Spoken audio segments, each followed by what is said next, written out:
Murder in the Gunroom. By H. Beam Piper. Murder in the Gunroom. Chapter 1. It was hard to judge Jeff Rand's age from his appearance. He was certainly over 30 and considerably under 50. He looked hard and fit, like a man who could be a serviceable friend or a particularly unpleasant enemy. Women instinctively suspected that he would make a most satisfying lover. One might have taken him for a successful lawyer. He had studied law, years ago, or a military officer in mufti. He still had a reserve colonelcy, and used the title occasionally. To impress people who he thought needed impressing, or a prosperous businessman, as he usually thought of himself. Most of all, he looked like King Charles II of England anachronistically clad in a Brooks Brothers suit. At the moment, he was looking rather like King Charles II being bothered by one of his mistresses who wanted a peerage for her husband. But, Mrs. Fleming, he was expostulating. There surely must be somebody else. After all, you'll have to admit that this isn't the sort of work this agency handles. The would-be client released a series of smoke rings and watched them float up toward the air outlet at the office ceiling. It spoke well for Rand's ability to subordinate aesthetic to business considerations that he was trying to give her a courteous and humane brush-off. She made even the petty Varga girls seem credible. Her color scheme was blue and gold. Blue eyes, and a blue tailored outfit that would have looked severe on a less curved figure, and a charmingly absurd little blue hat perched on a mass of golden hair. If Rand had been Charles II, she could have walked out of there with a duchess's coronet, and Nell Gwynn would have been back selling oranges. "Why isn't it?" she countered. "Your door's marked Tri-State Detective Agency, Jefferson Davis Rand, Investigation and Protection." "Well, I want to know how much the collection's worth, and who'll pay the closest to it." "That's investigation, isn't it? And I want protection from being swindled. And don't tell me you can't do it. You're a pistol collector, yourself. You have one of the best small collections in the state. And you're a recognized authority on early pistols. I've read some of your articles in the Rifleman. If you can't handle this, I don't know who can." Rand's frown deepened. He wondered how much Gladys Fleming knew about the principles of general semantics. Even if she didn't know anything, she was still edging him into an untenable position. He hastily shifted from the attempt to identify his business with the label, Private Detective Agency. "Well, here, Mrs. Fleming," he explained. "My business, including armed guard and protected delivery service, and general investigation and protection work, requires some personal supervision, but none of it demands my exclusive attention. Now, if you wanted some routine investigation made, I could turn it over to my staff, maybe put 2 or 3 men to work on it. But there's nothing about this business of yours that I could delegate to anybody. I'd have to do it all myself, at the expense of neglecting the rest of my business. Now, I could do what you want done, but it would cost you 3 or 4 times what you'd gain by retaining me."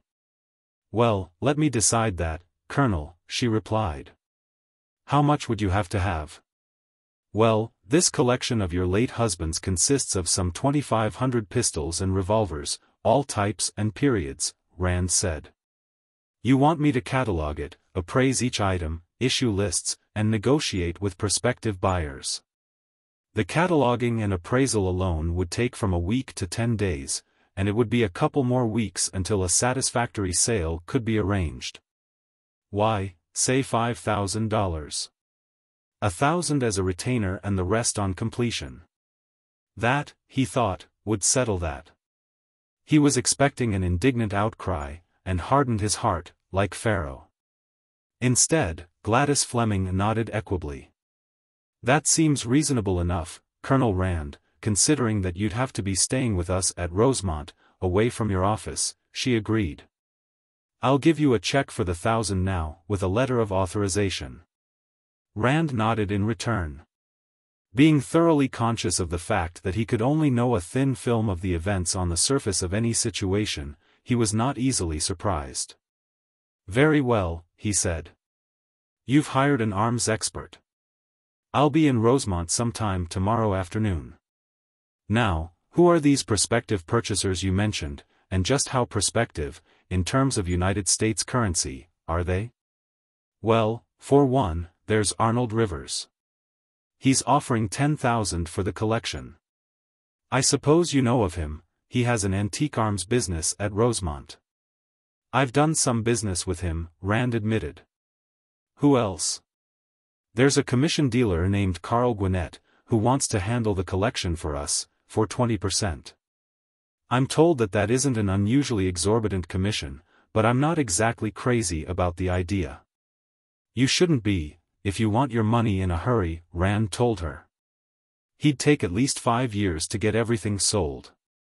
He wouldn't dump the whole collection on the market at once, upset prices, and spoil his future business. 2,500 pistols of the sort Mr. Fleming had, coming on the market in a lot, could do just that. The old arms market isn't so large that it couldn't be easily saturated. That's what I'd been thinking. And then, there are some private collectors, mostly friends of Lane's, Mr. Fleming's, who are talking about forming a pool to buy the collection for distribution among themselves, she continued. That's more like it, Rand approved. If they can raise enough money among them, that is. They won't want the stuff for resale, and they may pay something resembling a decent price. Who are they? Well, Stephen Gresham appears to be the leading spirit, she said. The corporation lawyer, you know. Then, there is a Mr. Treherne, and a Mr. McBride, and Philip Cabot, and 1 or 2 others. I know Gresham and Cabot, Rand said. They're both friends of mine, and I have an account with Cabot, Joyner and Teal, Cabot's brokerage firm. I've corresponded with McBride. He specializes in Colts. You're the sole owner, I take it? Well, no. She paused, picking her words carefully. We may just run into a little trouble, there. You see, the collection is part of the residue of the estate, left equally to myself and my 2 stepdaughters, Nelda Dunmore and Geraldine Varsek. You understand, Mr. Fleming and I were married in 1941, his first wife died 15 years before. Well, your stepdaughters, now, would they also be my clients? Good Lord, no. That amused her considerably more than it did Rand.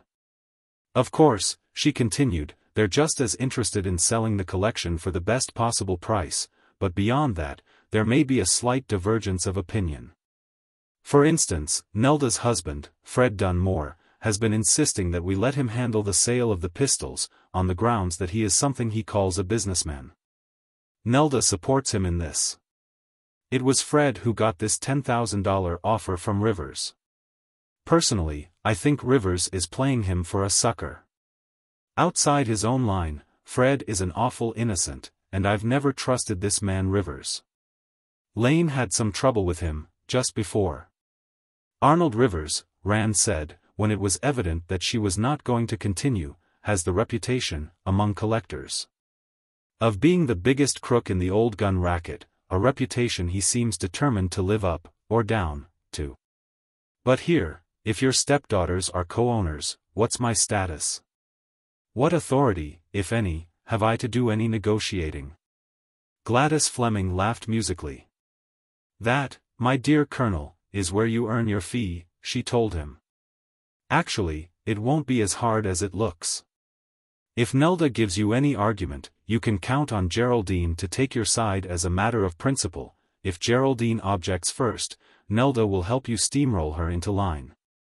Fred Dunmore is accustomed to dealing with a lot of yes-men at the plant, you shouldn't have any trouble shouting him down. Anton Varsek won't be interested, one way or another. He has what amounts to a pathological phobia about firearms of any sort. And Humphrey Good, our attorney, who's executor of the estate, will welcome you with open arms, once he finds out what you want to do. That collection has him talking to himself, already. Look. If you come out to our happy home in the early afternoon, before Fred and Anton get back from the plant, we ought to ram through some sort of agreement with Geraldine and Nelda.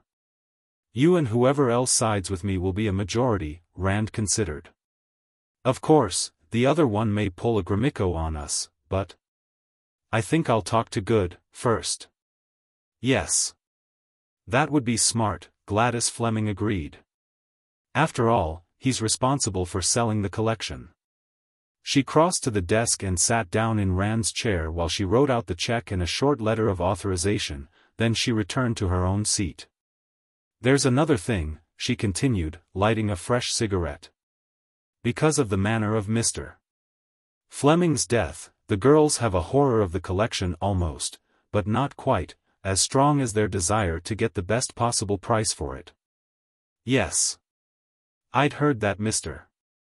Fleming had been killed in a firearms accident, last November, Rand mentioned. It was with one of his collection pieces, the widow replied.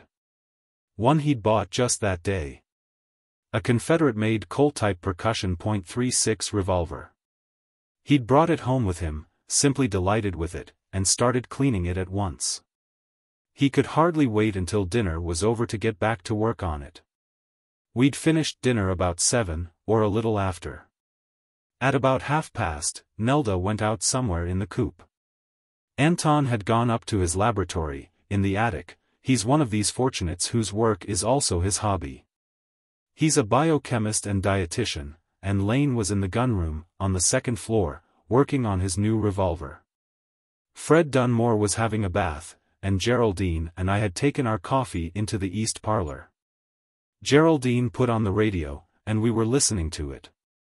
It must have been about 7:47 or 7:48, because the program had changed and the first commercial was just over, when we heard a loud noise from somewhere upstairs.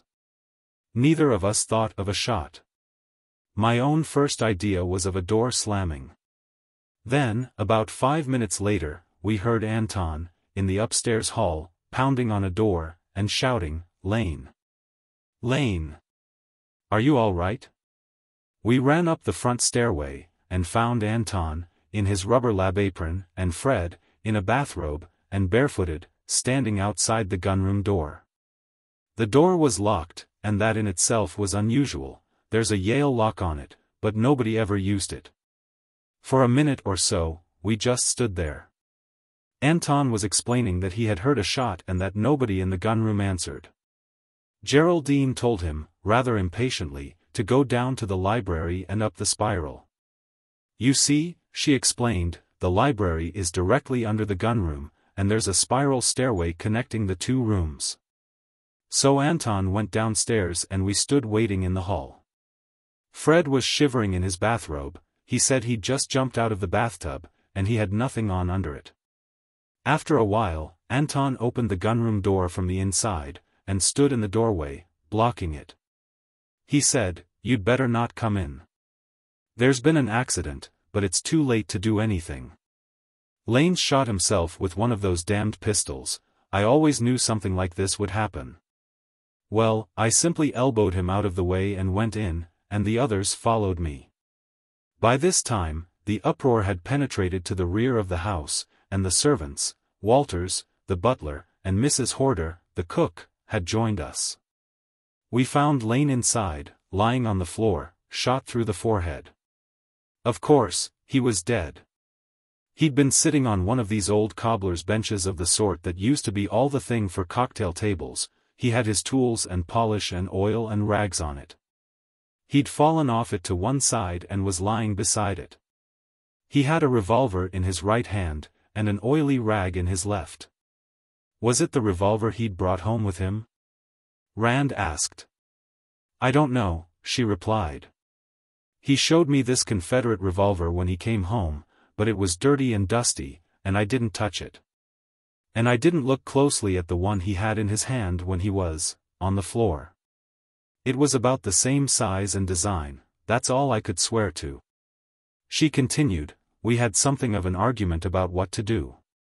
Walters, the butler, offered to call the police. He's English, and his mind seems to run naturally to due process of law.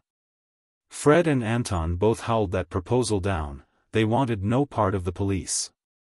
At the same time, Geraldine was going into hysterics, and I was trying to get her quieted down. I took her to her room and gave her a couple of sleeping pills, and then went back to the gunroom. While I was gone, it seems that Anton had called our family doctor, Dr. Yardman, and then Fred called Humphrey Good, our lawyer. Good lives next door to us, about 200 yards away, so he arrived almost at once. When the doctor came, he called the coroner, and when he arrived, about an hour later, they all went into a huddle and decided that it was an obvious accident and that no inquest would be necessary.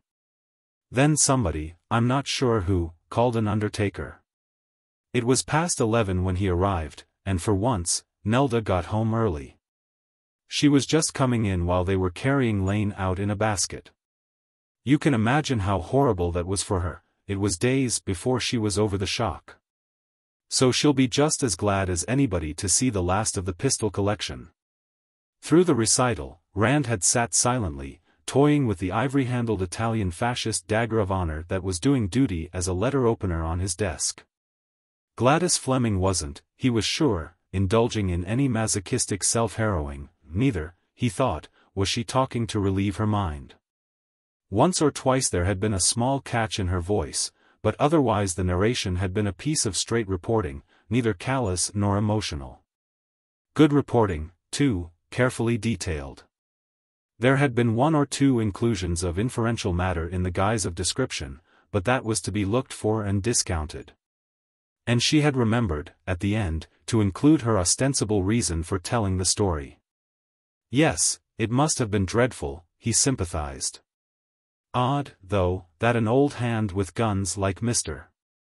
Fleming would have an accident like that. I met him, once or twice, and was at your home to see his collection, a couple of years ago. He impressed me as knowing firearms pretty thoroughly. Well, you can look for me tomorrow, say around 2. In the meantime, I'll see Good, and also Gresham and Arnold Rivers. How do you find this book? Any thoughts about the book or the author? Any suggestion for improvement? Please take a moment to share your thoughts in a comment. If you like it, share it with your friends who might enjoy it as well.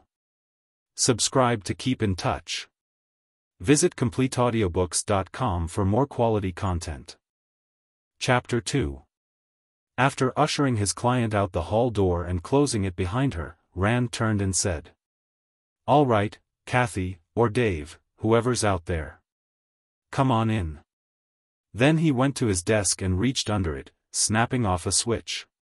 As he straightened, the door from the reception office opened and his secretary, Kathy O'Grady, entered, loading a cigarette into an 8-inch amber holder.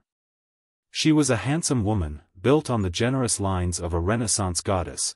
None of the Renaissance masters, however, had ever employed a model so strikingly Hibernian.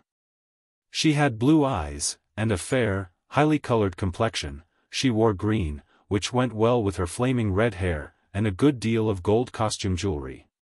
Behind her came Dave Ritter. He was Rand's assistant, and also Kathy's lover.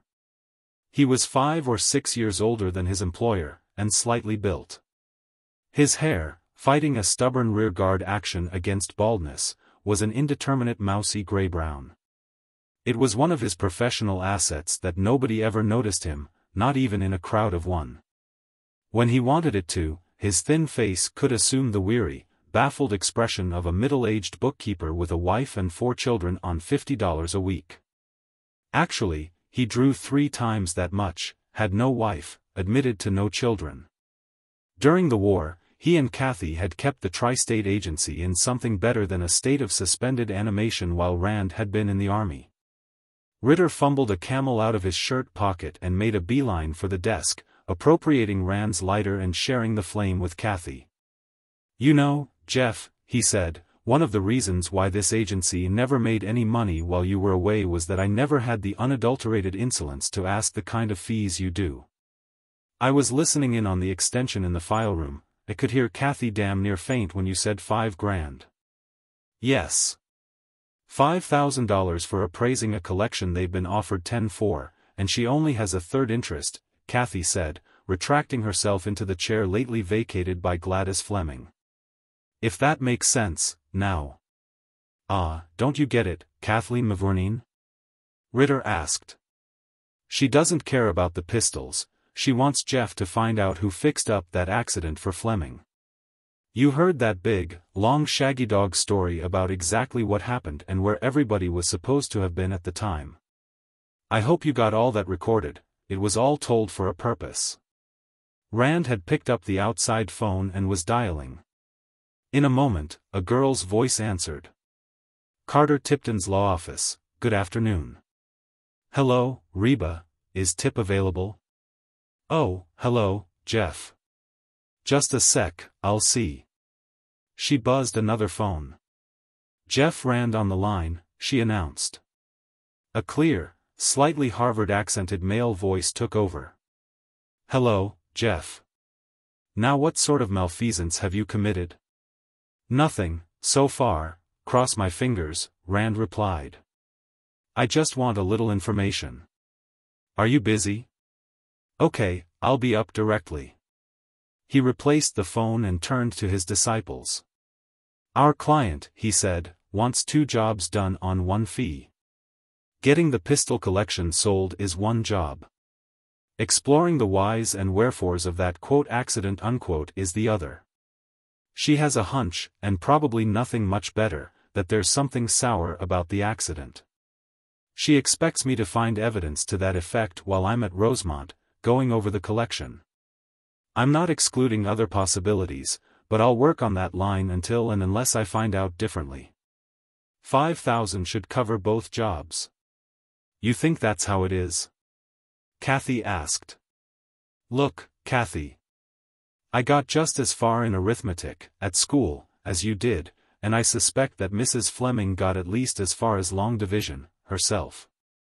For reasons I stated, I simply couldn't have handled that collection business for anything like a reasonable fee, so I told her 5,000, thinking that would stop her.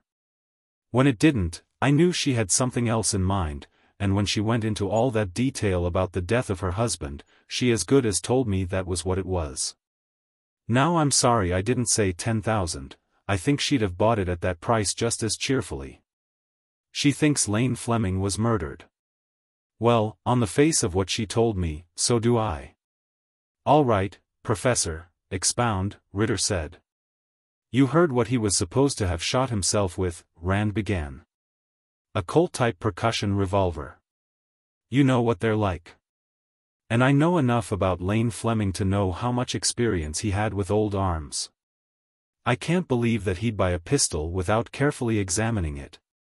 And I can't believe that he'd bring that thing home and start working on it without seeing the caps on the nipples and the charges in the chambers, if it had been loaded.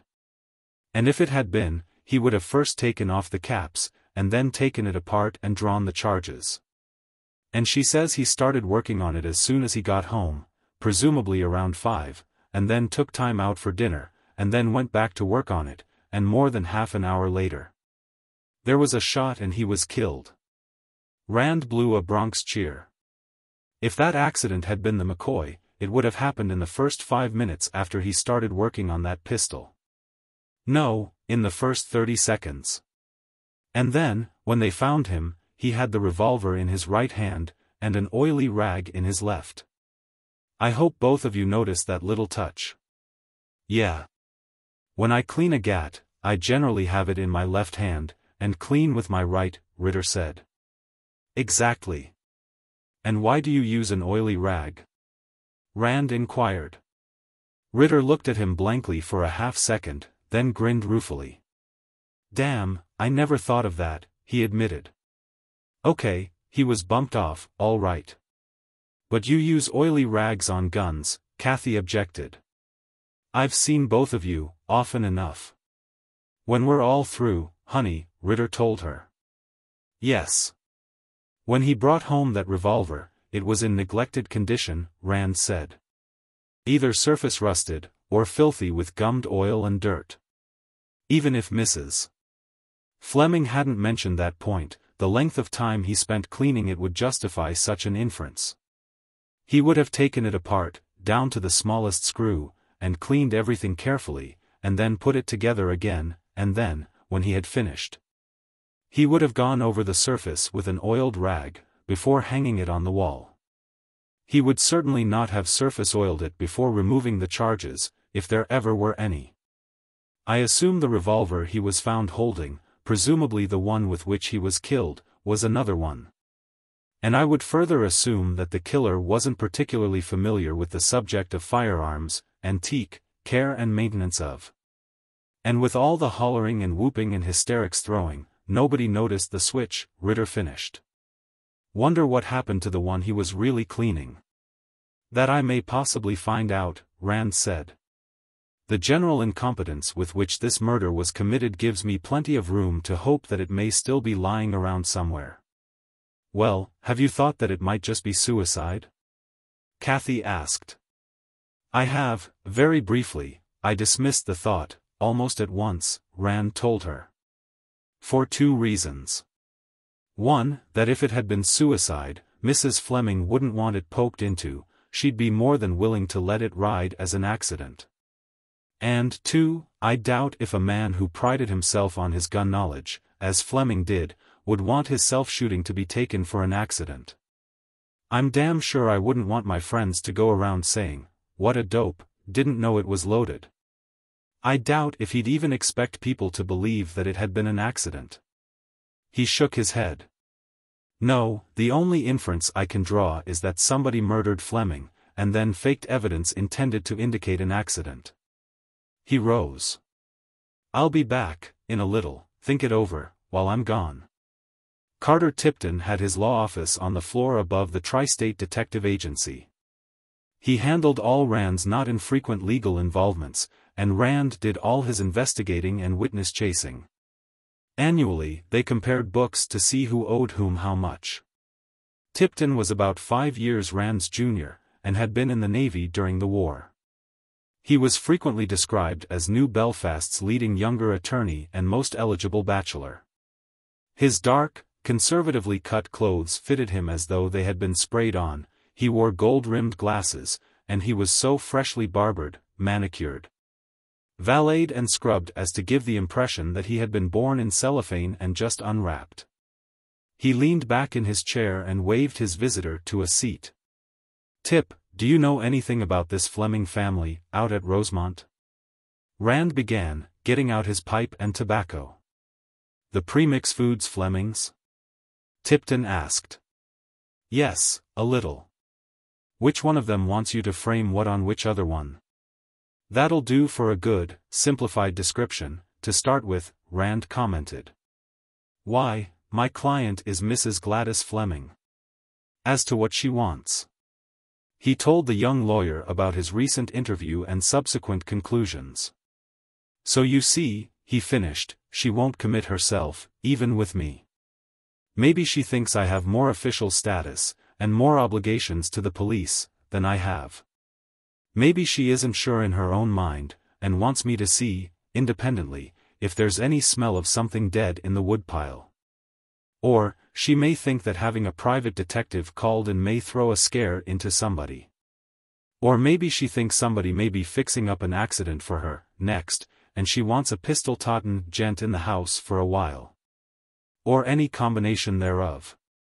Personally, I deplore these clients who hire you to do one thing and expect you to do another, but with $5,000 for sweetening, I can take them. Yes. You know, I've heard rumors of suicide, but this is the first whiff of murder I've caught. He hesitated slightly. I must say, I'm not greatly surprised. Lane Fleming's death was very convenient to a number of people. You know about this premix company, don't you? Vaguely. They manufacture ready-mixed pancake flour, and ready-mixed ice cream and pudding powders, and this dehydrated vegetable soup, pour on hot water, stir, and serve, don't they? My colored boy, Buck, got some of the soup, once, for an experiment. We unanimously voted not to try it again. They put out quite a line of such godsends to the neophyte in the kitchen, the popularity of which is reflected in a steadily rising divorce rate, Tipton said. They advertise very extensively, including half an hour of tear-jerking drama on a national hookup during soap opera time. Your client, the former Gladys Rand, was on the air for Premix for a couple of years, that's how Lane Fleming first met her. So you think some irate and dyspeptic husband went to the source of his woes? Rand inquired. Well, not exactly. You see, premix is only little business, as the foods industry goes, but they have something very sweet. So sweet, in fact, that one of the really big fellows, National Milling and Packaging, has been going to rather extreme lengths to effect a merger. Millpack, par 100, is quoted at around 145, and premix, par 50, is at 75 now, and Millpack is offering a 2-for-1 share exchange, which would be a little less than 4-for-1 in value. I might add, for what it's worth, that this Stephen Gresham you mentioned is Millpack's attorney, negotiator, and general Mr. Fix-It. He has been trying to put over this merger for Millpack. I'll bear that in mind, too, Rand said. Naturally, all this is not being shouted from the housetops, Tipton continued. Fact is, it's a minor infraction of ethics for me to mention it to you. I'll file it in the burn box, Rand promised. What was the matter, didn't premix want to merge? Lane Fleming didn't. And since he held 52% of the common stock himself, try and do anything about it. Anything short of retiring Fleming to the graveyard, that is, Rand amended. That would do for a murder motive, very nicely. What were Fleming's objections to the merger? Mainly sentimental. Premix was his baby, or, at least, his kid brother. His father started mixing pancake flour back before the First World War, and Lane Fleming peddled it off a spring wagon. They worked up a nice little local trade, and finally a statewide wholesale business. They incorporated in the early 20s, and then, after the old man died, Lane Fleming hired an advertising agency to promote his products, and built up a national distribution. And took on some sidelines. Then, during the late Mr. Chamberlain's Peace in Our Time, he picked up a refugee Czech chemist and foods expert named Anton Varsek, who whipped up a lot of new products. So business got better and better, and they made more money to spend on advertising to get more money to buy more advertising to make more money. Like Bill Nye's Puritans digging clams in the winter to get strength to hoe corn in the summer to get strength to dig clams in the winter. So premix became a sort of symbol of achievement to Fleming. Then, he was one of these old model paternalistic employers, and he was afraid that if he relinquished control, a lot of his old retainers would be turned out to grass. And finally, he was opposed in principle to concentration of business ownership. He claimed it made business more vulnerable to government control and eventual socialization. I'm not sure he didn't have something there, Rand considered. We get all our corporate eggs in a few baskets, and they're that much easier for the planned economy boys to grab. Just who, on the premix side, was in favor of this merger? Just about everybody but Fleming, Tipton replied. His two sons-in-law, Fred Dunmore and Varsek, who are first and second vice presidents. Humphrey Good, the company attorney, who doubles as board chairman. All the directors.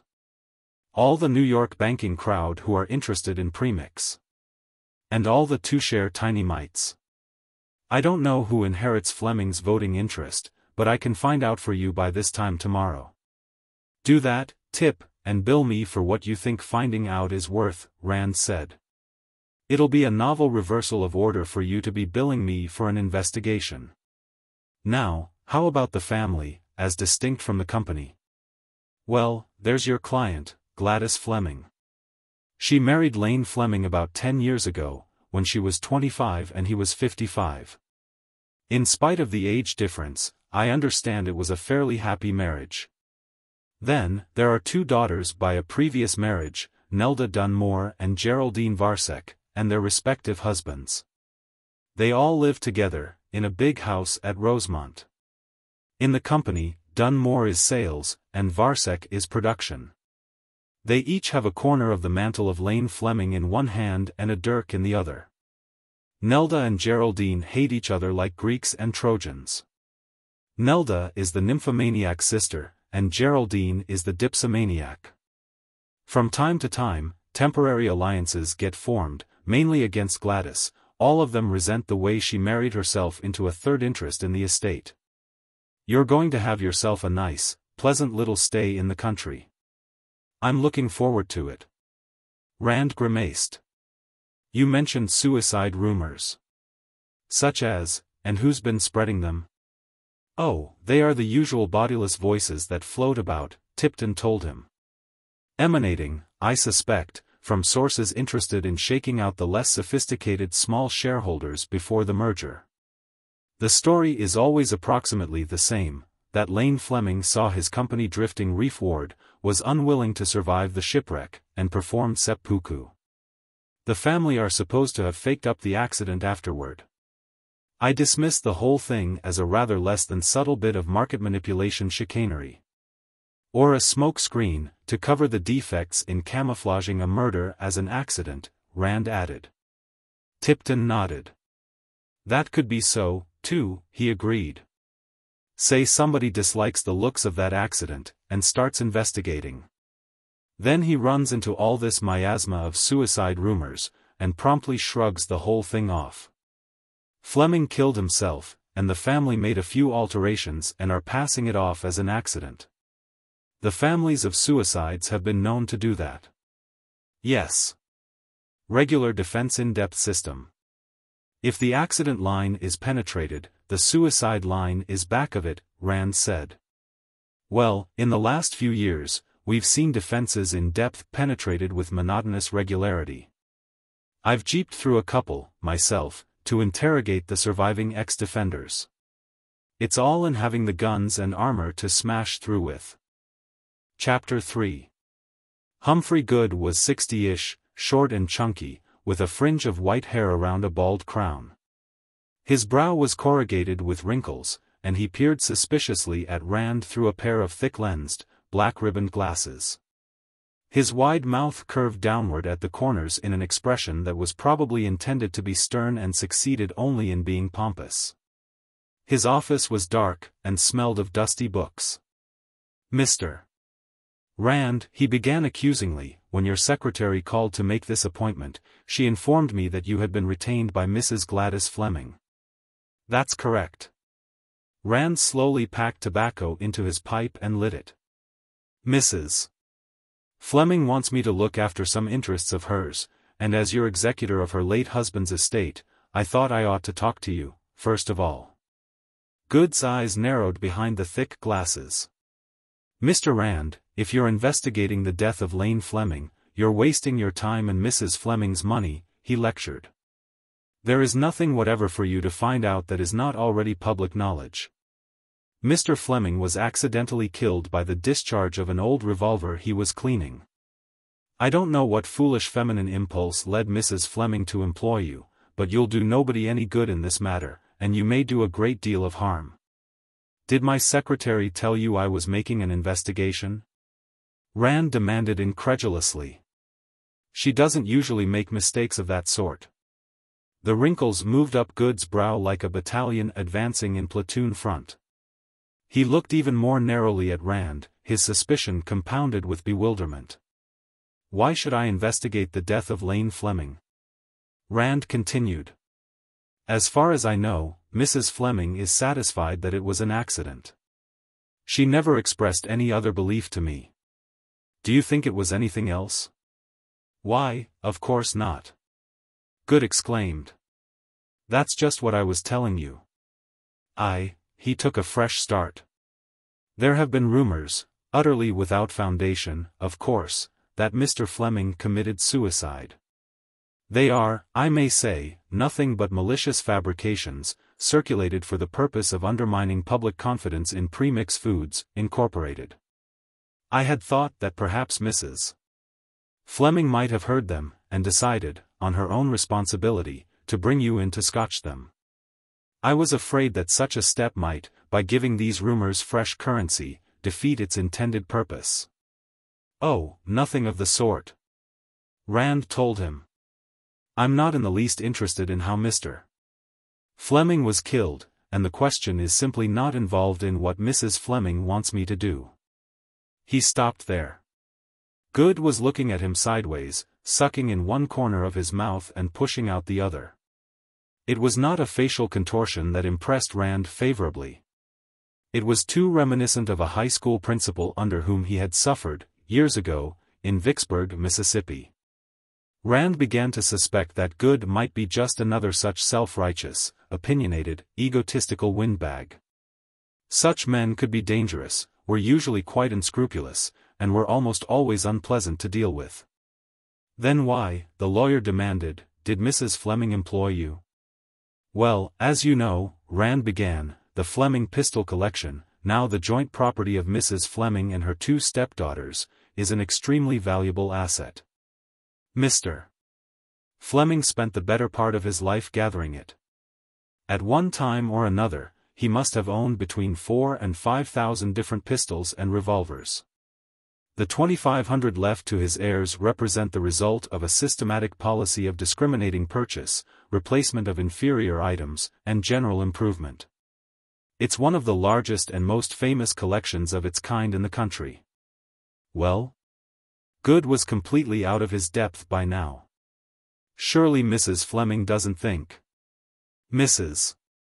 Fleming thinks that expert advice is urgently needed in disposing of that collection, Rand replied, carefully picking his words to fit what he estimated to be Good's probable semantic reactions. She has the utmost confidence in your ability and integrity. As an attorney, however, she realized that you could hardly describe yourself as an antique arms expert. It happens that I am an expert in antique firearms, particularly pistols. I have a collection of my own, I am the author of a number of articles on the subject, and I am recognized as something of an authority. I know arms values, and understand market conditions. Furthermore, not being a dealer, or connected with any museum, I have no mercenary motive for undervaluing the collection. That's all there is to it, Mrs. Fleming has retained me as a firearms expert, in connection with the collection. Good was looking at Rand as though the latter had just torn off a mask, revealing another and entirely different set of features underneath. The change seemed to be a welcome one, but he was evidently having trouble adjusting to it. Rand grinned inwardly. Now he was going to have to find himself a new set of verbal labels and identifications. Well, Mr. Rand, that alters the situation considerably, he said, with noticeably less hostility. He was still a bit resentful. People had no right to confuse him by jumping about from one category to another, like that. Now understand, I'm not trying to be offensive, but it seems a little unusual for a private detective also to be an authority on antique firearms. Mr. Fleming was an authority on antique firearms, and he was a manufacturer of foodstuffs, Rand parried, carefully staying inside Good's Aristotelian system of categories and verbal identifications. My own business does not occupy all my time, any more than his did. And I doubt if an interest in the history and development of deadly weapons is any more incongruous in a criminologist than in an industrialist. But if there's any doubt in your mind as to my qualifications, you can check with Colonel Taylor, at the State Museum, or with the editor of the American Rifleman. I see. Good nodded. And as you point out, being a sort of non-professional expert, you should be free from mercenary bias. He nodded again, taking off his glasses and polishing them on an outsize white handkerchief. Frankly, now that I understand your purpose, Mr. Rand, I must say that I am quite glad that Mrs. Fleming took this step. I was perplexed about how to deal with that collection. I realized that it was worth a great deal of money, but I haven't the vaguest idea how much, or how it could be sold to the best advantage. At a rough guess, Mr. Rand, how much do you think it ought to bring? Rand shook his head. I only saw it twice, the last time 2 years ago. Ask me that after I've spent a day or so going over it, and I'll be able to give you an estimate. I will say this, though, it's probably worth a lot more than the $10,000 Arnold Rivers has offered for it. That produced an unexpected effect. Good straightened in his chair, gobbling in surprised indignation. Arnold Rivers? Has he had the impudence to try to buy the collection? He demanded. Where did you hear that? From Mrs. Fleming. I understand he made the offer to Fred Dunmore. That's his business, isn't it? I believe the colloquial term is racket, Good said. Why, that man is a notorious swindler. Mr. Rand, do you know that only a week before his death, Mr. Fleming instructed me to bring suit against him, and also to secure his indictment on criminal charges of fraud? I didn't know that, but I'm not surprised, Rand answered. What did he burn Fleming with? Here, I'll show you. Good rose from his seat and went to a rank of steel filing cabinets behind the desk. In a moment, he was back, with a large manila envelope under his arm, and a huge pistol in either hand. Here, Mr. Rand, he chuckled. We'll just test your firearms knowledge. What do you make of these? Rand took the pistols and looked at them. They were wheel locks, apparently 16th century South German. They were a good 2 feet in overall length, with ball pommels the size of oranges, and long steel belt hooks. The stocks were so covered with ivory inlay that the wood showed only in tiny interstices. The metalwork was lavishly engraved and gold inlaid. To the trigger guards were attached tags marked Fleming vs. Rivers. Rand examined each pistol separately, then compared them. Finally, he took a 6-inch rule from his pocket and made measurements, first with one edge and then with the other. Well, I'm damned, he said, laying them on the desk. These things are the most complete fakes I ever saw: locks, stocks, barrels and mountings. They're supposed to be late 16th century, I doubt if they were made before 1920. As far as I can see or measure, there isn't the slightest difference between them, except on some of the decorative inlay. The whole job must have been mic'd in 10,000ths, and what's more, whoever made them used metric measurements. You'll find pairs of English dueling pistols as early as 1775 that are almost indistinguishable, but in 1575, when these things were supposed to have been made, a gunsmith was working fine when he was working in 16th inches. They just didn't have the measuring instruments, at that time, to do closer work. I won't bother taking these things apart, but if I did, I'd bet all Wall Street to Junior's piggy bank that I'd find that the screws were machine-threaded and the working parts interchanged.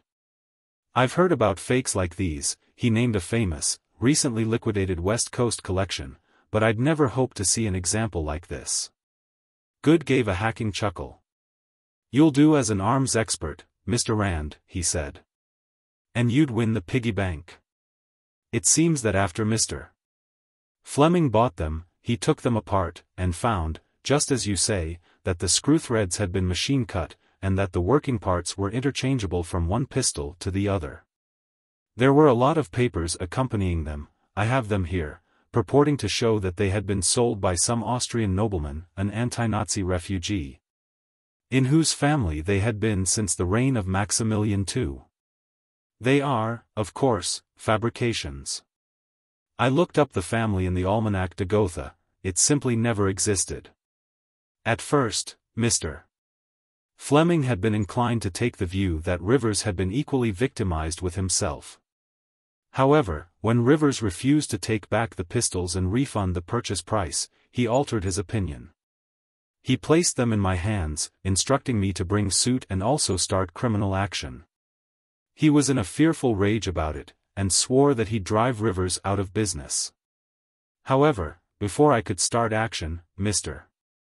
Fleming was killed in that accident, and as he was the sole witness to the fact of the sale, and as none of the heirs was interested, I did nothing about it. In fact, I advised them that action against Rivers would cost the estate more than they could hope to recover in damages. He picked up one of the pistols and examined it. Now, I don't know what to do about these. Take them home and hang them over the mantel, Rand advised. If I'm going to have anything to do with selling the collection, I don't want anything to do with them. Good was peering at the ivory inlay on the underbelly of the stock. They are beautiful, and I don't care when they were made, he said. I think, if nobody else wants them, I'll do just that. Now, Mr. Rand, what had you intended doing about the collection? Well, that's what I came to see you about, Mr. Good. As I understand it, it is you who are officially responsible for selling the collection, and the proceeds would be turned over to you for distribution to Mrs. Fleming, Mrs. Dunmore and Mrs. Varsek. Is that correct? Yes. The collection, although in the physical possession of Mrs. Fleming, is still an undistributed asset. I thought so. Rand got out Gladys Fleming's letter of authorization and handed it to Good. As you'll see by that, I was retained by, and only by, Mrs. Fleming, he said. I am assuming that her interests are identical with those of the other heirs, but I realize that this is true only to a very limited extent. It's my understanding that relations between the three ladies are not the most pleasant. Good produced a short, croaking laugh. Now there's a cautious understatement, he commented. Mr. Rand, I feel that you should know that all three hate each other poisonously. That was rather my impression. Now, I expect some trouble, from Mrs. Dunmore and or Mrs. Varsek, either or both of whom are sure to accuse me of having been brought into this by Mrs. Fleming to help her defraud the others. That, of course, is not the case. They will all profit equally by my participation in this. But I'm going to have trouble convincing them of that. Yes. You will, Good agreed. Would you rather carry my authorization than Mrs. Fleming's? Yes, indeed, Mr. Good. To tell the truth, that was why I came here, for one reason. You will not be obligated in any way by authorizing me to act as your agent. I'm getting my fee from Mrs. Fleming, but I would be obligated to represent her only as far as her interests did not improperly conflict with those of the other heirs, and that's what I want made clear. Good favored the detective with a saurian smile. You're not a lawyer, too, Mr. Rand? He asked. Well, I am a member of the bar in the state of Mississippi, though I never practiced, Rand admitted. Instead of opening a law office, I went into the FBI. In 1935, and then opened a private agency a couple of years later. But if I had to, which God forbid, I could go home tomorrow and hang out my shingle. You seem to have had quite an eventful career, Good remarked, with a queer combination of envy and disapproval. I understand that, until recently, you were an officer in the Army intelligence, too. I'll have your authorization to act for me made out immediately. To list and appraise the collection, and to negotiate with prospective purchasers. And by the way, he continued, did I understand you to say that you had heard some of these silly rumors to the effect that Lane Fleming had committed suicide? Oh, that's what's always heard, under the circumstances, Rand shrugged. A certain type of sensation-loving mind. Mr. Rand, there is not one scintilla of truth in any of these scurrilous stories. Good declared, pumping up a fine show of indignation. The premix company is in the best possible financial condition. A glance at its books, or at its last financial statement, would show that.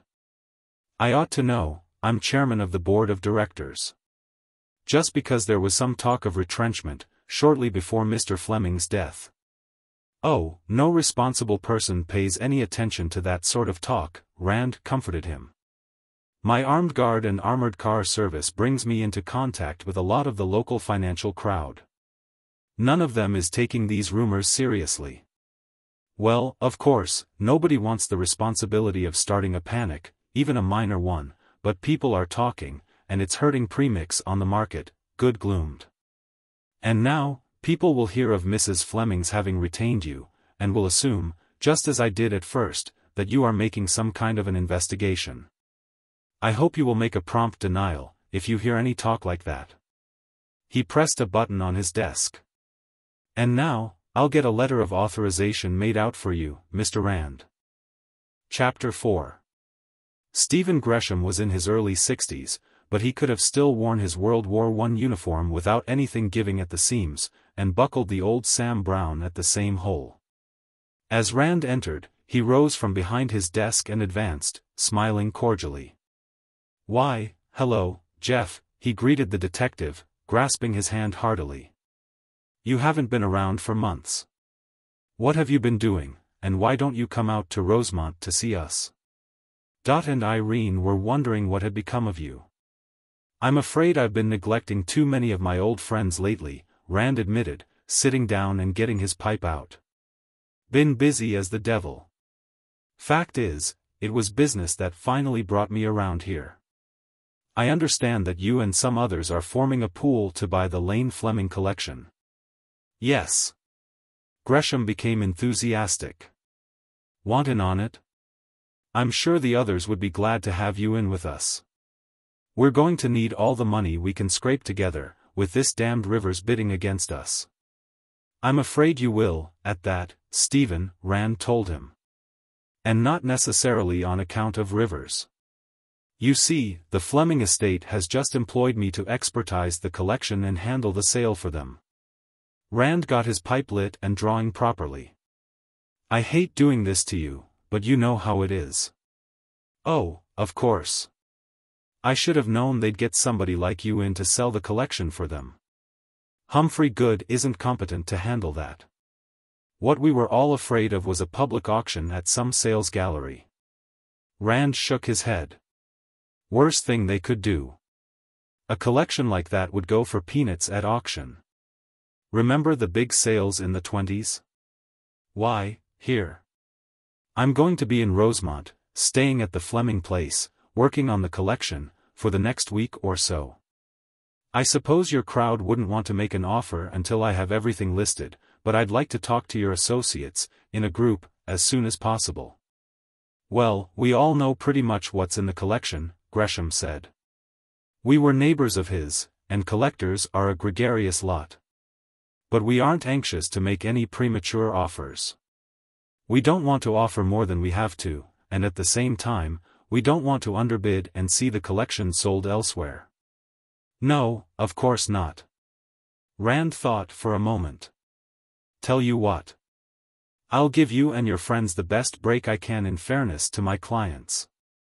I'm not obliged to call for sealed bids, or anything like that, so when I've heard from everybody, I'll give you a chance to bid against the highest offer in hand. If you want to top it, you can have the collection for any kind of an overbid that doesn't look too suspiciously nominal. Why, Jeff, I appreciate that, Gresham said. I think you're entirely within your rights, but naturally, we won't mention this outside. I can imagine Arnold Rivers, for instance, taking a very righteous view of such an arrangement. Yes, so can I. Of course, if he'd call me a crook, I'd take that as a compliment, Rand said. I wonder if I could meet your group, say tomorrow evening? I want to be in a position to assure the Fleming family and Humphrey Good that you're all serious and responsible. Well, we're very serious about it, Gresham replied, and I think we're all responsible. You can look us up, if you wish. Besides myself, there is Philip Cabot, of Cabot, Joyner and Teal, whom you know, and Adam Treherne, who's worth about $500,000 in industrial shares, and Colin McBride, who's vice president in charge of construction and maintenance for Edison Public Power and Light, at about $20,000 a year, and Pierre Jarrett and his fiancée, Karen Lawrence. Pierre was a Marine captain, invalid home after being wounded on Peleliu. He writes science fiction for the pulps. Karen has a little general antique business in Rosemont. They intend using their share of the collection, plus such culls and duplicates as the rest of us can consign to them, to go into the arms business, with a general antique sideline, which Karen can manage while Pierre's writing. Tell you what, I'll call a meeting at my place tomorrow evening, say at 8:30. That suit you? That, Rand agreed, would be all right. Gresham asked him how recently he had seen the Fleming collection. About 2 years ago, right after I got back from Germany. You remember, we went there together, one evening in March. Yes, that's right. We didn't have time to see everything, Gresham said. My God, Jeff. 25 will locks. 10 snap-haunces. And every imaginable kind of flintlock, over 100 US. Marshalls, including the 1818 Springfield, all the S. North types, a couple of Virginia manufactory models, and, he got this since the last time you saw the collection, a real Rappahannock forge flintlock. And about 150 Colts, all models and most variants. Remember that big Whitneyville Walker, in original condition? He got that one in 1924, at the Fred Hines sale, at the old Walpole Galleries. And 7 Patterson Colts, including a couple of cased sets. And anything else you can think of. A Hall flintlock breechloader, an Alicia Collier flintlock revolver, a pair of Forsyth detonator lock pistols. Oh, that's a collection to end collections. By the way, Humphrey Good showed me a pair of big ball but wheel locks, all covered with ivory inlay, Rand mentioned. Gresham laughed heartily. Aren't they the damnedest ever seen, though? He asked. Made in Germany, about 1870 or 80, about the time arms collecting was just getting out of the family heirloom stage, wouldn't you say? I'd say made in Japan, about 1920, Rand replied. Remember, there were a couple of small human figures on each pistol, a knight and a huntsman? Did you notice that they had slant eyes? He stopped laughing, and looked at Gresham seriously. Just how much more of that sort of thing do you think I'm going to have to weed out of the collection, before I can offer it for sale? He asked. Gresham shook his head. They're all. They were Lane Fleming's one false step. Ordinarily, Lane was a careful buyer. He must have let himself get hypnotized by all that ivory and gold, and all that documentation on crested notepaper. You know, Fleming's death was an undeserved stroke of luck for Arnold Rivers. If he hadn't been killed just when he was, he'd have run Rivers out of the old arms business. I notice that Rivers isn't advertising in the American Rifleman anymore, Rand observed. No. The National Rifle Association stopped his ad, and lifted his membership card for good measure, Gresham said. Rivers sold a rifle to a collector down in Virginia, about 3 years ago, while you were still occupying Germany. A fine, early flintlock Kentuck, that had been made out of a fine, late percussion Kentuck by sawing off the breech end of the barrel, rethreading it for the breech plug, drilling a new vent, and fitting the lock with a flint hammer and a Pan Am frizzen assembly, and shortening the forend to fit. Rivers has a gunsmith over at Kingsville, one Elmer Holtz, who does all his fraudulent conversions for him. I have an example of Holtz's craftsmanship, myself. The collector who bought this spurious flintlock spotted what had been done, and squawked to the Rifle Association, and to the postal authorities. Rivers claimed, I suppose, that he had gotten it from a family that had owned it ever since it was made, and showed letters signed D. Boone and Davy Crockett to prove it? No, he claimed to have gotten it in trade from some wayfaring collector, Gresham replied. He convinced Uncle Whiskers, but the NRA took a slightly dimmer view of the transaction, so Rivers doesn't advertise in the Rifleman anymore. Wasn't there some talk about Whitneyville Walker Colts that had been made out of 1848 model Colt Dragoons? Rand asked. Oh Lord, yes. This fellow Holtz was practically turning them out on an assembly line, for a while. Rivers must have sold about 10 of them. You know, Holtz is a really fine gunsmith. I had him build a deer rifle for a couple of years ago, Mexican Mauser action, Johnson barrel, chambered for .300 Savage. Holtz made the stock and fitted a scope sight. It's a beautiful little rifle. I hate to see him prostitute his talents the way he does by making these fake antiques for Rivers. You know, he made one of these mythical heavy 44 six-shooters of the sort Colt was supposed to have turned out at Patterson in 1839 for Colonel Walker's Texas Rangers, you know, the model he couldn't find any of in 1847. When he made the real Walker Colt. That story you find in Sawyer's book. Why, that story's been absolutely disproved, Rand said. There never was any such revolver. Not till Holtz made one, Gresham replied. Rivers sold it to, he named a moving picture big shot, for $2,500. His story was that he picked it up in Mexico, in 1938, traded a .38 special to some half-breed goat herder for it.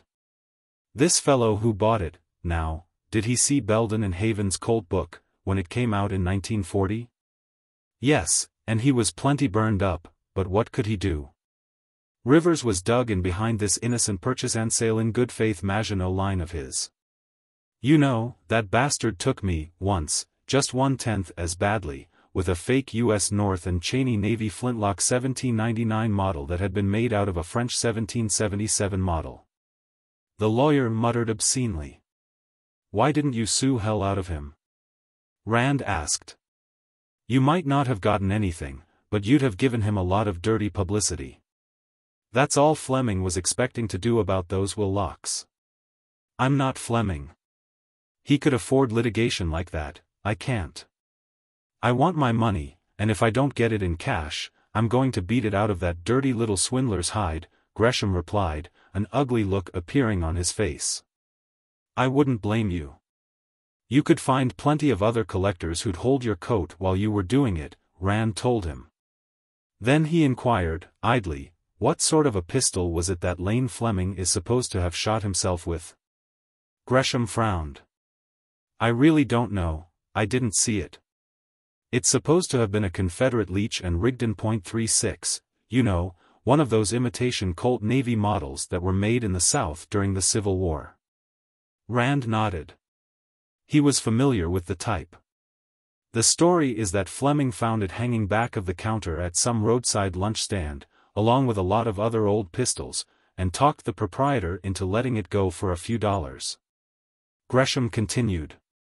It was supposed to have been loaded at the time, and went off while Fleming was working on it, at home. He shook his head. I can't believe that, Jeff. Lane Fleming would know a loaded revolver when he saw one. I believe he deliberately shot himself, and the family faked the accident and fixed the authorities. The police never made any investigation, it was handled by the coroner alone. And our coroner, out in Scott County, is eminently fixable, if you go about it right. A pitiful little nonentity with a tremendous inferiority complex. But good Lord, why? Rand demanded. I never heard of Fleming having any troubles worth killing himself over. Gresham lowered his voice. Jeff, I'm not supposed to talk about this, but the fact is that I believe Fleming was about to lose control of the premix company, he said. I have, well, sources of inside information. This is in confidence, so don't quote me, but certain influences were at work, inside the company, toward that end. He inspected the tip of his cigar and knocked off the ash into the tray at his elbow. Lane Fleming's death is on record as accidental, Jeff. It's been written off as such. It would be a great deal better for all concerned if it were left at that. Chapter 5. Rand drove slowly through Rosemont, the next day, refreshing his memory of the place. It was one of the many commuters' villages strung out for 50 miles along the railroad lines radiating from New Belfast, and depended for its support upon a population scattered over a 5-mile radius at estates and country homes.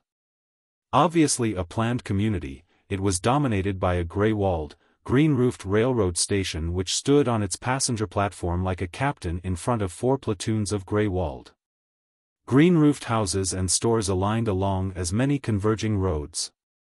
There was a post office, uniform with the rest of the buildings, an excessive quantity of aluminum trimming dated it somewhere in the middle Andrew W. Mellon period. There were 4 gas stations, a movie theater, and a Woolworth store with a red front that made it look like some painted hussy who had wandered into a Quaker meeting. Over the door of one of the smaller stores, Rand saw a black-lettered white sign, Antiques. There was a smoke-gray Plymouth coupe parked in front of it. Instead of turning onto the road to the Fleming estate, he continued along Route 19 for a mile or so beyond the village, until he came to a red-brick pseudo-colonial house on the right. He pulled to the side of the road and got out, turning up the collar of his trench coat. The air was raw and damp, doubly unpleasant after the recent unseasonable warmth. An apathetically persistent rain sogged the seedling-dotted old fields on either side, and the pine woods beyond, and a high ceiling of unbroken dirty gray gave no promise of clearing. The mournful hoot of a distant locomotive whistle was the only sound to pierce the silence. For a moment, Rand stood with his back to the car, looking at the gallows-like sign that proclaimed this to be the business place of Arnold Rivers. Fine antique and modern firearms for the discriminating collector. The house faced the road with a long side. At the left, a porch formed a continuation under a deck roof, and on the right, an L had been built at right angles, extending 30 feet toward the road. Although connected to the house by a shed roof, which acquired a double pitch and became a gable roof where the L projected forward, it was, in effect, a separate building, with its own front door and its own doorpath. Its floor level was about 4 feet lower than that of the parent structure. A Fibber-McGee door chime clanged as Rand entered. Closing the door behind him, he looked around.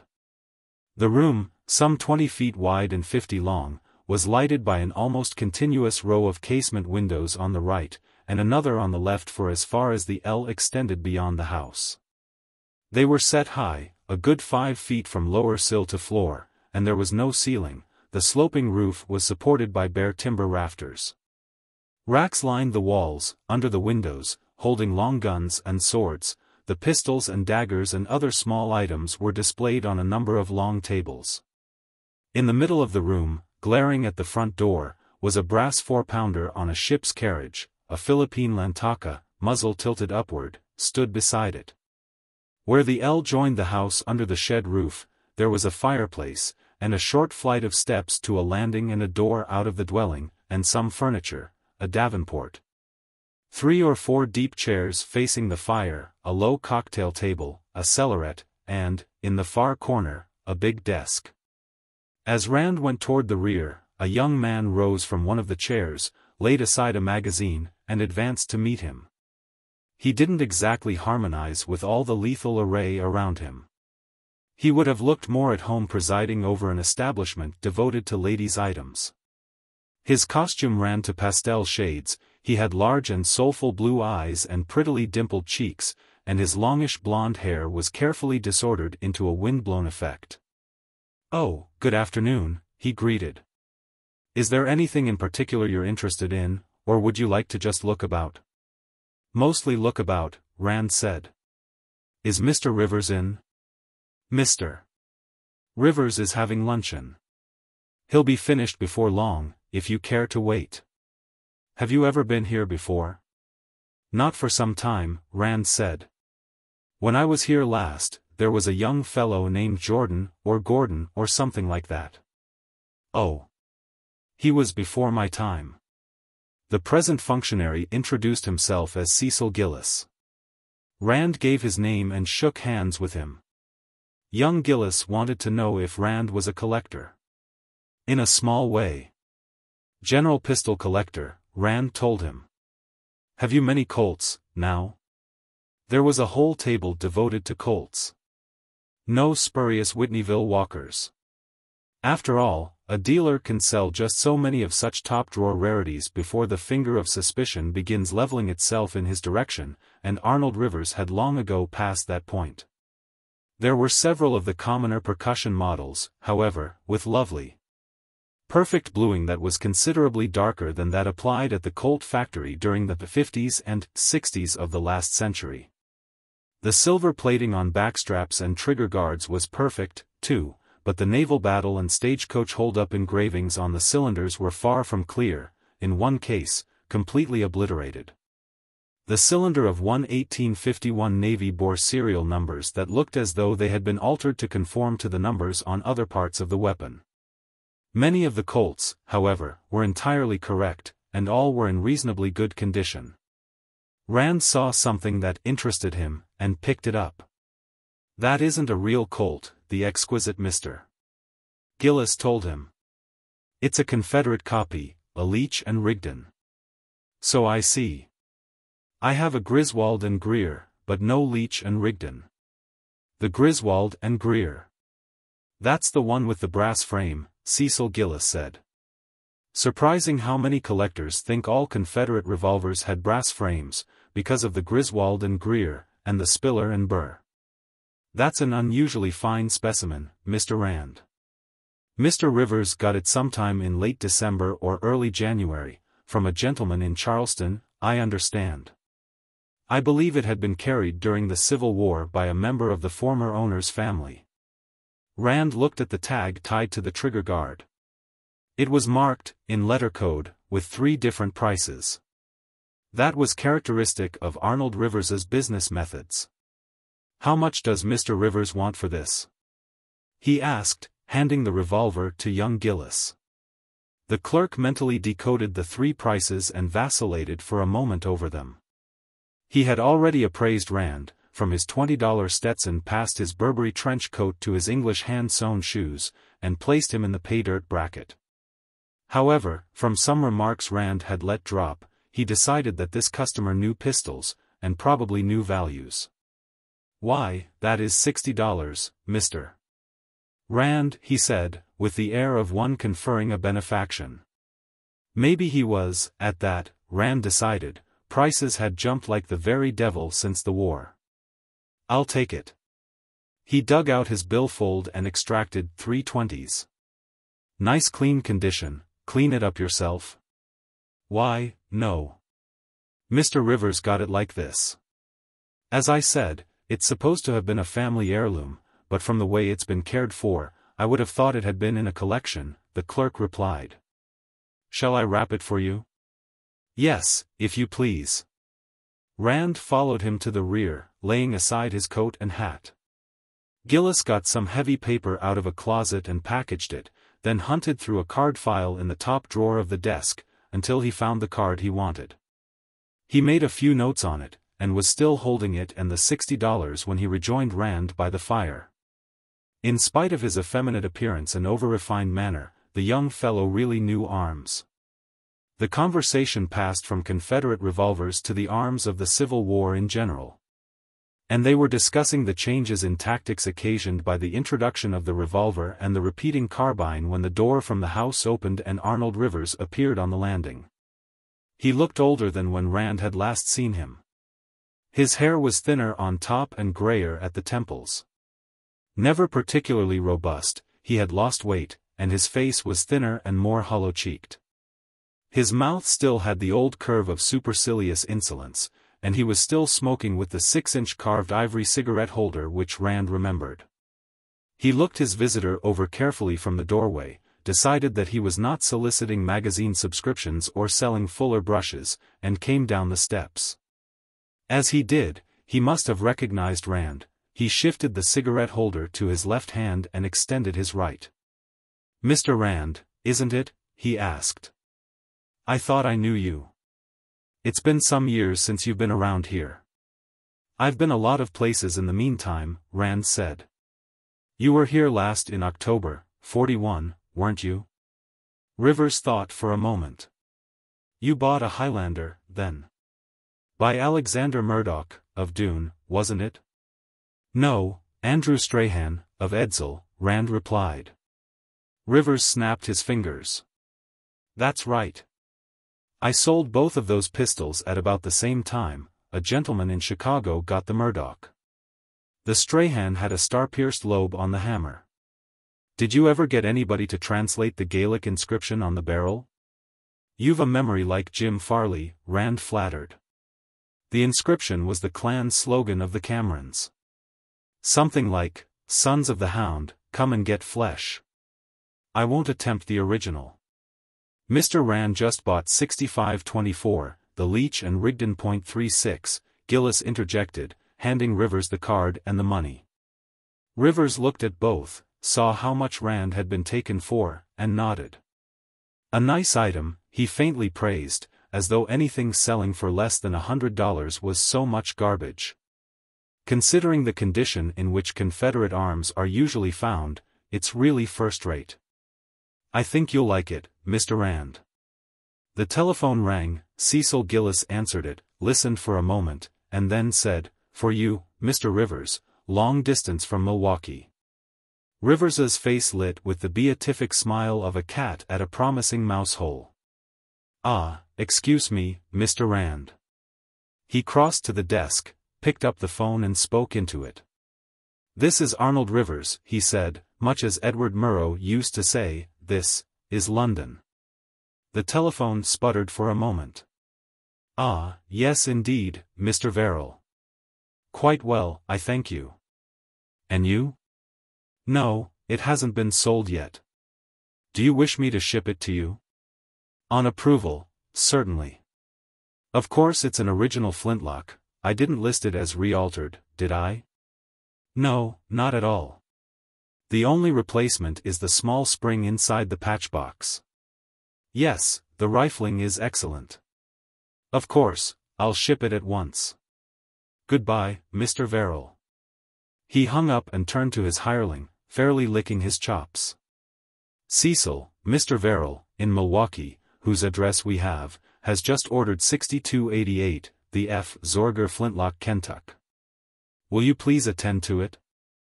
Right away, Mr. Rivers. Gillis went to one of the racks under the windows and selected a long flintlock rifle, carrying it out the door at the rear. I issued a list, a few days ago, Rivers told Rand. When Cecil comes back, I'll have him get you a copy.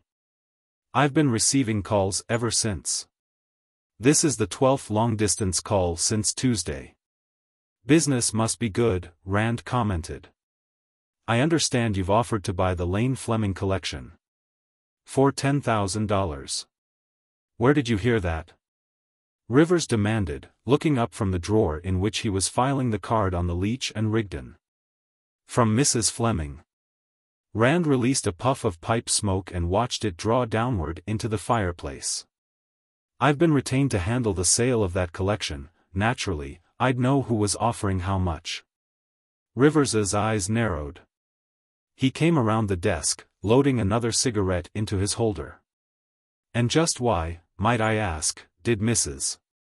Fleming think it in order to employ a detective in a matter like that? He wanted to know. Rand let out more smoke.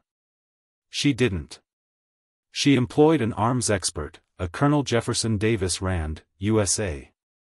ORC, who is a well-known contributor to the American Rifleman and the Rifleman and Antiques and the Old Gun Report. You've read some of his articles, I believe. Then you're not making an investigation? What in the world is there to investigate? Rand asked.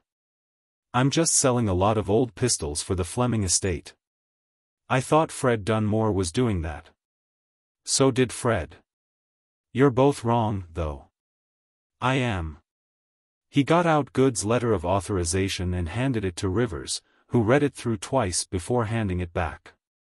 You see anything in that about Fred Dunmore, or any of the other relatives-in-law? He asked.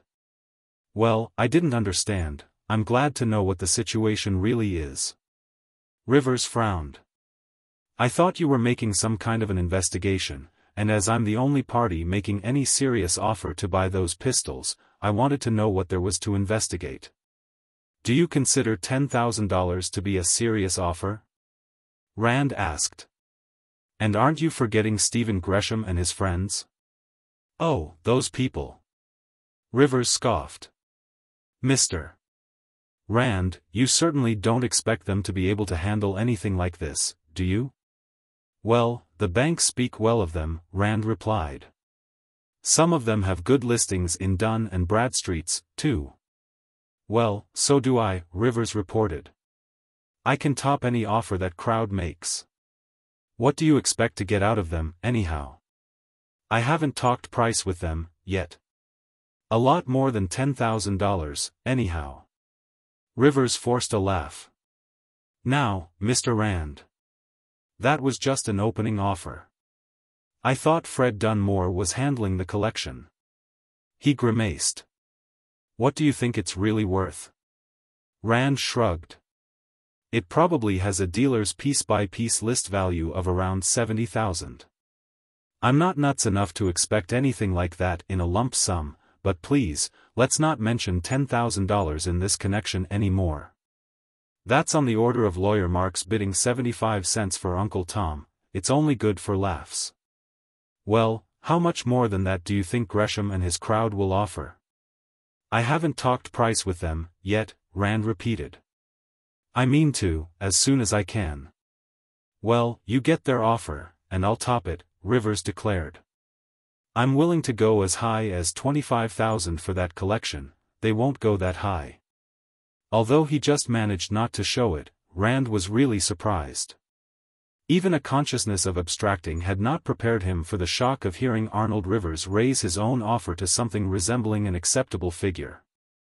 A good case, he reflected, could be made of that for the actuality of miracles. He rose, picking up his trench coat. "Well, that's something like it, now," he said. "I'll see you later. I don't know how long it's going to take me to get a list prepared, and circularize the old arms trade. I should hear from everybody who's interested in a few weeks. You can be sure I'll keep your offer in mind." He slipped into the coat and put on his hat, and then picked up the package containing the Confederate revolver. Rivers had risen, too. He was watching Rand nervously. When Rand tucked the package under his arm and began drawing on his gloves, Rivers cleared his throat. "Mr. Rand, I'm dreadfully sorry," he began, "but I'll have to return your money and take back that revolver. It should not have been sold." He got Rand's $60 out of his pocket as though he expected it to catch fire, and held it out. Rand favored him with a display of pained surprise. "Why, I can't do that," he replied.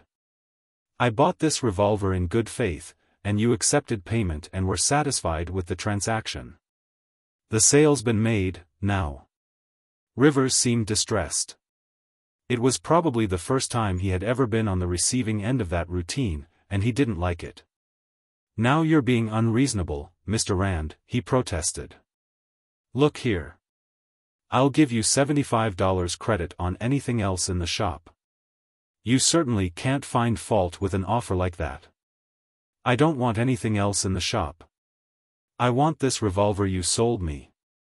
Rand gave him a look of supercilious insolence that was at least a 200% improvement on Rivers at his most insolent.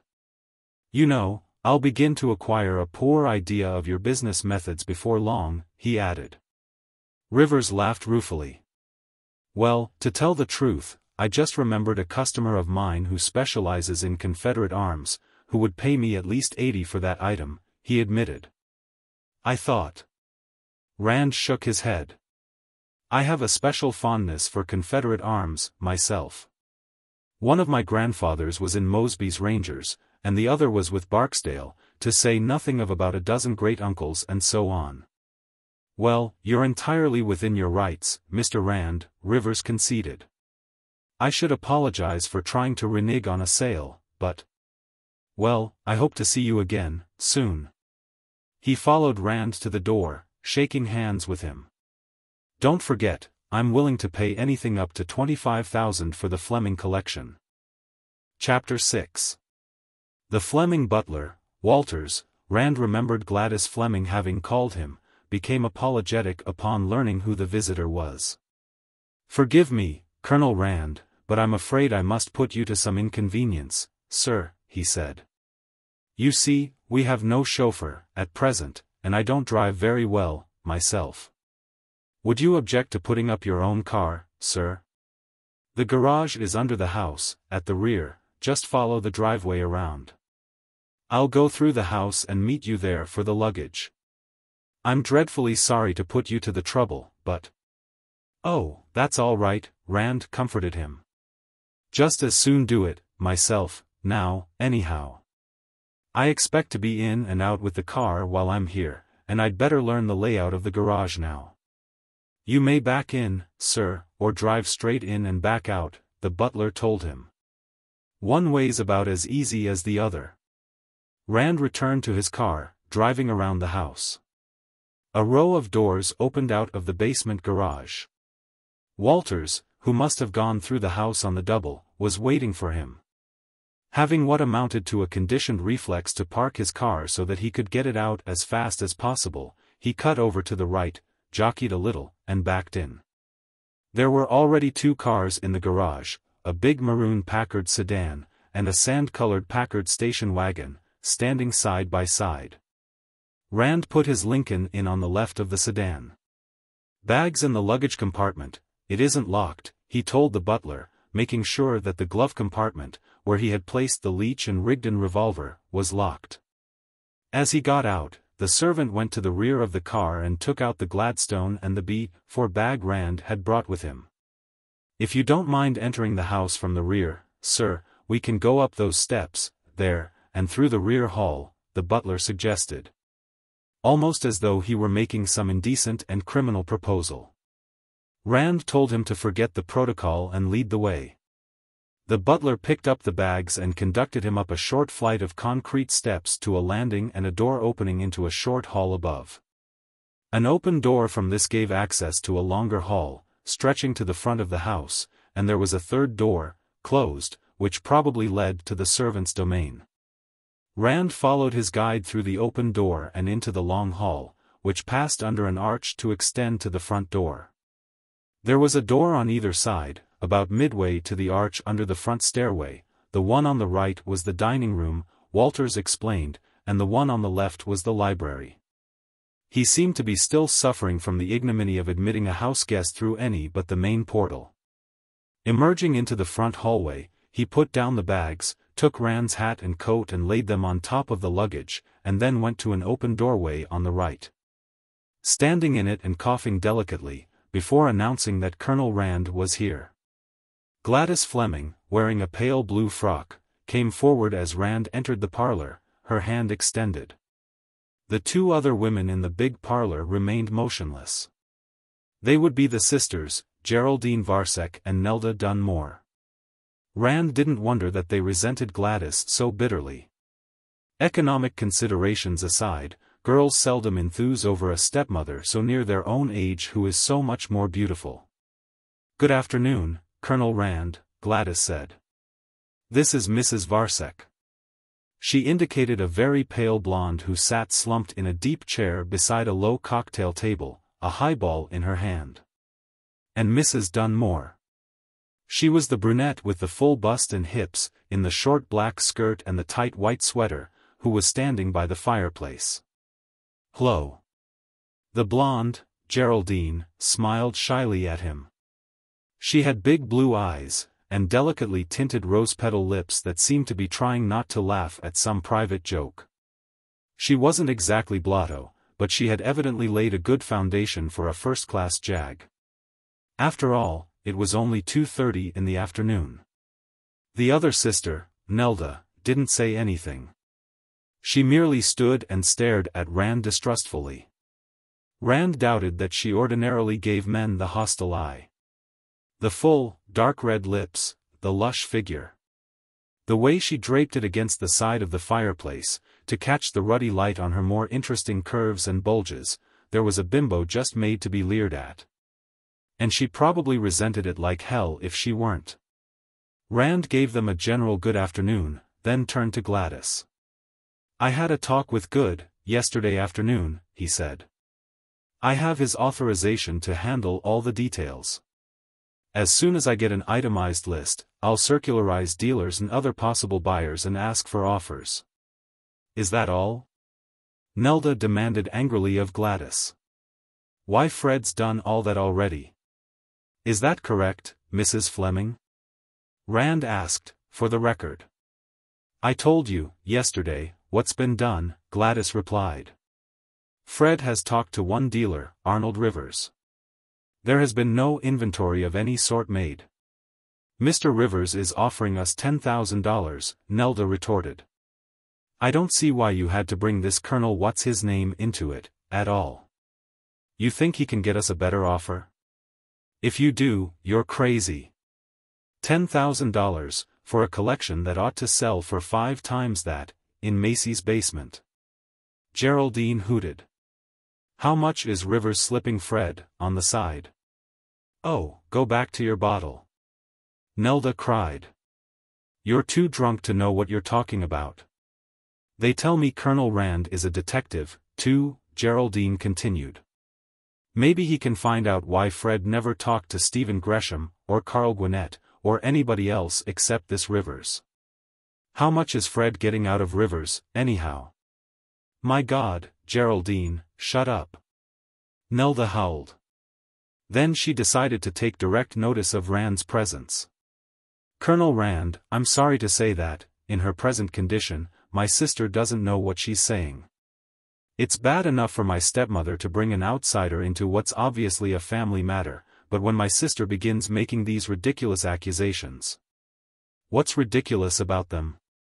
Geraldine demanded, dumping another 2 ounces of whiskey into her glass and freshening it with the siphon. I think Rivers is offering $10,000 for the collection, and Fred's thinking we'd accept it, are the only ridiculous things about it. That's rather what I told Rivers, this afternoon, Rand put in. He seemed a bit upset about my being brought into this, too, but he finally admitted that he was willing to pay up to $25,000 for the collection, and if he buys it. That's exactly what it's going to cost him. What? Nelda fairly screamed. Her hands opened and closed spasmodically. She was using a dark red nail tint that made Rand think of blood-dripping talons. Mr.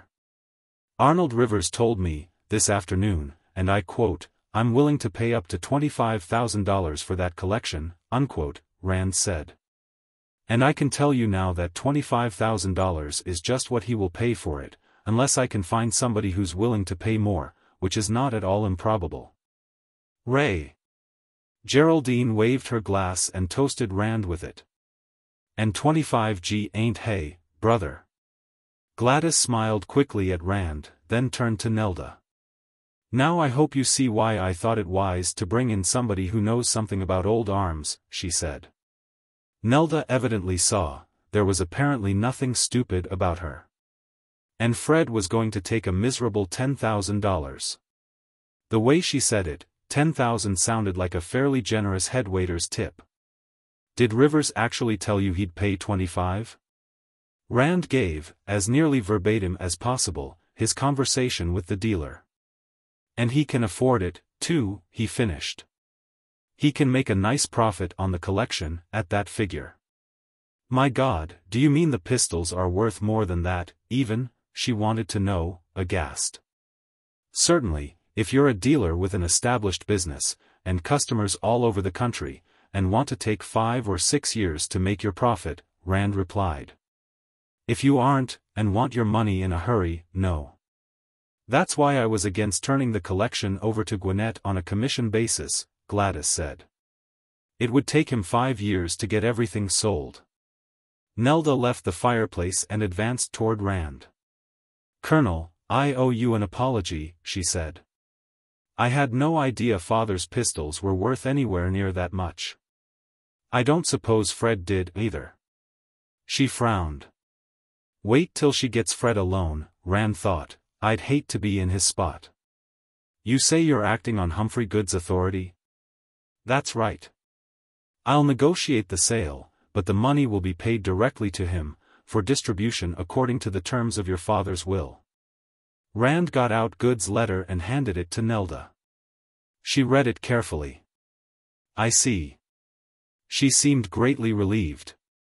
She was looking at Rand, now, as she was accustomed to look at men, particularly handsome 6-footers who were broad across the shoulders and narrow at the hips and resembled King Charles II. She was probably wondering if Rand was equal to old Rowley in another important respect. I didn't understand. I thought, a dirty look, aimed at Gladys, explained what she had thought. Then her glance fell on the bottle and siphon on the table beside Geraldine's chair, and she changed the subject by inquiring if Colonel Rand mightn't like a drink. Well, let's go up to the gunroom, Gladys suggested. We can have our drink up there, while Colonel Rand's looking at the pistols. Coming with us, Geraldine? Geraldine rose, not too steadily, her glass still in her hand, and took Rand's left arm. Gladys, seeing Nelda moving in on the detective's right, took his other arm. Nelda was barely successful in suppressing a look of murderous anger. The double doorway into the hall was just wide enough for Rand and his 2 flankers to pass through. Nelda had to fall in a couple of paces rear of center, and wasn't able to come up into line until they were in the hall upstairs. There's the gunroom. Gladys pointed. And that's your room, over there. As she spoke, Walters came out of the doorway she had indicated. Your bags are unpacked, sir, he reported. Then he told Rand where he would find his things, and where the bath was. There was a brief discussion of drinks. The butler received his instructions and went down the stairway. Rand broke up the feminine formation around him and ushered the ladies ahead of him into the gunroom. It was much as he remembered it from his visit of 2 years before. There was a desk in one corner, and back of it a short workbench and tool cabinet. There was a long table in the middle of the room, its top covered with green baize, upon which many flat rectangular boxes of hardwood rested, some walnut, some rosewood, some quartered oak. Each would contain a pistol or pair of pistols, with cleaning and loading tools. In the corner farthest from the desk, he saw the head of the spiral stairway from the library below, mentioned by Gladys Fleming. There were ashstands and a couple of cocktail tables, and a number of chairs, and the old maple cobbler's bench on which Lane Fleming had died. The only books in the room were in a small case over the workbench. They were all arms books. Then he looked at the walls. On both ends, and on the long inside wall, the pistols hung, hundreds and hundreds of them, the cream of a lifetime's collecting. Horizontal white-painted boards had been fixed to the walls about 4 feet from the floor, and similar boards had been placed 5 feet above them. Between, narrow vertical strips, as wide as a lath but twice as thick, were set. Rows of pistols were hung, the barrels horizontal, on pairs of these strips, with screwhooks at grip and muzzle. There were about 100 such vertical rows of pistols. Rand was still looking at them when the butler brought in the drinks. When Gladys told the servant that that would be all, he went out, rather reluctantly, by the spiral stairs to the library. "Well, what do you think of them, Colonel Rand?" Gladys asked. Rand tasted his whiskey and looked around. "It's one of the finest collections in the country," he said.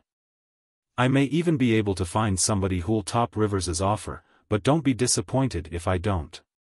By the way, did anybody help Mr. Fleming keep this stuff clean?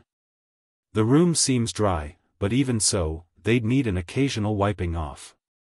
"Oh, Walters was always in here, going over the pistols," Nelda said. "He's been in here every day, lately. I wonder if you could spare him to help me a little? I'll need somebody who knows his way around here, at first." "Why, of course," Gladys agreed. "He isn't very busy in the mornings, or in the afternoons till close to dinner time. Are you going to start work today?" "I'll have to.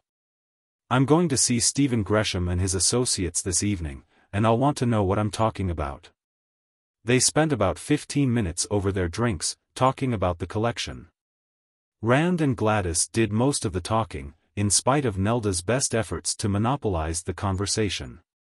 Geraldine, after a few minutes, retired into her private world and only roused herself when her sister and stepmother were about to leave. When they went out, Gladys promised to send Walters up directly. Rand heard her speaking to him at the foot of the main stairway. Chapter 7. When Walters entered, Rand had his pipe lit and was walking slowly around the room, laying out the work ahead of him. Roughly, the earliest pieces were on the extreme left, on the short north wall of the room, and the most recent ones on the right, at the south end. This was, of course, only relatively true. The pistols seemed to have been classified by type in vertical rows, and chronologically from top to bottom in each row. The collection seemed to consist of a number of intensely specialized small groups, with a large number of pistols of general types added. For instance, about midway on the long east wall, there were some 30-odd all-metal pistols, from will-lock to percussion. There was a collection of U.S. Marshals, with 2 rows of the regulation pistols, flintlock and percussion, of foreign governments, placed on the left, and the collection of Colts on the right. After them came the other types of percussion revolvers, and the later metallic cartridge types. It was an arrangement which made sense, from the arms student's point of view, and Rand decided that it would make sense to the dealers and museums to whom he intended sending lists. He would save time by listing them as they were hung on the walls. Then, there were the cases between the windows on the west wall, containing the ammunition collection, examples of every type of fixed pistol ammunition, and the collection of bullet molds and powder flasks and will lock spanners and assorted cleaning and loading accessories. All that stuff would have to be listed, too. "I beg your pardon, sir," Walters broke in, behind him. "Mrs. Fleming said that you wanted me." "Oh, yes." Rand turned. "Is this the whole thing? What's on the walls, here?" "Yes, sir. There is also a wall case containing a number of modern pistols and revolvers, and several rifles and shotguns, in the room formerly occupied by Mr. Fleming, but they are not part of the collection, and they are now the personal property of Mrs. Fleming. I understand that she intends selling at least some of them, on her own account. Then, there is a quantity of ammunition and ammunition components in that closet under the workbench, cartridges, primed cartridge shells, black and smokeless powder, cartridge primers. Percussion caps, but they are not part of the collection, either. I believe Mrs. Fleming wants to sell most of that, too. Well, I'll talk to her about it. I may want to buy some of the ammunition for myself," Rand said. "So I only need to bother with what's on the walls, in this room? By the way, did Mr. Fleming keep any sort of record of his collection?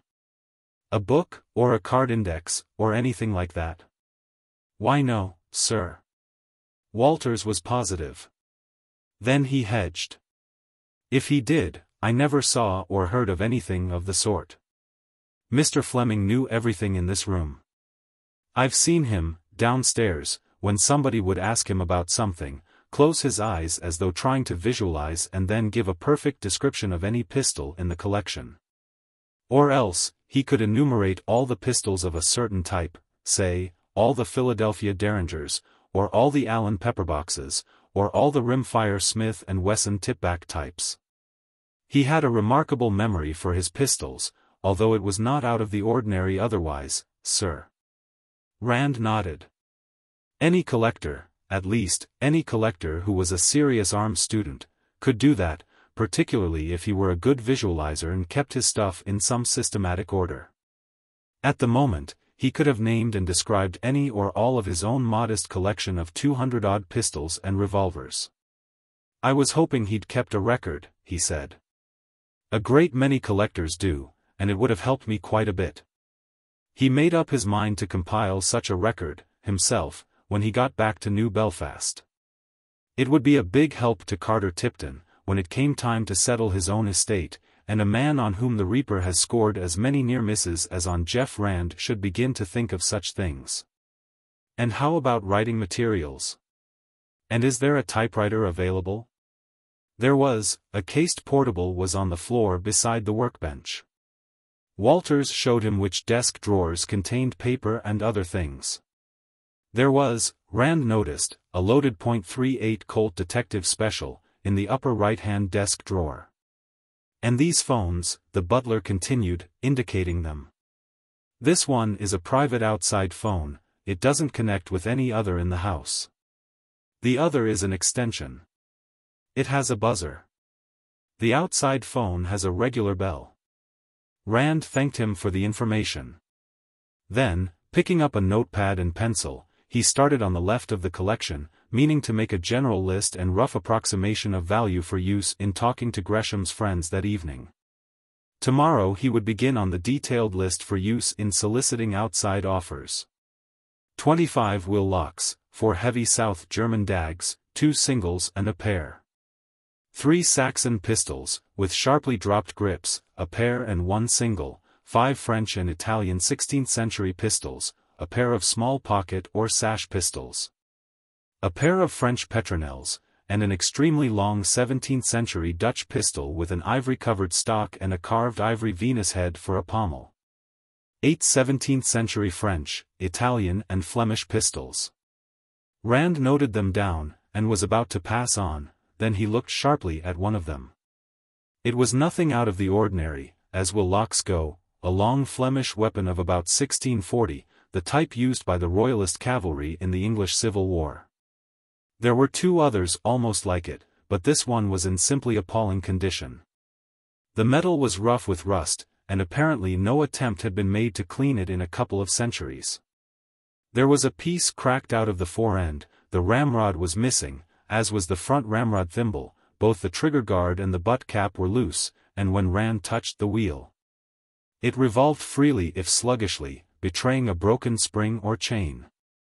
The vertical row next to it seemed to be all snap-haunces, but among them Rand saw a pair of Turkish flintlocks. Not even good Turkish flintlocks. A pair of the sort of weapons hastily thrown together by native craftsmen or imported ready-made from Belgium for bazaar sale to gullible tourists. Among the fine examples of 17th-century Brescian gun-making above and below it, these things looked like a pair of dogpatchers in the Waldorf Starlight Room. Rand contemplated them with distaste, then shrugged. After all, they might have had some sentimental significance, say souvenirs of a pleasantly remembered trip to the Levant. A few rows farther on, among some exceptionally fine flintlocks, all of which predated 1700, he saw one of those big Belgian Navy pistols, circa 1800.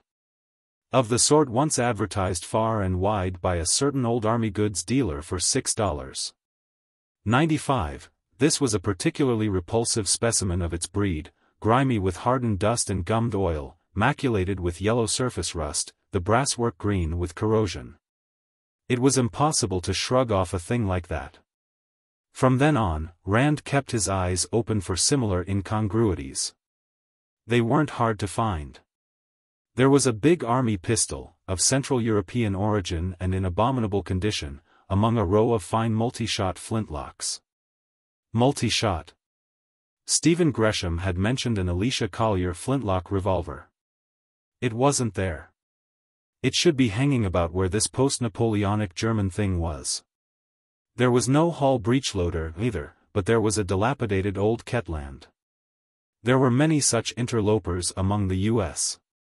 Marshals, an English ounce-ball cavalry pistol, a French 1777 and a French 1773, a couple more $6.95 bargain counter specials, a miserable altered S. North 1816.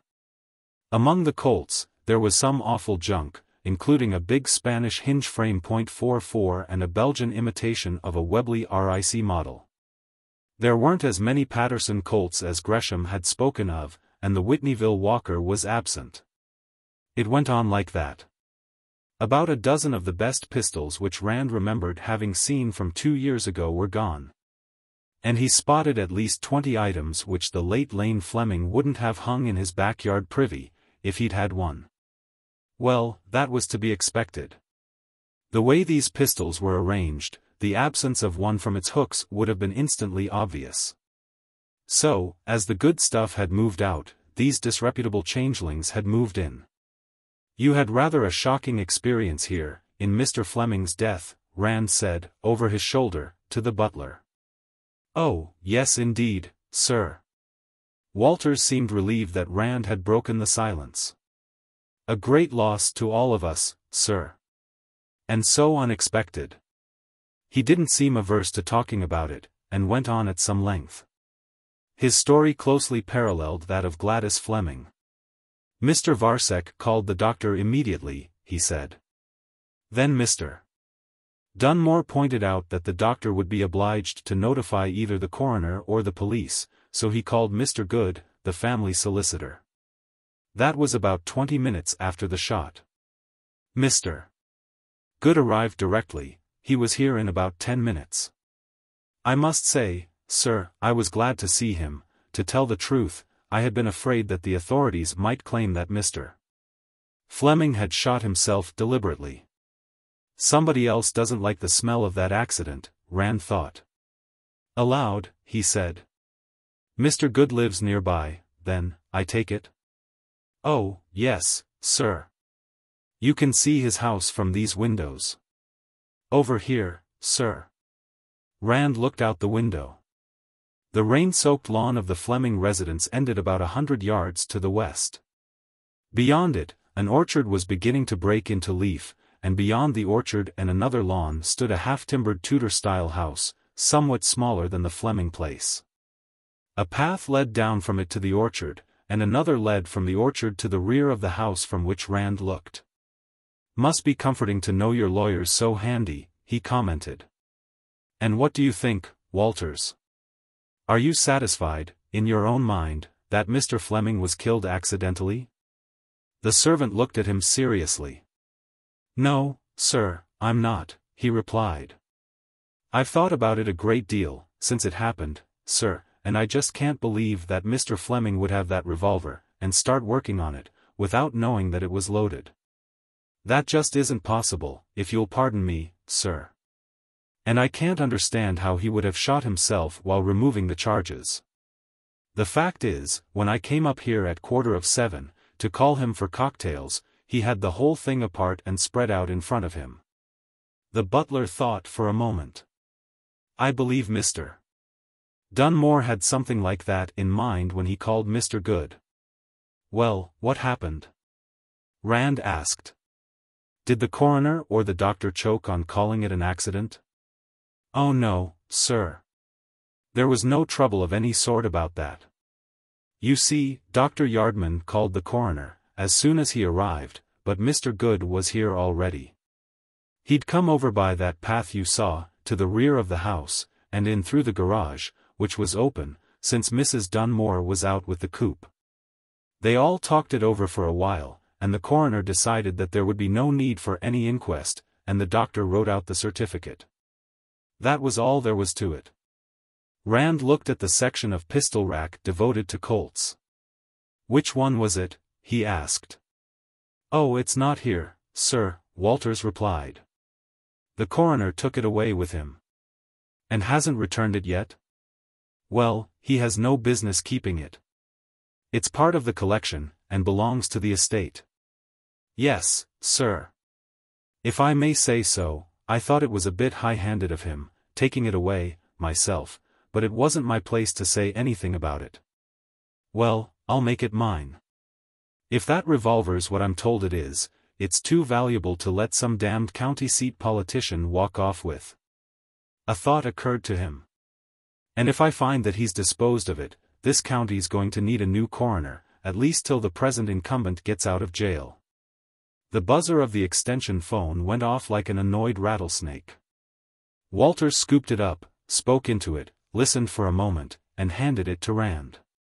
For you, sir, Mrs. Fleming. Colonel Rand, Carl Gwinnett, the commission dealer I told you about is here, Gladys told him. Do you want to talk to him? Why, yes. Do I understand, now, that you and the other ladies want cash, and don't want the collection peddled off piecemeal? All right, send him up. I'll talk to him. A few minutes later, a short, compact-looking man of 40-odd entered the gunroom, shifting a briefcase to his left hand and extending his right. Rand advanced to meet him and shook hands with him. You're Colonel Rand? Enjoyed your articles in the Rifleman, he said. Mrs.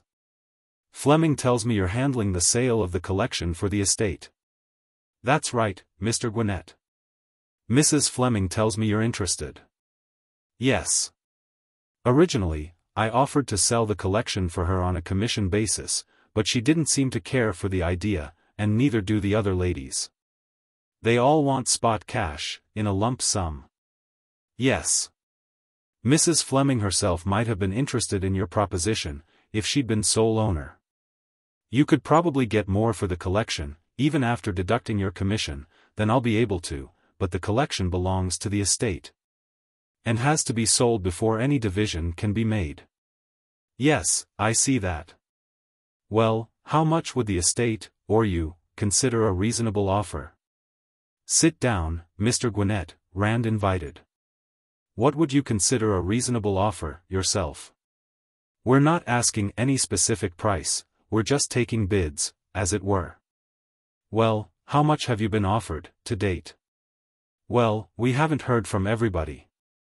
In fact, we haven't put out a list, or solicited offers, except locally, as yet. But one gentleman has expressed a willingness to pay up to $25,000. Gwinnett's face expressed polite skepticism. Colonel Rand, he protested. You certainly don't take an offer like that seriously? I think it was made seriously, Rand replied.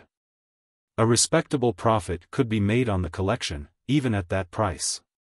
Gwinnett's eyes shifted over the rows of horizontal barrels on the walls. He was almost visibly wrestling with mental arithmetic, and at the same time trying to keep any hint of his notion of the collection's real value out of his face. "Well, I doubt if I could raise that much," he said. "Might I ask who's making this offer?" "You might, I'm afraid I couldn't tell you." "You wouldn't want me to publish your own offer broadcast, would you?" "I think I can guess." "If I'm right, don't hold your head in a tub of water till you get it," Gwinnett advised. "Making a big offer to scare away competition is one thing, and paying off on it is another. I've seen that happen before, you know. Fact is, there's one dealer, not far from here, who makes a regular habit of it. He'll make some fantastic offer, and then, when everybody's been bluffed out, he'll start making objections and finding faults. And before long he'll be down to about a quarter of his original price. The practice isn't unknown," Rand admitted. "I'll bet you don't have this $25,000 offer on paper, over a signature," Gwinnett pursued. "Well, here." He opened his briefcase and extracted a sheet of paper, handing it to Rand. "You can file this, I'll stand back of it." Rand looked at the typed and signed statement to the effect that Carl Gwinnett agreed to pay the sum of $15,000 for the Lane Fleming pistol collection, in its entirety, within 30 days of date. That was an average of $6 a pistol. There had been a time, not too long ago, when a pistol collection with an average value of $6, particularly one as large as the Fleming collection, had been something unusual. For one thing, arms values had increased sharply in the meantime. For another, Lane Fleming had kept his collection clean of the $2 items which dragged down so many collectors' average values. Except for the 24 mysterious interlopers, there wasn't a pistol in the Fleming collection that wasn't worth at least $20.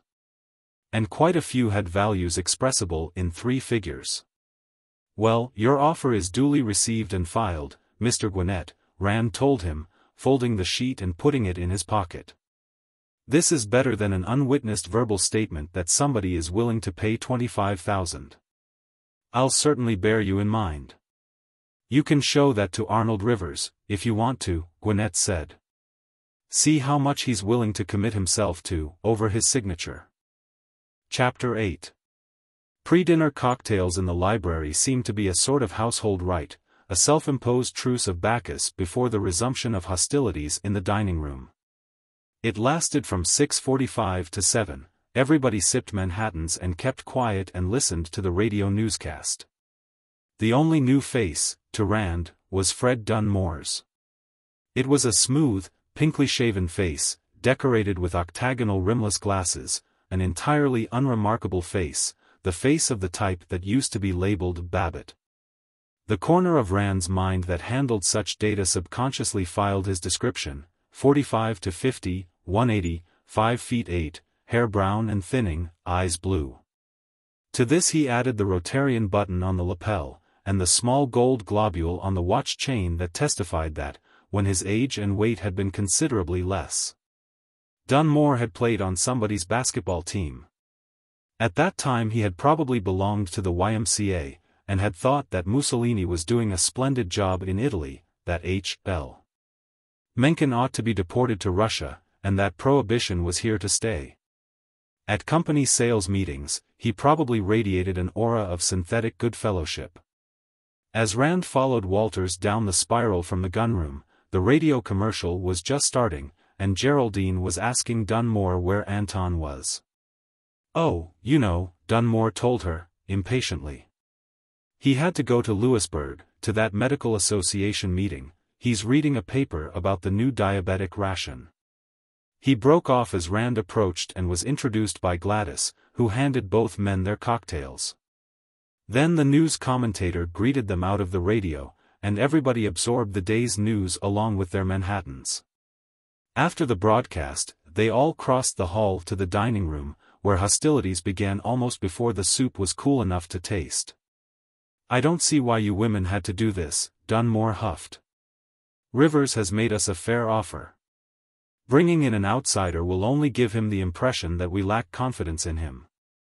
Well, won't that be just too bad? Geraldine slashed at him.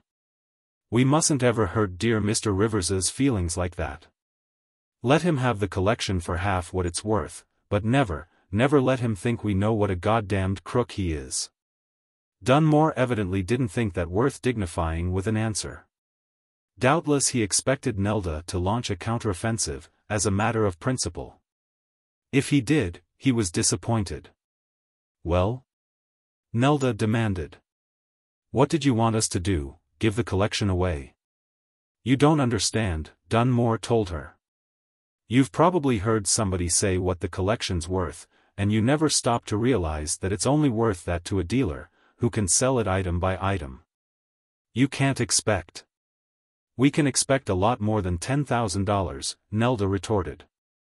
In fact, we can expect more than that from Rivers. Colonel Rand was talking to Rivers, this afternoon. Colonel Rand doesn't have any confidence in Rivers at all, and he doesn't care who knows it. You were talking to Arnold Rivers, this afternoon, about the collection? Dunmore demanded of Rand. That's right, Rand confirmed. I told him his $10,000 offer was a joke. Stephen Gresham and his friends can top that out of one pocket. Finally, he got around to admitting that he's willing to pay up to $25,000. I don't believe it. Dunmore exclaimed angrily. Rivers told me personally, that neither he nor any other dealer could hope to handle that collection profitably at more than $10,000. And you believe that? Nelda demanded. And you're a businessman? My God. He's probably a good one, as long as he sticks to pancake flour, Geraldine was generous enough to concede. But about guns, he barely knows which end the bullet comes out at. $10,000 was probably his idea of what we'd think the pistols were worth. Dunmore ignored that and turned to Rand. Did Arnold Rivers actually tell you he'd pay $25,000 for the collection? He asked. I can't believe that he'd raise his own offer like that. He didn't raise his offer. I threw it out and told him to make one that could be taken seriously. Rand repeated, as closely as he could, his conversation with the arms dealer. When he had finished, Dunmore was frowning in puzzled displeasure. And you think he's actually willing to pay that much? Yes, I do. If he handles them right, he can double his money on the pistols inside of 5 years. I doubt if you realize how valuable those pistols are. You probably defined Mr. Fleming's collection as a hobby and therefore something not to be taken seriously. And, aside from the actual profit, the prestige of handling this collection would be worth a good deal to Rivers, as advertising. I haven't the least doubt that he can raise the money, or that he's willing to pay it. Dunmore was still frowning. Maybe he hated being proved wrong in front of the women of the family. And you think Gresham and his friends will offer enough to force him to pay the full amount? Rand laughed and told him to stop being naive. He's done that, himself, and what's more, he knows it. When he told me he was willing to go as high as $25,000, he fixed the price. Unless somebody offers more, which isn't impossible. But maybe he's just bluffing. Dunmore seemed to be following Gwynette's line of thought. After he's bluffed Gresham's crowd out, maybe he'll go back to his original $10,000 offer. Fred, please stop talking about that $10,000. Geraldine interrupted. How much did Rivers actually tell you he'd pay? $25,000, like he did Colonel Rand? Dunmore turned in his chair angrily. Now, look here, he shouted. There's a limit to what I've got to take from you. He stopped short, as Nelda, beside him, moved slightly, and his words ended in something that sounded like a smothered moan. Rand suspected that she had kicked her husband painfully under the table. Then Walters came in with the meat course, and firing ceased until the butler had retired. By the way, Rand tossed into the conversational vacuum that followed his exit, does anybody know anything about a record Mr. Fleming kept of his collection? Why, no. Can't say I do, Dunmore replied promptly, evidently grateful for the change of subject. You mean, like an inventory? Oh, Fred, you do. Nelda told him impatiently. You know that big gray book father kept all his pistols entered in. It was a gray ledger, with a black leather back, Gladys said. He kept it in the little bookcase over the workbench in the gunroom. I'll look for it, Rand said. Sure it's still there? It would be a big help to me. The rest of the dinner passed in relative tranquility. The conversation proceeded in fairly safe channels. Dunmore was anxious to avoid any further reference to the sum of $10,000. When Gladys induced Rand to talk about his military experiences, he lapsed into preoccupied silence. Several times, Geraldine and Nelda aimed half-hearted feline swipes at one another, more out of custom than present in active rancor. The women seemed to have erected a temporary tripartite entente more or less cordial. Finally, the meal ended, and the diners drifted away from the table. Rand went to his room for a few moments, then went to the gunroom to get the notes he had made. Fred Dunmore was using the private phone as he entered. Well, never mind about that, now, he was saying. We'll talk about it when I see you. Yes, of course, so am I. Well, say about 11. Be seeing you. He hung up and turned to Rand. More goddamned Union trouble, he said. It's enough to make a saint lose his religion. Our factory hands are organized in the CIO, and our warehouse, sales, and shipping personnel are in the A.F. of L, and if they aren't fighting the company, they're fighting each other. Now they have some damn kind of a jurisdictional dispute.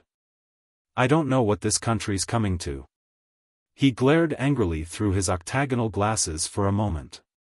Then his voice took on an ingratiating note. Look here, Colonel, I just didn't understand the situation, until you explained it. I hope you aren't taking anything that sister-in-law of mine said seriously. She just blurts out the first thing that comes into her so-called mind. Why, only yesterday she was accusing Gladys of bringing you into this to help her gyp the rest of us. And before that? Oh, forget it. Rand dismissed Geraldine with a shrug. I know she was talking through a highball glass. As far as selling the collection is concerned, you just let Rivers sell you a bill of something you hadn't gotten a good look at. He's a smart operator, and he's crooked as a wagon load of blacksnakes. Maybe you never realized just how much money Fleming put into this collection. Naturally you wouldn't realize how much could be gotten out of it again. A lot of this stuff has been here for quite a while, and antiques of any kind tend to increase in value. Well, I want you to know that I'm just as glad as anybody if you can get a better price out of him than I could. Dunmore smiled ruefully. I guess he's just a better poker player than I am. Not necessarily. He could see your hand, and you couldn't see his, Rand told him. You going to see Gresham and his friends, this evening? Dunmore asked. Well, when you get back, if you find 4 cars in the garage, counting the station wagon, lock up after you've put your own car away. If you find only 3, then you'll know that Anton Varsek's still out, so leave it open for him. That's the way we do here, last one in locks up. Chapter 9. Rand found another car, a smoke-gray Plymouth coupe, standing on the left of his Lincoln when he went down to the garage. Running his car outside and down to the highway, he settled down to his regular style of driving, a barely legal 50 mph. Punctuated by bursts of absolutely felonious speed whenever he found an unobstructed straightaway. Entering Rosemont, he slowed and went through the underpass at the railroad tracks, speeding again when he was clear of the village. A few minutes later, he was turning into the crushed limestone drive that led up to the buff brick Gresham house. A girl met him at the door, a cute little redhead in a red-striped dress, who gave him a smile that seemed to start on the bridge of her nose and lift her whole face up after it. She held out her hand to him. "Colonel Rand," she exclaimed. "I'll bet you don't remember me." "Sure I do." "You're Rand said. "At least, I think you are.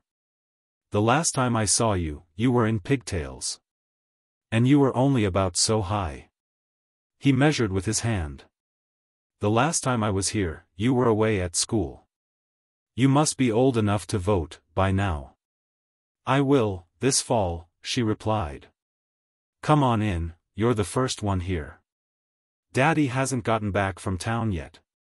He called and said he'd be delayed till about 9.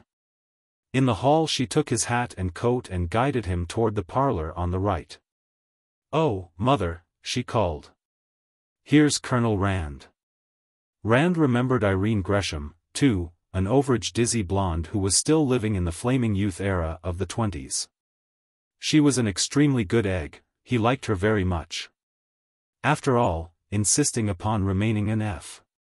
Scott Fitzgerald character was a harmless and amusing foible, and it was no more than right that somebody should try to keep the bright banner of jazz-age innocence flying in a grim and sullen world. He accepted a cigarette, shared the flame of his lighter with mother and daughter, and submitted to being gushed over. And, honestly, Jeff, you get handsomer every year, Irene Gresham rattled on. Doesn't he look just like Clark Gable in Gone with the Wind? But then, of course, Jeff really is a Southerner, so. The doorbell interrupted this slight non sequitur. She broke off, rising. Sit still, Jeff, I'm just going to see who it is. You know, we're down to only one servant now, and it seems as if it's always her night off, or something. I don't know, honestly, what I'm going to do. She hurried out of the room. Voices sounded in the hall, a man's and a girl's. That's Pierre and Karen, Dot said. Let's all go up in the gunroom, and wait for the others there. They went out to meet the newcomers. The man was a few inches shorter than Rand, with gray eyes that looked startlingly light against the dark brown of his face. He wasn't using a cane, but he walked with a slight limp. Beside him was a slender girl, almost as tall as he was, with dark brown hair and brown eyes. She wore a rust-brown sweater and a brown skirt, and low-heeled walking shoes. Irene Gresham went into the introductions. The newcomers shook hands with Rand and were advised that the style of address was Jeff, rather than Colonel Rand. And then Dot suggested going up to the gunroom. Irene Gresham said she'd stay downstairs, she'd have to let the others in. Have you seen this collection before? Pierre Jarrett inquired as he and Rand went upstairs together. About 2 years ago, Rand said. Stephen had just gotten a cased dueling set by Wilkinson, then. From the Far West Hobby Shop, I think. Oh, he's gotten a lot of new stuff since then, and sold off about a dozen culls and duplicates, the former Marine said. I'll show you what's new, till the others come.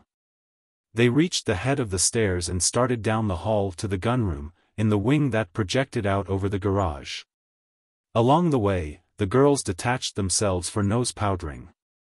Unlike the room at the Fleming home, Stephen Gresham's gunroom had originally been something else, a nursery, or playroom, or party room. There were windows on both long sides, which considerably reduced the available wall space, and the situation wasn't helped any by the fact that the collection was about 30% long arms. Things were pretty badly crowded. Most of the rifles and muskets were in circular barracks racks, away from the walls. Here, this one's new since you were here, Pierre said, picking a long musket from one of the racks and handing it to Rand. How do you like this one? Rand took it and whistled appreciatively. Real European matchlock. No, I never saw that. Looks like North Italian, say 1575 to about 1600. That musket, Pierre informed him, came over on the Mayflower. Really, or just a gag? Rand asked. It easily could have. The Mayflower Company bought their muskets in Holland, from some 17th-century forerunner of Bannerman's, and Europe was full of muskets like this then.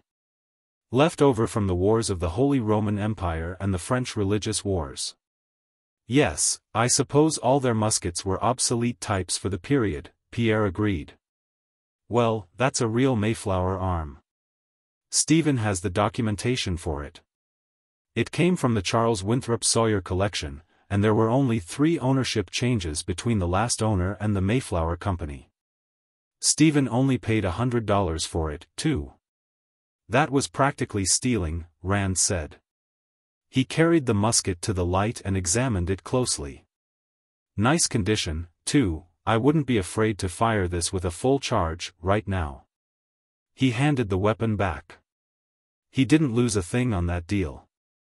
I should say not. I'd give him $200 for it, any time. Even without the history, it's worth that. Who buys history, anyhow? Rand wanted to know. The fact that it came from the Sawyer collection adds more value to it than this Mayflower business. Past ownership by a recognized authority like Sawyer is a real guarantee of quality and authenticity. But history, documented or otherwise, hell, only yesterday I saw a pair of pistols with a wonderful 350-year documented history. Only not a word of it was true. The pistols were made about 20 years ago. Those Locks Fleming bought from Arnold Rivers?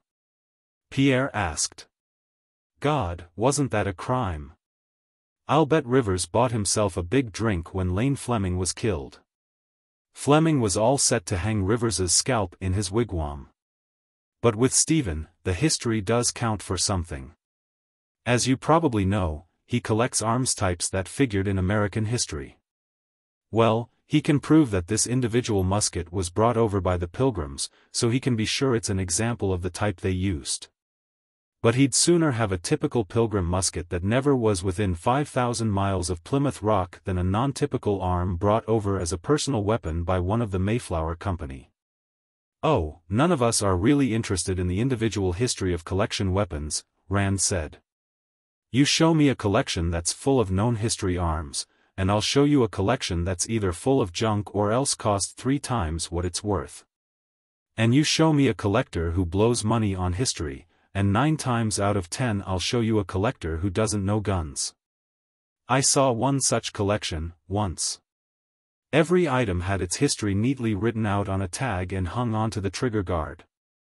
The owner thought that the patent dates on Colts were model dates, and the model dates on French military arms were dates of fabrication.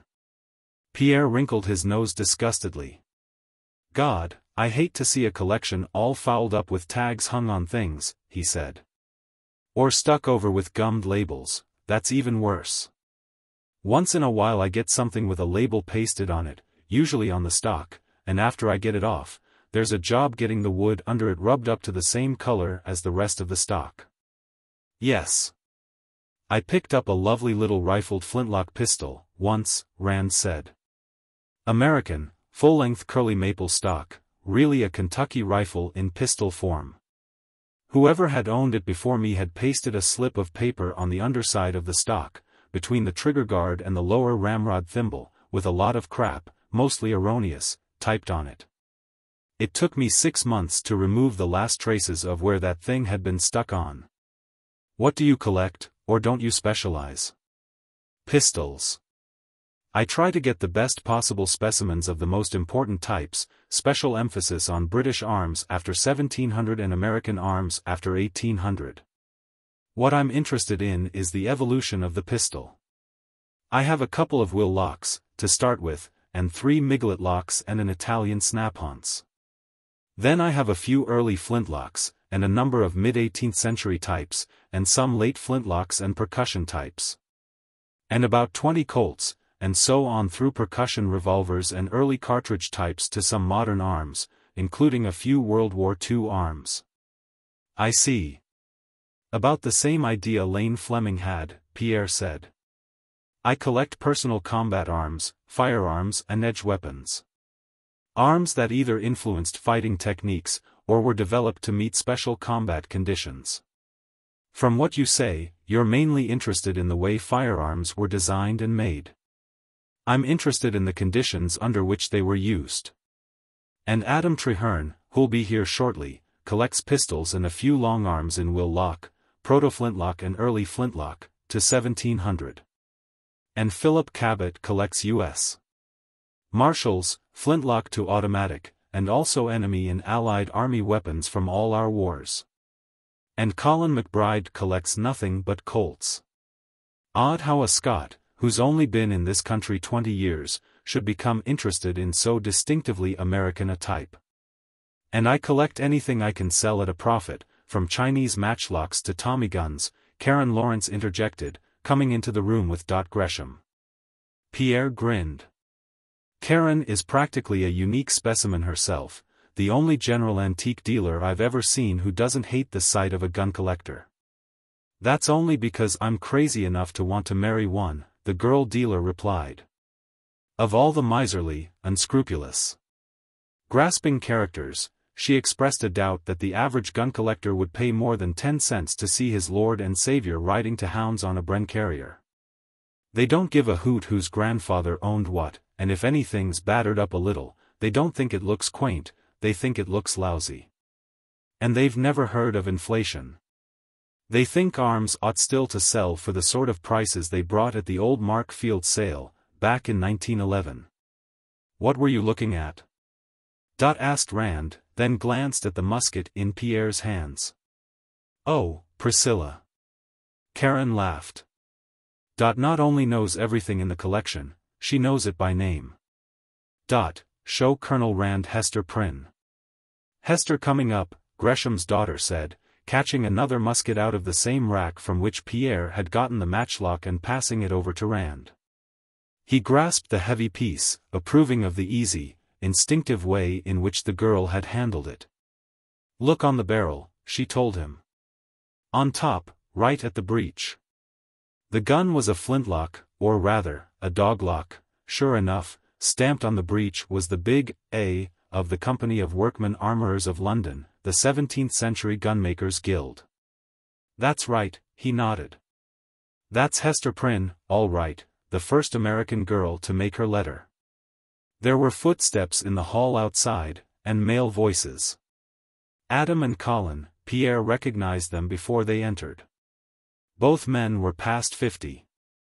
Colin McBride was a 6-foot black Highlander. Black eyes, black hair, and a black weeping willow mustache, from under which a stubby pipe jutted. Except when he emptied it of ashes and refilled it, it was a permanent fixture of his weather-beaten face. Treherne was somewhat shorter, and fair.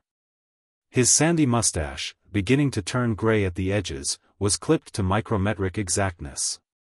They shook hands with Rand, who set Hester back in her place. Treherne took the matchlock out of Pierre's hands and looked at it wistfully. Some chaps have all the luck, he commented. What do you think of it, Mr. Rand? Pierre, who had made the introductions, had respected the detective's present civilian status.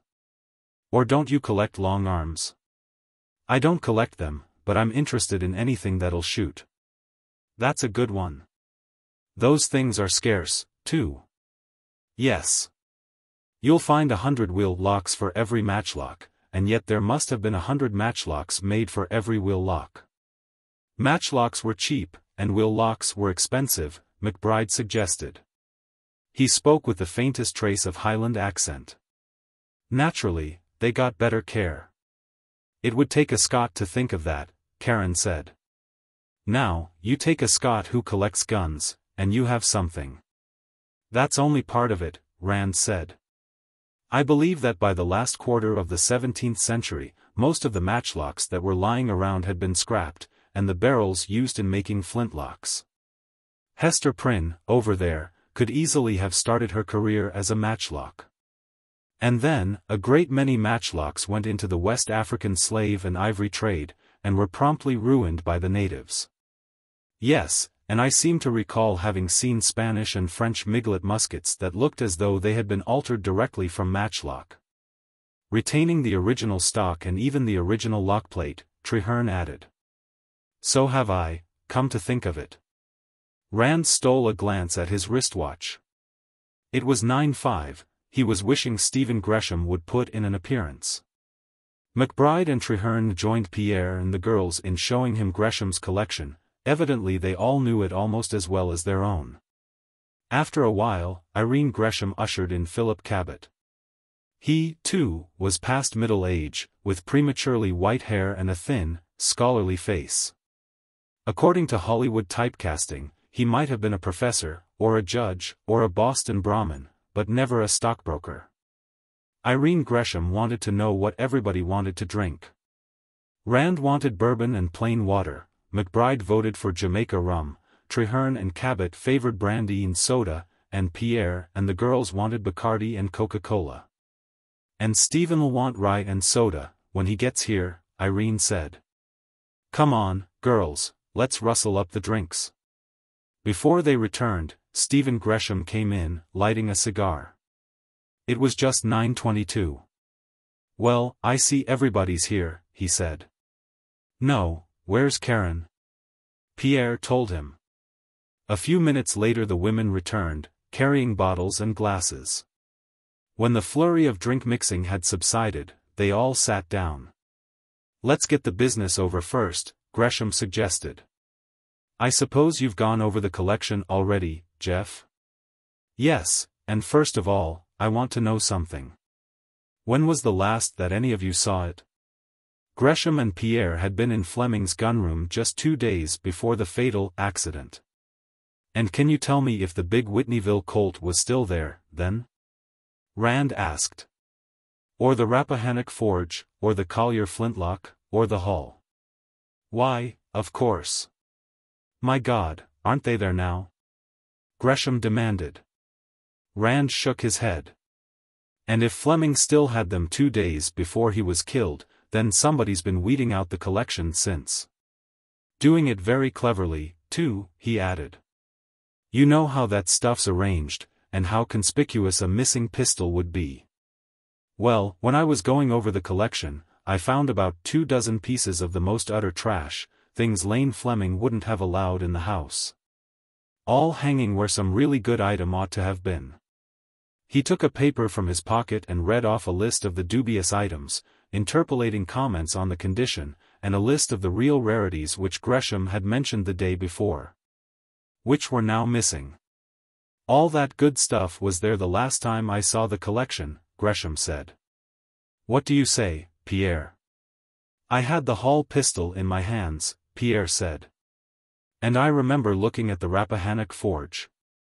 Treherne broke in to ask how many English dog locks there were, and if the Snap-ons Highlander and the big all-steel will lock were still there. At the same time, Cabot was inquiring about the Springfield 1818 and the Virginia Manufactory pistols. I'll have a complete, itemized list in a few days, Rand said. In the meantime, I'd like a couple of you to look at the collection and help me decide what's missing.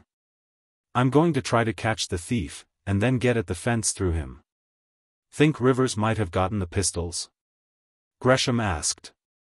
He's the crookedest dealer I know of.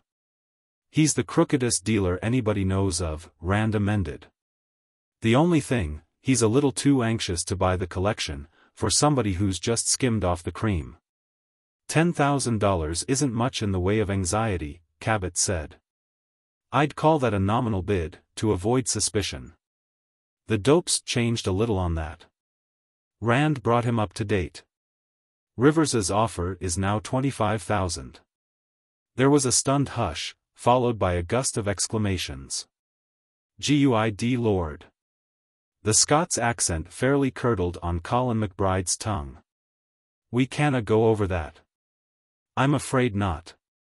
20 would be about our limit, Gresham agreed. And with the best items gone, he shrugged. Pierre and Karen were looking at each other in blank misery. Their dream of establishing themselves in the arms business had blown up in their faces. Oh, he's talking through his hat. Cabot declared. He just hopes we'll lose interest, and then he'll buy what's left of the collection for a song. Maybe he knows the collection's been robbed, Treherne suggested. That would let him out, later.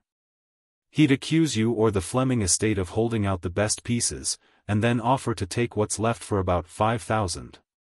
Well, that would be presuming that he knows the collection has been robbed, Cabot pointed out. And the only way he'd know that would be if he, himself, had bought the stolen pistols. Well, does anybody need a chaser to swallow that? Treherne countered. I'm bloody sure I don't. Karen Lawrence shook her head. No, he'd pay $25,000 for the collection, just as it stands, to keep Pierre and me out of the arms business. This end of the state couldn't support another arms dealer, and with the reputation he's made for himself, he'd be the one to go under. She stubbed out her cigarette and finished her drink. If you don't mind, Pierre, I think I'll go home. I'm not feeling very festive, myself, right now. The ex-Marine rose and held out his hand to Rand. Don't get the idea, Jeff, that anybody here holds this against you. You have your client's interests to look out for. Well, if this be treason, make the most of it, Rand said, but I hope Rivers doesn't go through with it. I'd like to see you people get the collection, and I'd hate to see a lot of nice pistols like that get into the hands of a damned swindler like Rivers. Maybe I can catch him with the hot goods on him, and send him up for about 3 to 5. Oh, he's too smart for that, Karen despaired. He can get away with faking, but the dumbest jury in the world would know what receiving stolen goods was, and he knows it. Dorothy and Irene Gresham accompanied Pierre and Karen downstairs. After they had gone, Gresham tried, not very successfully, to inject more life into the party with another round of drinks. For a while they discussed the personal and commercial iniquities of Arnold Rivers. Treherne and McBride, who had come together in the latter's car, left shortly, and half an hour later, Philip Cabot rose and announced that he, too, was leaving.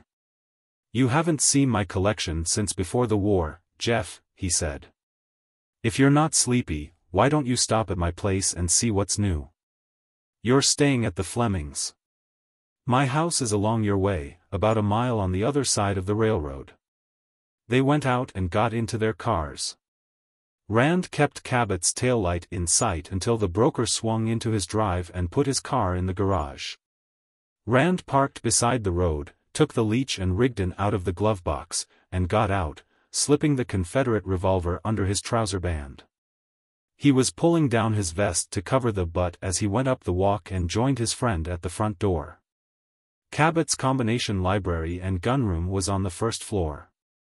Like Rand's own, his collection was hung on racks over low bookcases on either side of the room. It was strictly a collector's collection, intensely specialized.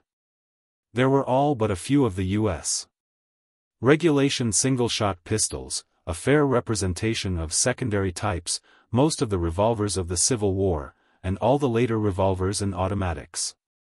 In addition, there were British pistols of the Revolution in 1812, Confederate revolvers, a couple of Spanish revolvers of 1898, the Lugers and Mausers and Steyrs of the First World War. And the pistols of all our allies, beginning with the French weapons of the Revolution. I'm having the devil's own time filling in for this last war, Cabot said. I have a want ad running in the Rifleman, and I've gotten a few, that Nambu, and that Japanese Model 14, and the Polish Radom, and the Italian Glicenti, and that Tokarev, and, of course, the P-38 and the Canadian Browning. But it's going to take the devil's own time. I hope nobody starts another war, for a few years, till I can get caught up on the last one. Rand was looking at the Confederate revolvers. Griswold and Greer, Hyman brothers, Tucker and Sherrod, Dance brothers and Park, Spiller and Burr, there it was, Leech and Rigdon. He tapped it on the cylinder with a finger. Wasn't it one of those things that killed Lane Fleming? He asked. Leech and Rigdon. So I'm told. Cabot hesitated. Jeff, I saw that revolver, not 4 hours before Fleming was shot. Had it in my hands, looked it over carefully. He shook his head. It absolutely was not loaded. It was empty, and there was rust in the chambers. Then how the hell did he get shot? Rand wanted to know. That I couldn't say, I'm only telling you how he didn't get shot. Here, this is how it was.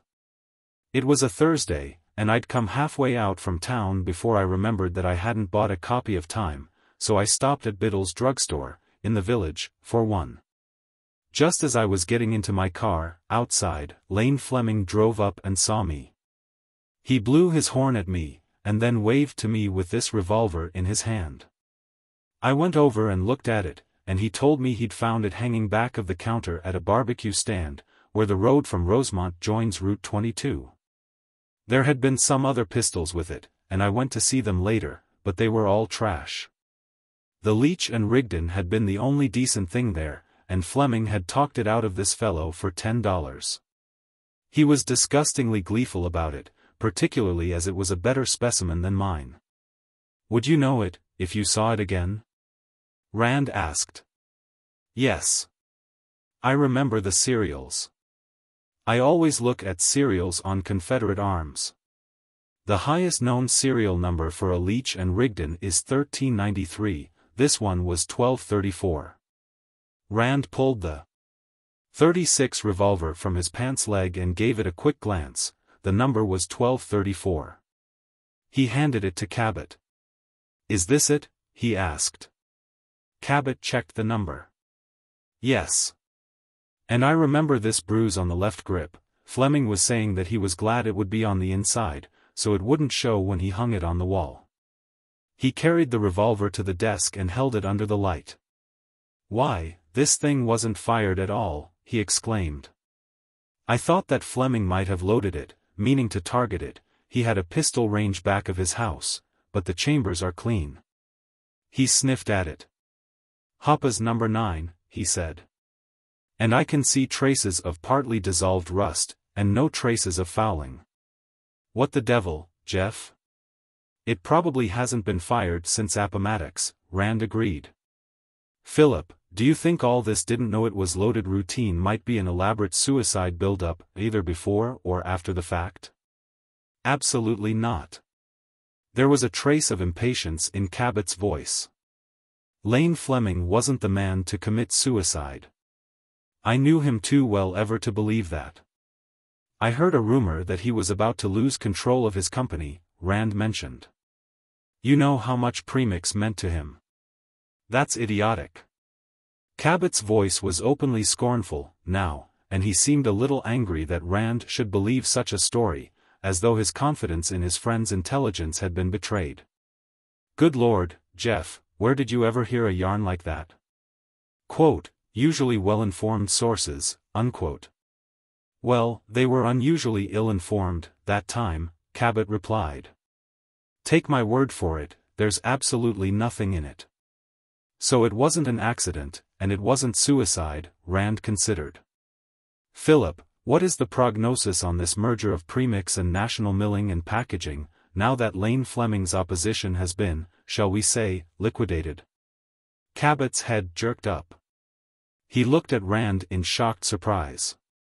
My God, you don't think, he began. Jeff, are you investigating Lane Fleming's death? I was retained to sell the collection, Rand stated. Now, I suppose, I'll have to find out who's been stealing those pistols, and recover them, and jail the thief and the fence. But I was not retained to investigate the death of Lane Fleming.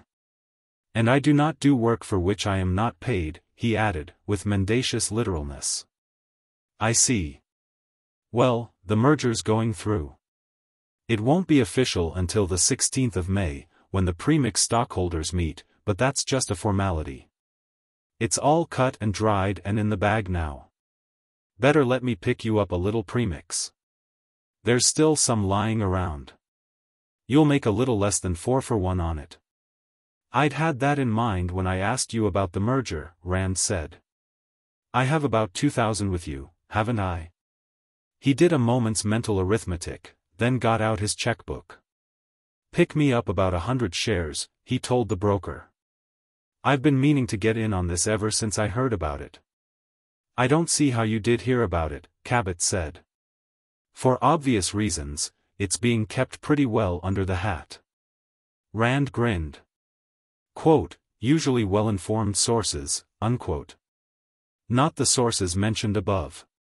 Jeff, you know, this damn thing's worrying me, Cabot told him, writing a receipt and exchanging it for Rand's check.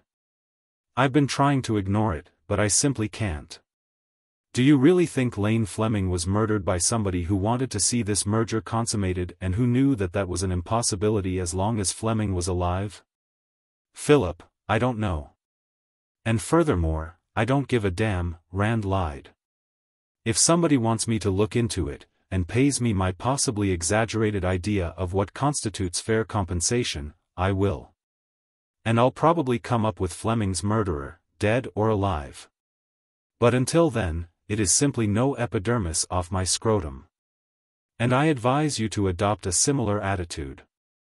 They changed the subject, then, to the variety of pistols developed and used by the opposing nations in World War II.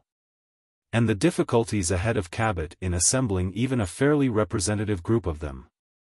Rand promised to mail Cabot a duplicate copy of his list of the lettercode symbols used by the Nazis to indicate the factories manufacturing arms for them, as well as copies of some old wartime intelligence dope on enemy small arms. At a little past 1, he left Cabot's home and returned to the Fleming residence. There were 4 cars in the garage. The Packard sedan had not been moved, but the station wagon was facing in the opposite direction. The gray Plymouth was in the space from which Rand had driven earlier in the evening, and a black Chrysler Imperial had been run in on the left of the Plymouth. He put his own car in on the right of the station wagon, made sure that the Leech and Rigdon was locked in his glove box, and closed and locked the garage doors. Then he went up into the house, through the library, and by the spiral stairway to the gunroom. The garage had been open, he recalled, at the time of Lane Fleming's death. The availability of such an easy means of undetected ingress and egress through the suspect field wide open. Anybody who knew the habits of the Fleming household could have slipped up to the gunroom, while Varsek was in his lab, Dunmore was in the bathroom, and Gladys and Geraldine were in the parlor. As he crossed the hall to his own room, Rand was thinking of how narrowly Arnold Rivers had escaped a disastrous lawsuit and criminal action by the death of Lane Fleming. Chapter 10. When Rand came down to breakfast the next morning, he found Gladys, Nelda, and a man whom he decided, by elimination, must be Anton Varsek, already at the table. The latter rose as Rand entered, and bowed jerkily as Gladys verified the guess with an introduction. He was about Rand's own age and height.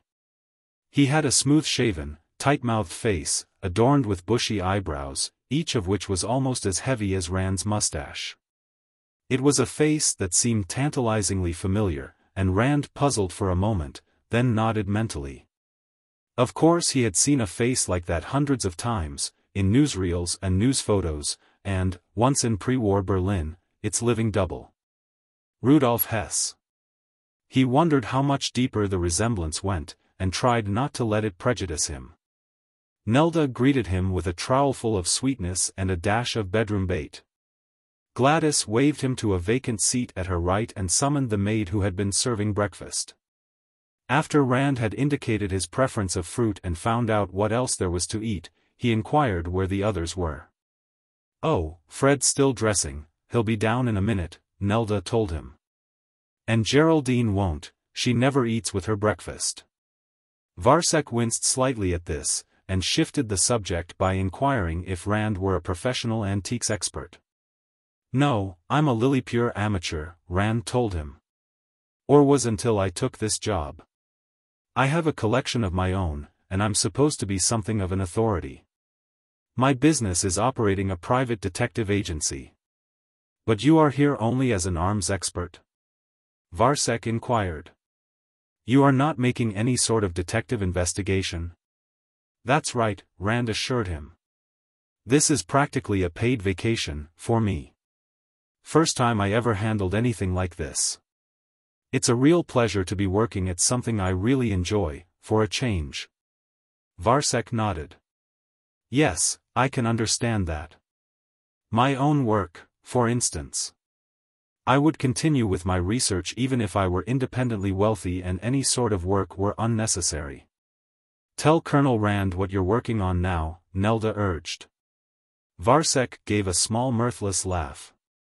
"Oh, Colonel Rand would be no more interested than I would be in his pistols," he objected, then turned to Rand. "It is a series of experiments having to do with the chemical nature of life," he said. Another perfunctory chuckle. "No, I am not trying to recreate Frankenstein's monster. The fact is, I am working with fruit flies." "Something about heredity?" Rand wanted to know. Varsek laughed again, with more amusement. So. One says, fruit flies, and immediately another thinks, heredity. It is practically a standard response.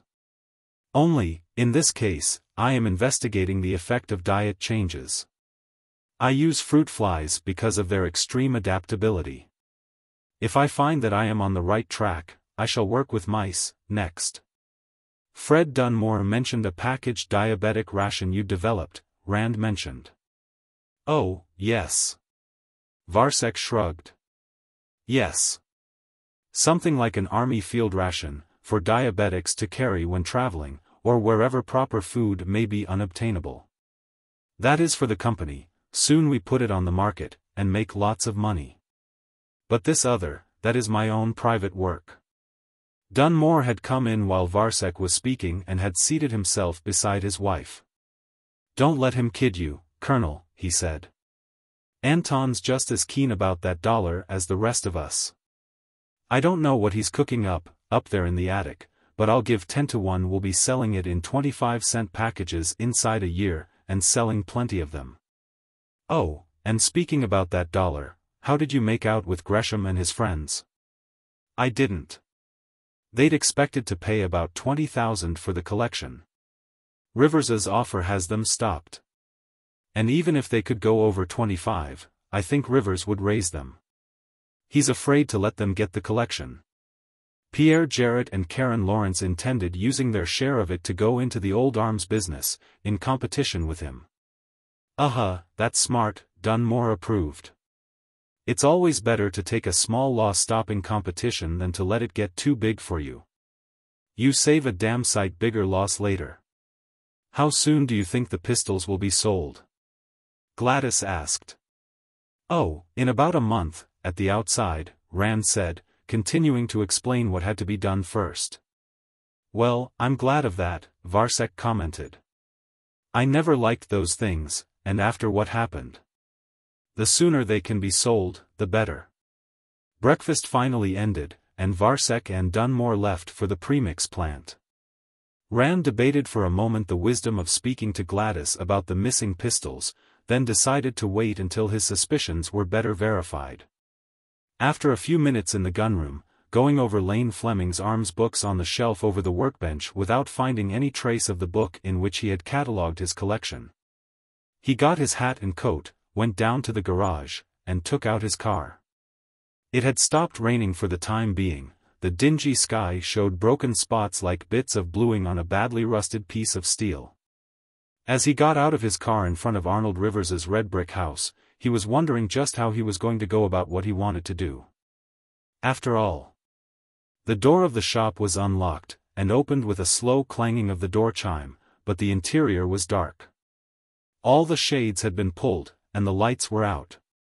For a moment Rand stood in the doorway, adjusting his eyes to the darkness within and wondering where everybody was. Then, in the path of light that fell inward from the open door, he saw 2 feet in tan shoes, toes up, at the end of tweed-trousered legs, on the floor. An instant later he stepped inside, pulled the door shut after him, and was using his penlight to find the electric switch. For a second or so after he snapped it nothing happened, and then the darkness was broken by the flickering of fluorescent tubes. When they finally lit, he saw the shape on the floor, arms outflung, the inverted rifle above it. For a seemingly long time he stood and stared at the grotesquely transfixed body of Arnold Rivers.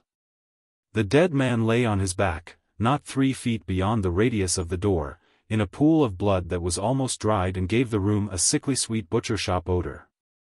Under the back of Rand's hand, Rivers's cheek was cold, his muscles had already begun to stiffen in rigor mortis. Rand examined the dead man's wounds. His coat was stained with blood and gashed in several places. Driven into his chest by a downward blow, the bayonet of a short German service Mauser pinned him to the floor like a specimen on a naturalist's card. Beside the one in which the weapon remained, there were 3 stab wounds in the chest, and the lower part of the face was disfigured by what looked like a butt blow.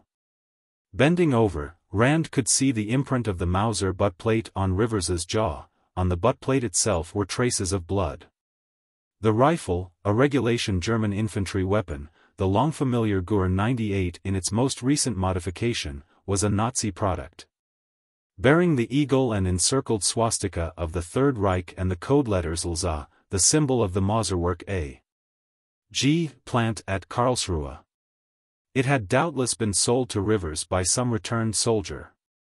In a rack beside the door were a number of other bolt-action military rifles, a Krag, a couple of Arisakas, a long German infantry rifle of the First World War, a Greek Mannlicher, a Mexican Mauser, a British short model Lee Enfield. All had fixed bayonets. Between the Lee Enfield and one of the Arisakas there was a vacancy. Rivers's carved ivory cigarette holder was lying beside the body, crushed at the end as though it had been stepped on. A half-smoked cigarette had been in it. It, too, was crushed. There was no evidence of any great struggle, however. The attack which had ended the arms dealer's life must have come as a complete surprise. He had probably been holding the cigarette holder in his hand when the butt blow had been delivered, and had dropped it and flung up his arms instinctively. Thereupon, his assailant had reversed his weapon and driven the bayonet into his chest. The first blow, no doubt, had been fatal. It could have been any of the 3 stabs in the chest, but the killer had given him 2 more, probably while he was on the floor. Then, grasping the rifle in both hands, he had stood over his victim and pinned the body to the floor. That last blow could have only been inspired by pure anger and hatred. Yet, apparently, Rivers had been unaware of his visitor's murderous intentions, even while the rifle was being taken from the rack. Rand strolled back through the shop, looking about. Someone had been here with Rivers for some time. The dealer and another man had sat by the fire, drinking and smoking. On the low table was a fifth of Haig and Haig, a siphon, 2 glasses, a glass bowl containing water that had evidently melted from ice cubes, and an ashtray. In the ashtray were a number of Rivers cigarette butts, all holder crimped, and a quantity of ash, some of it cigar ash. There was no cigar butt, and no band or cellophane wrapper. The fire on the hearth had burned out and the ashes were cold. They were not all wood ashes. A considerable amount of paper, no, cardboard, had been burned there also. Poking gently with the point of a sword he took from a rack, Rand discovered that what had been burned had been a number of cards, about 6 inches by 4, one of which had, somehow, managed to escape the flames with nothing more than a charred edge. Improvising tweezers from a pipe cleaner, he picked this up and looked at it. It had been typewritten. 4850. English screw-barrel F/L pocket pistol. Queen and type, side hammer with pan attached to barrel, steel barrel and frame. Marked, Wilson, Minories, London. Silver mask butt cap, hallmarked for 1723. For 1/2 inch barrel, 9¼ OA, cal ABT.44. Taken in trade, 3/21/38, from V. Sparling, for Kentuck No. 2538, along with 4851, 4852, 4853. App. Cost, RLSS, replacement, due. NLSS, OSSS, LSSS. To this had been added, in pen. Sold, R. Kingsley, St. Louis, Missouri, mail order, 12/20/42, OSSS. Rand laid the card on the cocktail table, along with the drinking equipment. At least, he knew what had gone into the fire, Arnold Rivers's card index purchase and sales record. He doubted very strongly if that would have been burned while its owner was still alive. Going over to the desk, he checked. The drawer from which he had seen Cecil Gillis get the card for the Leech and Rigdon had been cleaned out. Picking up the phone in an awkward, unnatural manner, he used a pencil from his pocket to dial a number with which he was familiar. A number that meant the same thing on any telephone exchange in the state.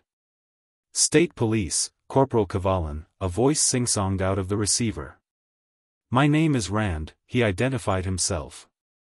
"I am calling from Arnold Rivers's antique arms shop on Route 19, about 1.5 miles east of Rosemont.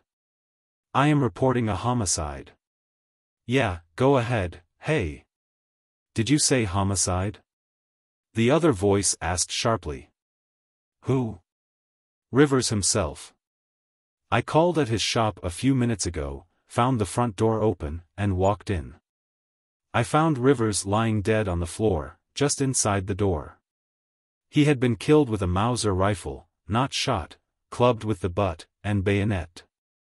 The body is cold, beginning to stiffen, a pool of blood on the floor is almost completely dried. That's a good report, mister, the corporal approved. You stick around, we'll be right along. You haven't touched anything, have you? Not around the body.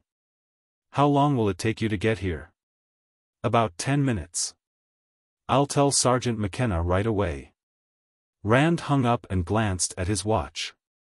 10:22. He gave himself 7 minutes and went around the room rapidly, looking only at pistols. He saw nothing that might have come from the Fleming collection. Finally, he opened the front door, just as a white state police car was pulling up at the end of the walk. Sergeant Ignatius Loyola McKenna, customarily known and addressed as Mick, piled out almost before it had stopped. The driver, a stocky, blue-eyed Finn with a corporal's chevrons, followed him, and 2 privates got out from behind, dragging after them a box about the size and shape of an army footlocker. McKenna was halfway up the drive before he recognized Rand. Then he stopped short. Well, Jasus me beads. He turned suddenly to the corporal. My God, Arvo, you said his name was Grant. That's what I thought he said. Rand recognized the sing-song accent he had heard on the phone. You know him? Know him? McKenna stepped aside quickly, to avoid being overrun by the 2 privates with the equipment box. He sighed resignedly. Arvo, this is the notorious Jefferson Davis Rand. Tri-State Agency, in New Belfast. He gestured toward the Finn. Corporal Arvo Cavallan, he introduced. And Privates Skinner and Jameson. Well, where is it? Right inside. Rand stepped backward, gesturing them in. Careful, it's just inside the doorway. McKenna and the corporal entered, the 2 privates set down their box outside and followed. They all drew up in a semicircle around the late Arnold Rivers and looked at him critically. Jesus. Cavallan pronounced the J sound as though it were ZH. He gave all his syllables an equally accented intonation. Say, somebody gave him a good job. Somebody's been seeing too many war movies. McKenna got a cigarette out of his tunic pocket and lit it in Rand's pipe bowl. Want to confess now, or do you insist on a 3rd degree with all the trimmings? Cavallan looked wide-eyed at Rand, then at McKenna, and then back at Rand. Rand laughed. Now, Mick, he reproved. You know I never kill anybody unless I have a clear case of self-defense, and a flock of witnesses to back it up. McKenna nodded and reassured his corporal. That's right, Arvo. When Jeff Rand kills anybody, it's always self-defense. And he doesn't generally make messes like this. He gave the body a brief scrutiny, then turned to Rand. You looked around, of course. What do you make of it? Last night, sometime, Rand reconstructed, Rivers had a visitor. A man, who smoked cigars. He and Rivers were on friendly, or at least sociable, terms. They sat back there by the fire for some time, smoking and drinking. The shades were all drawn. I don't know whether that was standard procedure, or because this conference was something clandestine. Finally, Rivers's visitor got up to leave. Now, of course, he could have left, and somebody else could have come here later, been admitted, and killed Rivers. That's a possibility, Rand said, but it's also an assumption without anything to support it. I rather like the idea that the man who sat back there drinking and smoking with Rivers was the killer. If so, Rivers must have gone with him to the door and was about to open it when this fellow picked up that rifle, probably from that rack, over there, and clipped him on the jaw with the butt. Then he gave him the point 3 times, the second and third probably while Rivers was down. Then he swung it up and slammed down with it, and left it sticking through Rivers and in the floor. McKenna nodded. "Lights on when you got here?" he asked. "No, I put them on when I came in. The killer must have turned them off when he left, but the deadlatch on the door wasn't set, and he doesn't seem to have bothered checking on that." "Think he left right after he killed Rivers?" Rand shook his head. "No, that was just the first part of it. After he'd finished Rivers, he went back to that desk and got all the cards Rivers used to record his transactions on, an individual card for every item. He destroyed the lot of them, or at least most of them, in the fireplace. Now, I'm only guessing, here, but I think he took out a card or cards in which he had some interest. And then dumped the rest in the fire to prevent anybody from being able to determine which ones he was interested in. I am further guessing that the cards which the killer wanted to suppress were in the sold file. But I am not guessing about the destruction of the record file. I found the fireplace full of ashes, found one card that had escaped unburned, you can be sure that one wasn't important, and found the drawer where the record system was kept empty. Think he might have stolen something, and covered up by burning the cards?" McKenna asked. Rand shook his head again. "I was here yesterday, bought a pistol from Rivers. That's how I noticed this card index system. Of course, I didn't look at everything, while I was here, but I can't see where any quantity of arms have been removed, and Rivers didn't have any single item that was worth a murder. Fact is, no old firearm is. There are only a very few old arms that are worth over $1,000, and most of them are well known. Unique specimens that would be unsaleable because every collector would know where it came from. We can check possible thefts with Rivers's clerk, when he gets here," McKenna said. "Now, suppose you show me these things you found, back at the rear. Arvo, you and the boys start taking pictures," he told the corporal, then he followed Rand back through the shop. He tested the temperature of the water in the ice bowl with his finger. He looked at the ashtray, and bent over and sniffed at each of the 2 glasses. "I see one of them's been emptied out," he commented. "Want to bet it hasn't been wiped clean, too?" "Hun." Rand smiled slightly. "Even the tiny tots wipe off the cookie jar, after they've raided it," he said. A flashbulb lit the front of the shop briefly. Corporal Cavallan said something to the others. McKenna picked up the card Rand had found by the edges and looked at it. "What in hell's this all about, Jeff?" he asked. "Rivers made it out for one of his pistols. An English flintlock pocket pistol. I can show you one almost like it, up front. He'd gotten it and 3 others, back in 1938, in trade for a Kentucky rifle. The numbers are reference numbers. The letters are Rivers's private price code. Those 3 at the end are, respectively, what he absolutely had to get for it, what he thought was a reasonable price, and the most he thought the traffic would stand. He sold it in 1942 for his middle price." There was another flash by the door, then Cavallan called out. "Hey, Mick, we got 2 of the stiffs, now. All right if we pull out the bayonet for a close-up of his chest?" "Sure. Better chalk-line it, first, you'll move things jerking that bayonet out." He turned back to Rand. "You think, then, that maybe some card in that file would have gotten somebody in trouble, and he had to croak Rivers to get it, and then burned the rest of the cards for a cover-up?" "That's the way it looks to me," Rand agreed. "Just because I can't think of any other possibility, though, doesn't mean that there aren't any others." "Hey!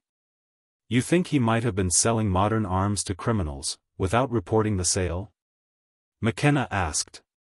"I wouldn't put it past him," Rand considered. "There was very little that I would put past that fellow.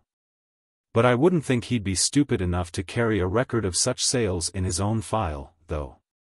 McKenna rubbed the butt of his .38 reflectively, that seemed to be his substitute for head-scratching, as an aid to cerebration.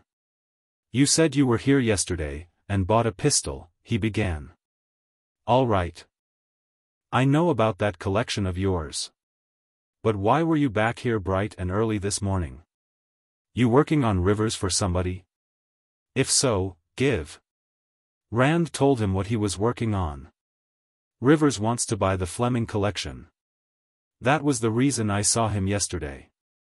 But the reason I came here, this morning, is that I find that somebody has stolen about 24 of the best pistols out of the collection since Fleming's death. And tried to cover up by replacing them with some junk that Lane Fleming wouldn't have allowed inside his house. For my money, it's the butler. Now that Fleming's dead, he's the only one in the house who knows enough about arms to know what was worth stealing. He has constant access to the gunroom. I caught him in a lie about a book Fleming kept a record of his collection in, and now the book has vanished. And furthermore, and most important, if he'd been on the level, he would have spotted what was going on, long ago, and squawked about it. That's a damn good circumstantial case, Jeff, McKenna nodded. Nothing you could take to a jury, of course, but mighty good grounds for suspicion. You think Rivers could have been the fence? He could have been.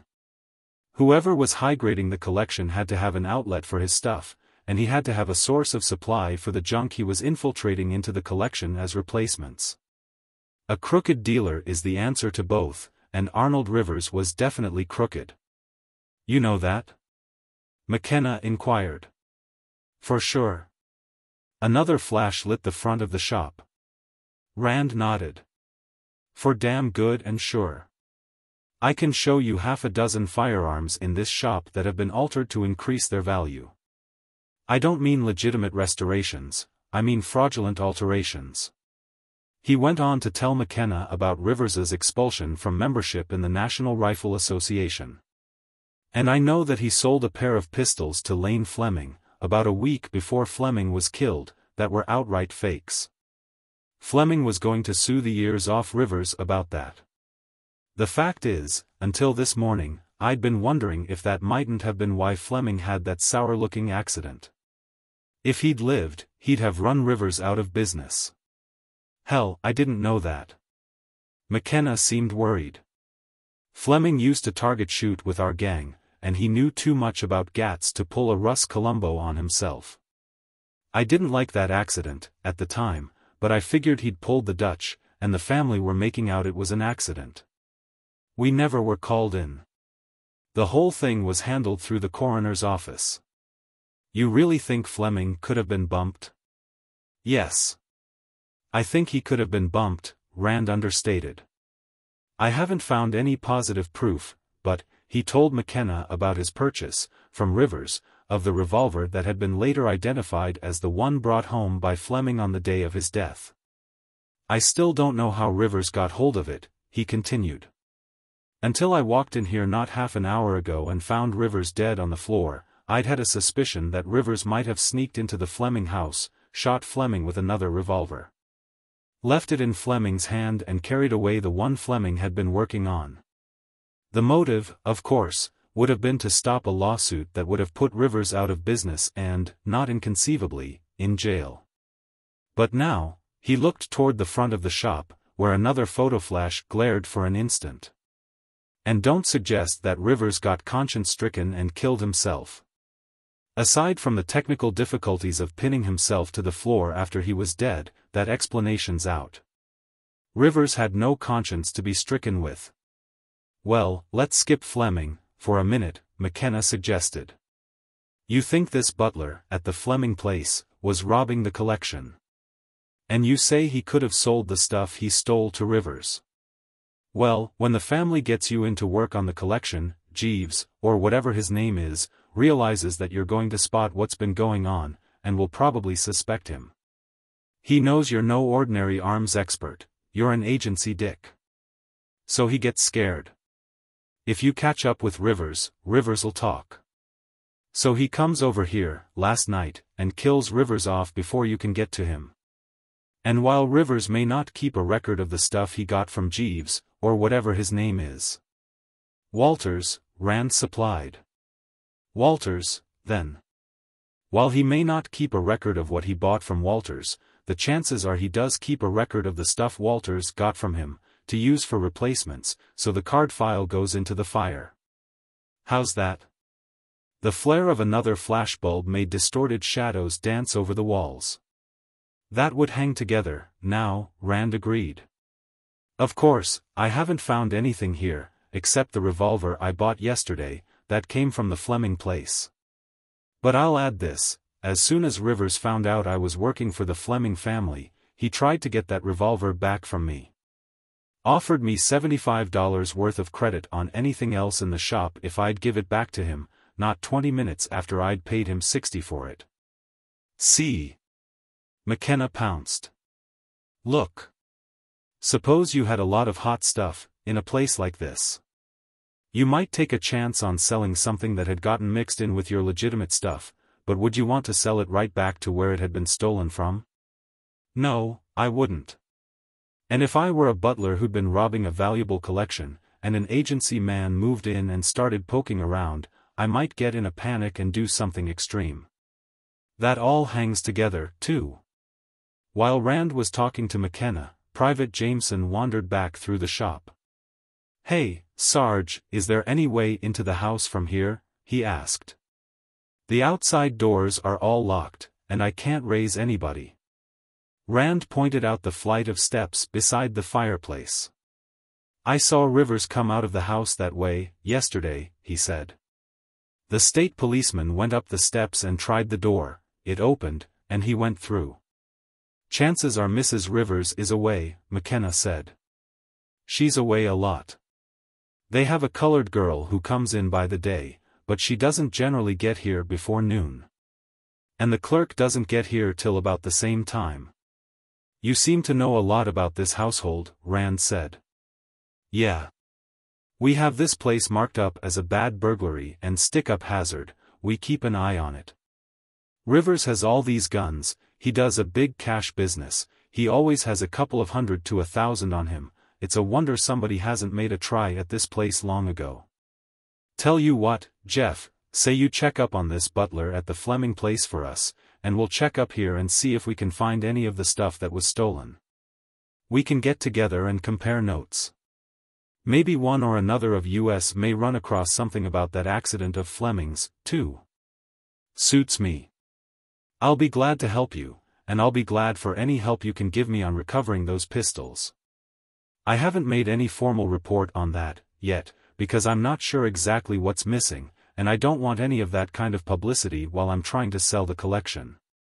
It may be that the two matters are related, there are some points of similarity, which may or may not mean anything. And, of course, I just may find somebody who'll make it worth my time to get interested in this killing, while I'm at it. McKenna chuckled. That must hurt hell out of you, Jeff, he said. A nice classy murder like this, and nobody to pay you to work on it. It does, Rand admitted. I feel like an undertaker watching a man being swallowed by a shark. You want to stick around till this clerk of Rivers's gets here? McKenna asked. He should be here in about an hour and a half. No. I'd just as soon not be seen taking too much of an interest in this right now. Fact is, I'd just as soon not have my name mentioned at all in connection with this. You can charge the discovery of the body up to our old friend, anonymous tip, can't you? Sure. McKenna accompanied Rand to the front door, past the white chalked outline that marked the original position of the body. The body itself, with ink-blackened fingertips, lay to one side, out of the way. Corporal Cavallan was going through the dead man's pockets, and Skinner was working on the rifle with an insufflator. Well, we can't say it was robbery, anyhow, Cavallan said. He had 8 C's in his billfold.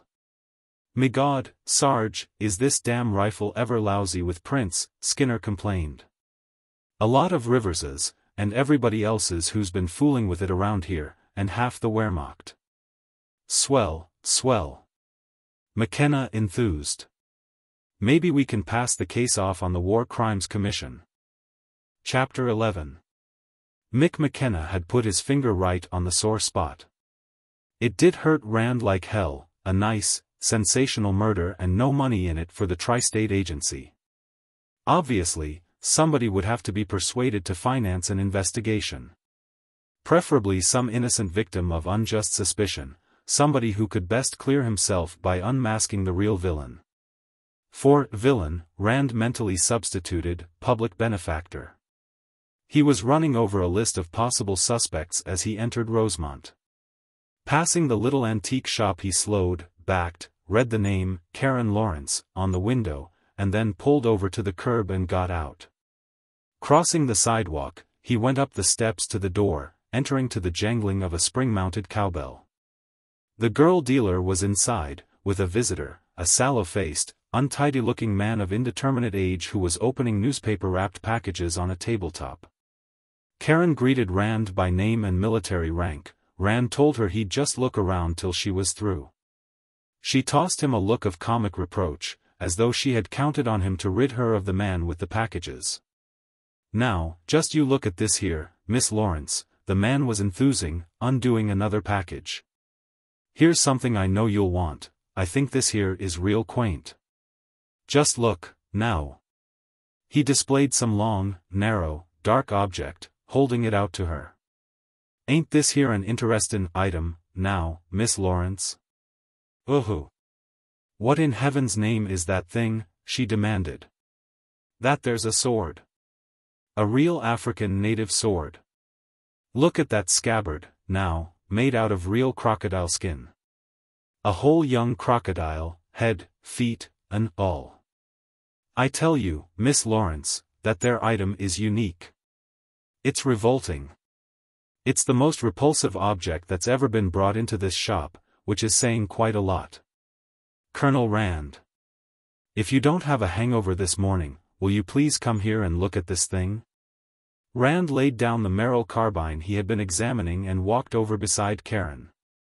The man, whom Rand judged to be some rural freelance antique prospector, extended the object of the girl's repugnance. It was an African sword, all right, with a plain iron hilt and crossguard. The design looked Berber, but the workmanship was low-grade, and probably attributable to some even more barbarous people. The scabbard was what was really surprising, if you liked that kind of surprises. It was an infant crocodile, rather indifferently smoke-cured. The sword simply went in between the creature's jaws and extended the length of the body and into the tail. Either end of a moldy green leather thong had been fastened to the two front paws for a shoulder baldric. When new, Rand thought, it must have given its wearer a really distinctive aroma, even for Africa. He drew the blade gingerly, looked at it, and sheathed it with caution. "East African. Danakil, or Somali, or something like that," he commented. "Be damn good and careful not to scratch yourself on that. If you do, you'll need about a gallon of anti-tetanus shots." "I think it might be poisoned," the man with the dirty neck and the month-old haircut inquired eagerly. "See, Miss Lawrence? What I told you, a real African native sword. I got that there from Hen Sourbaugh, over at Feltonville. His uncle, the Reverend Sourbaugh, that used to preach at Hemlock Gap Church, brung it from Africa, himself, about 50 years ago. He used to be a missionary, in his younger days. I can make you an awful good price on that there item, Miss Lawrence." "God forbid," she exclaimed. "All my customers are heavy drinkers. I wouldn't want to answer for what might happen if some of them saw that thing, suddenly." "Oh, well. How about that there little amethyst bottle, then?" "Well, I would give you $7 for that," she grudged. "You'd? Well, it's yours, then. And how about them there salt cellars, and that there knife box?" Rand wandered back to examining firearms. Eventually, after buying the knife box, Karen got rid of the man with the antiques. When he had gone, she found a pack of cigarettes, offered it to Rand and lit one for herself. "Well, now you see why girls leave home and start antique shops," she said. "Never a dull moment. Wasn't that sword the awfulest thing you ever saw, though?" "Well, one of the 10 awfulest," Rand conceded. "I just stopped in to give you some good news. You won't need to consider that offer of Arnold Rivers's, any more. He is no longer interested in the Fleming collection." "He isn't?" An eager, happy light danced up in her eyes. You saw him again this morning? What did he say? He didn't say anything. He isn't talking anymore either. Fact is, he isn't even breathing anymore. You mean he's dead? She was surprised, even shocked. The shock was probably a concession to good taste, but the surprise looked genuine. When did he die? It must have been very sudden. I saw him a few days ago, and he looked all right. Of course, he's been having trouble with his lungs, but it was very sudden. Some time last night, some person or persons unknown gave him a butt and bayonet job with a German Mauser out of a rack in his shop. A most unpleasantly thorough job. I went to see him this morning, hoping to badger something out of him about those pistols that are missing from the Fleming collection, and found the body. I notified the state police, and just came from there. For God's sake. The shock was genuine, too, now. Have the police any idea? Not the foggiest. If some of the Fleming pistols turn up at his place, I might think that had something to do with it. So far, though, they haven't. I gave the shop a once-over lightly before the cops arrived, and couldn't find anything. She tried to take a puff from her cigarette and found that she had broken it in her fingers. She lit a new one from the mangled butt. When did it happen? She tried to make the question sound casual. That I couldn't say, either. Around midnight, would be my guess. They might be able to fix a no earlier time. An idea occurred to him, and he smiled. But that's dreadful. She really meant that. It's a terrible thing to happen to anybody, being killed like that. She stopped just short of adding, even Rivers. Instead, she continued, but I can't say I'm really very sorry he's dead, Colonel. Outside of maybe his wife, and the gunsmith who made his fake Walker Colts and North and Cheney flintlocks, who is, he countered. Oh, yes, Cecil Gillis. He's about due for induction into the army of the unemployed, unless Mrs. Rivers intends carrying on the business. Karen's eyes widened. Cecil Gillis, she exclaimed softly. I wonder, now, if he has an alibi for last night. Think he might need one? Rand asked. Of course I only saw him once, but he didn't strike me as a possible candidate. I can't seem to see young Gillis doing a messy job like this was, or going to all that manual labor when he could have used something neat, like a pistol or a dagger. Well, Cecil isn't quite the languishing flower he looks, Karen told him. He does a lot of swimming, and he's one of the few people around here who can beat me at tennis. And he has a motive. Maybe two motives. Such as? Rand prompted. Maybe you think Cecil is one of those boys, she euphemized. Well, he isn't. He takes a perfectly normal, and even slightly wolfish, interest in the female of his species. And while Arnold Rivers may have been a good provider from a financial standpoint, he wasn't quite up to his wife's requirements in another important respect. And Rivers was away a lot, on buying trips and so on, and when he was, nobody ever saw Cecil leave the Rivers place in the evenings. At least, that's the story. Personally, I wouldn't know. Of course, where there's smoke, there may be nothing more than somebody with a stogie, but, then, there may be a regular conflagration. That would be a perfectly satisfactory motive, under some circumstances, Rand admitted. And the other? Cecil might have been doing funny things with the books, and Rivers might have caught him. That would also be a good enough motive. It would also, Rand thought, furnish an explanation for the burning of Rivers's record cards. I'll mention it to Mick McKenna, he's hard up for a good usable suspect. And by the way, the news of this killing will be out before evening, but in the meantime I wish you wouldn't mention it to anybody, or mention that I was in here to tell you about it. I won't. I'm glad you told me, though.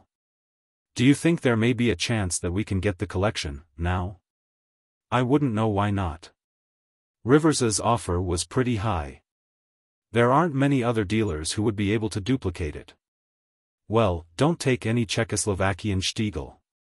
He moved his car down the street to the Rosemont Inn, where he went into the combination bar and grill and had a bourbon and water at the bar. Then he ordered lunch, and, while waiting for it, went into a phone booth and dialed the number of Stephen Gresham's office in New Belfast. "I'd hoped to catch you before you left for lunch," he said, when the lawyer answered.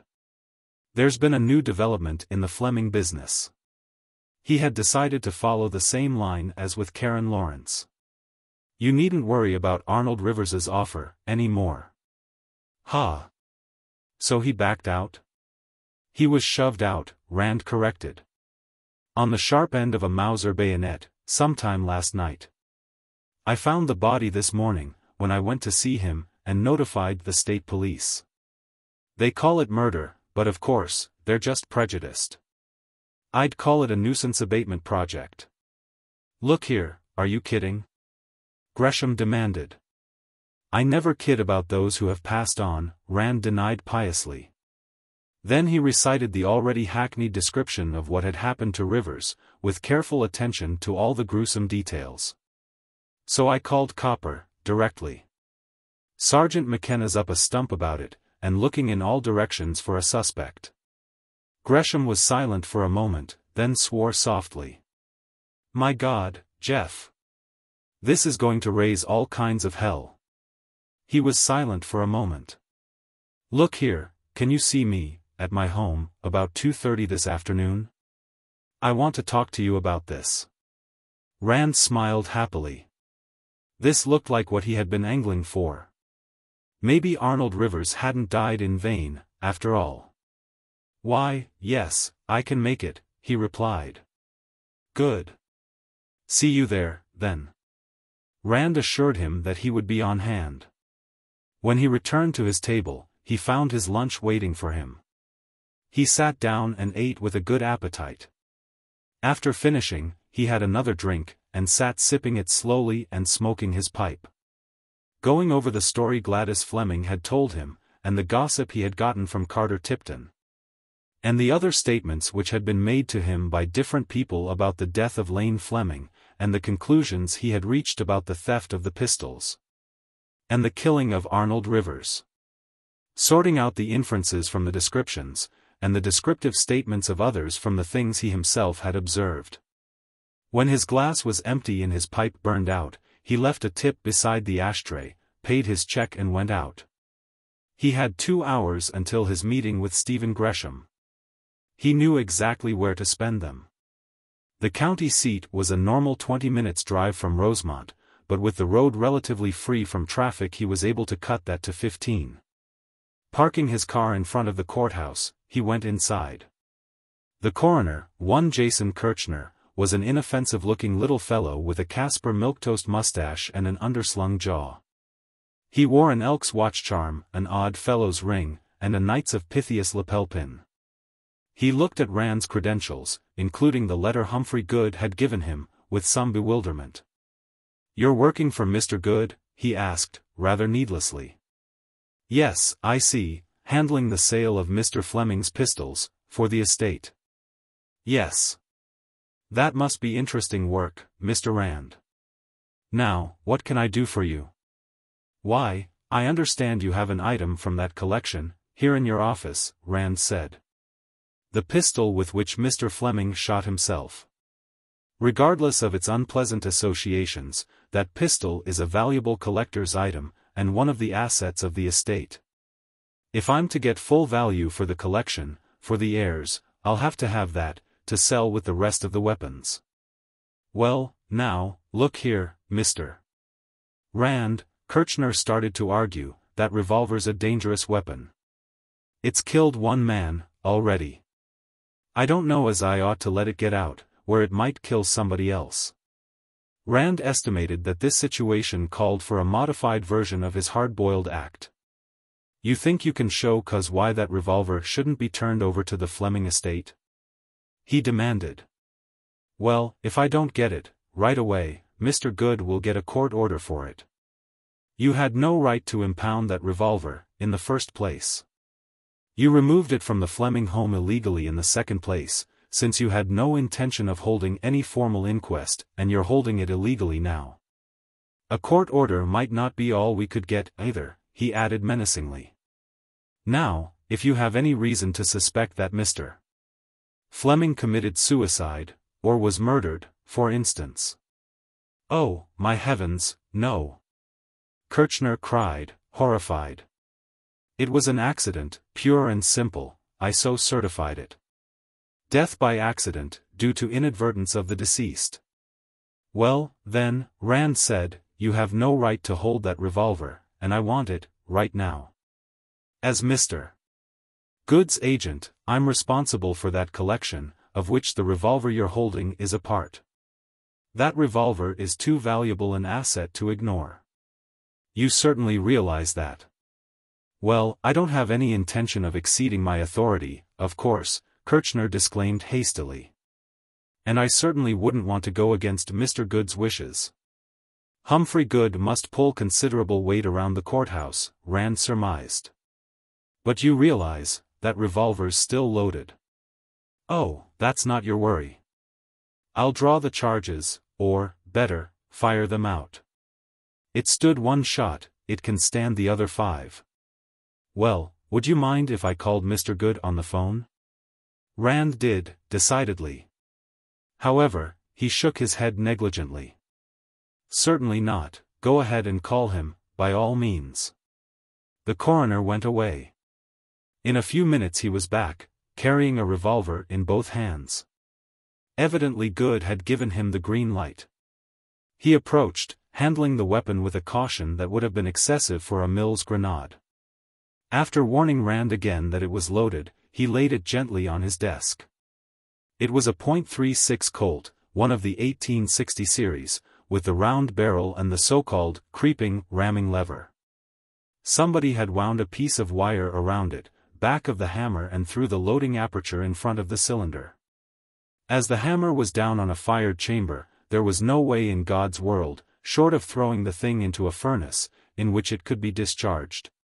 But Kirchner was shrinking away from it as though it might jump at his throat. "I put the wire on," the coroner said. "I thought it might be safer that way." "It'll be a lot safer after I've emptied it into the first claybank, outside town," Rand told him. "Sorry I had to be a little short with you, Mr. Kirchner, but you know how it is. I'm responsible to Mr. Good for the collection, and this gun's part of it." "Oh, that's all right. I really shouldn't have taken the attitude I did," Kirchner met him halfway. "After I talked to Mr. Good, of course, I knew it was all right, but...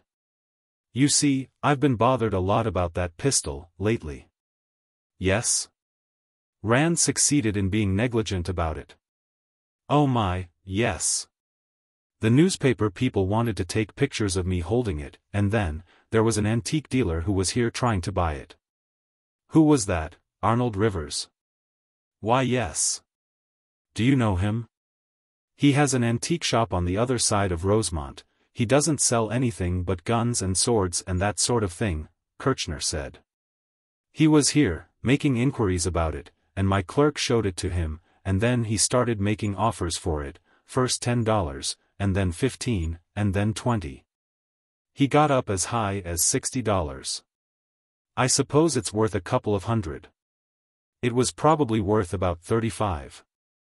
Rand was intrigued by this second instance of an un-Rivers-like willingness to spare no expense to get possession of a .36 caliber percussion revolver. "Did he have it in his hands?" he asked. "Oh, yes, he looked it over carefully. I suppose he thought he could get a lot of money for it, because of the accident, and Mr. Fleming being such a prominent man," Kirchner suggested. Rand allowed himself to be struck by an idea. "Say, you know, that would make it worth more, at that," he exclaimed. "What do you know? I never thought of that. Look, Mr. Kirchner. I'm supposed to get as much money for these pistols, for the heirs, as I can. How would you like to give me a letter, vouching for this as the pistol Mr. Fleming killed himself with? Put in how you found it in his hand, and mention the serial numbers, so that whoever buys it will know it's the same revolver." He picked up the Colt and showed Kirchner the serials, on the butt, and in front of the trigger guard. "See, here it is, 2444. Kirchner would be more than willing to oblige Mr. Good's agent. He typed out the letter himself, looked twice at the revolver to make sure of the number, took Rand's word for the make, model, and caliber, signed it, and even slammed his seal down on it. Rand thanked him profusely, put the letter in his pocket, and stuck the Colt down his pants leg. About 2 miles from the county seat, Rand stopped his car on a deserted stretch of road and got out. Unwinding the wire Kirchner had wrapped around the revolver, he picked up an empty beer can from the ditch, set it against an embankment, stepped back about 30 feet and began firing. The first shot kicked up dirt a little over the can. Rand never could be sure just how high any percussion Colt was sighted, and the other 4 hit the can. He carried the revolver back to the car and put it into the glove box with the leech and Rigdon. After starting the car, he snapped on the radio, in time for the 2:15 news broadcast from the New Belfast station. As he had expected, the murder was out. The daily budget of strikes and congressional investigations and international turmoil was enlivened by a more or less imaginative account of what had already been christened the Rosemont bayonet. Murder. Rand resigned himself to the inevitable influx of reporters. Then he swore, as the newscaster continued. District Attorney Charles P. Farnsworth, of Scott County, who has taken charge of the investigation, says, and we quote, "There is strong evidence implicating certain prominent persons, whom we are not, as yet, prepared to name. And if the investigation, now underway and making excellent progress, justifies, they will be apprehended and formally charged. No effort will be spared, and no consideration of personal prominence will be allowed to deter us from clearing up this dastardly crime." Rand swore again, with weary bitterness, wondering how much trouble he was going to have with District Attorney Charles P. Farnsworth, as he pulled to a stop in Stephen Gresham's driveway. Chapter 12. Gresham must have been waiting inside the door. As soon as Rand came up onto the porch, he opened it, and motioned the detective inside. Beyond a hasty greeting as Rand passed the threshold, he did not speak until they were seated in the gunroom upstairs. Then he came straight to the point. "Jeff, can you spare the time from this work you're doing at the Flemings to investigate this Rivers business?" he asked. "And how much would an investigation cost me?" "It's got to be a blitz job. I'm not interested in getting anybody convicted in court, I just want the case cleared up in a hurry." "Well," Rand puffed at the cigar Gresham had given him, watching the ash form on the end. "I don't work by the day, Stephen. I take a lump sum fee, and, of course, it's to my interest to get a case cleared up as soon as I can.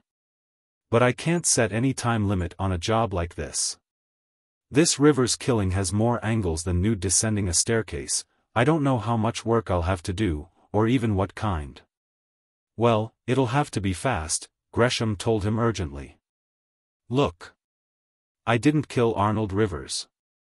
I hated his guts, and I think whoever did it ought to get a medal and a testimonial dinner, but I did not kill him.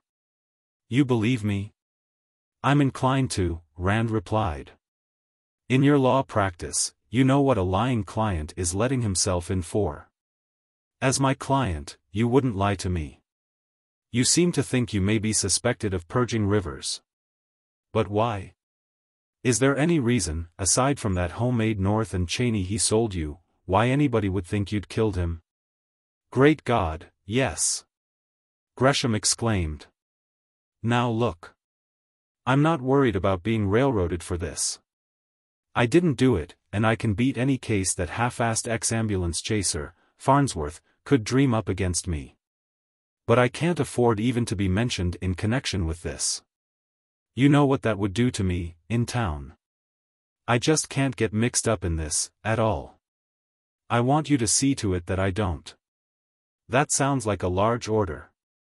The ash was growing on Rand's cigar. He took another heavy drag at it. "But why necessarily you? Rivers had plenty of other enemies." "Yes, but, damn it, they weren't all in his shop, last evening. Just me. And one other. The one who killed him. On your way out from town? Rand inquired. Yes. I stopped at his place, about 8:45. I was sore as hell about the hooking he gave me on that North and Cheney, falsely so-called, and I decided to stop and have it out with him. We had words, most of them unpleasant. I told him, for one thing, that Lane Fleming's death hadn't pulled his bacon off the fire, that I was going to start the same sort of action against him on my own account. But that isn't the point. The point is that when I was going in, this lauded a clerk of his, Cecil Gillis, was coming out. He got into his car and drove away, leaving me alone with Rivers. He'll be the first one the police talk to, and he'll tell them all about it. That does put you back of the 8-ball. Rand dropped the ash into a tray and looked at it curiously. It looked like the sort of ash he had seen at Rivers's shop, but he couldn't be sure. But if it can be proved that Rivers was alive after 9:20, when you got here, you'll be in the clear. I don't want to have to clear myself, Gresham insisted. I don't want anything to do with it, at all. Here, I'll pay you 1,000 down, and 2 more when you have the case completed. I want you to get the murder cleared up before I can be publicly involved in it. I say publicly, because this damned Gillis has probably involved me with the police already. Well, Gillis isn't exactly in a state of pure sanctity, himself, Rand commented. As a suspect, the smart handicappers are figuring him to run well inside the money. For instance, you know, there have been stories about him and Mrs. Rivers. Gresham snapped his fingers. Damned if there haven't, now, he said. You talked to Adam Treherne. He did business with Rivers. There wasn't much in his line Rivers and Holtz were able to fake, and different times he's gone to Rivers's shop and there'd be nobody around. And then Gillis would come in from the house, smelling of Chanel No. 5. Mrs. Rivers uses Chanel No. 5. Maybe you have something there. If Cecil thought he could marry the business, with Rivers out of the way. You'll take the case, won't you, Jeff? Oh, certainly, Rand assured him. Now, all they have on you is that there was ill feeling between you and Rivers about that fake North and Cheney, and that you were in Rivers's shop yesterday evening? Rand's new client grimaced. I wish that were all, he said. The worst part of it is the way Rivers was killed. See, back in Kaiser Willie's War, before I was assigned a company of my own, I was regimental bayonet instruction officer. And after we got to France, I always carried a rifle and bayonet at the front. Hell, I must have killed close to 12 Krauts just the way Rivers was killed. And during Schicklgruber's war, I volunteered as bayonet instructor for the local Home Guard. My God! Rand made a wry face. There must be close to 100 people around here who'd know that, and all of them are probably convinced that you killed Rivers. And are expressing that opinion at the top of their voices to all comers. You don't want a detective, you want a magician. He took another drag at the cigar, and blew smoke through a circular gun rack beside him. What sort of a character is this Farnsworth, anyhow? He asked. Before the war, I had all the DAs in the state typed and estimated, but since I got back. Gresham slandered the county prosecutor's legitimacy. Goddamn headline-hunting little egotist. He's running for re-election this year, too. One way, that could be bad. On the other hand, it might be easy to throw a scare into him. Stephen, when you were at Rivers's, were you smoking a cigar? Gresham shook his head. No. I threw my cigar away when I got out of the car, and I didn't light another one till I got home. If you remember, I was lighting it when I came in here. Yes, so you were. Well, I don't suppose, in view of the state of relations between you and Rivers, that you had a drink with him either? I wouldn't drink that guy's liquor if I were dying of snakebite, and he wouldn't offer me a drink if he knew I was, Gresham declared. Well, did you notice, back near the fireplace, a low table with a fifth of Haig and Haig pinch bottle, and a couple of glasses, and a siphon, and so on it? I saw the table. There was an ashtray on it, and a book. I think it was Gluckman's United States Marshal pistols and revolvers, but no bottle, or siphon, or glasses. All right, then, it was the killer.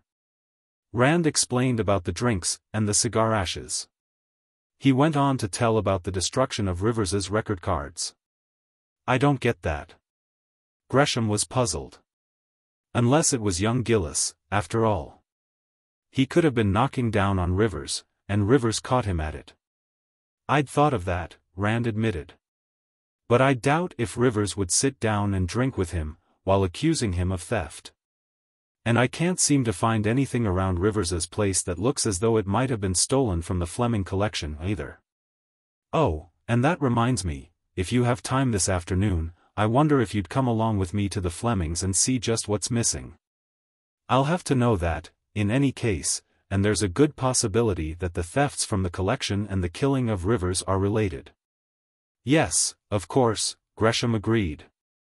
And suppose we take Pierre Jarrett along with us.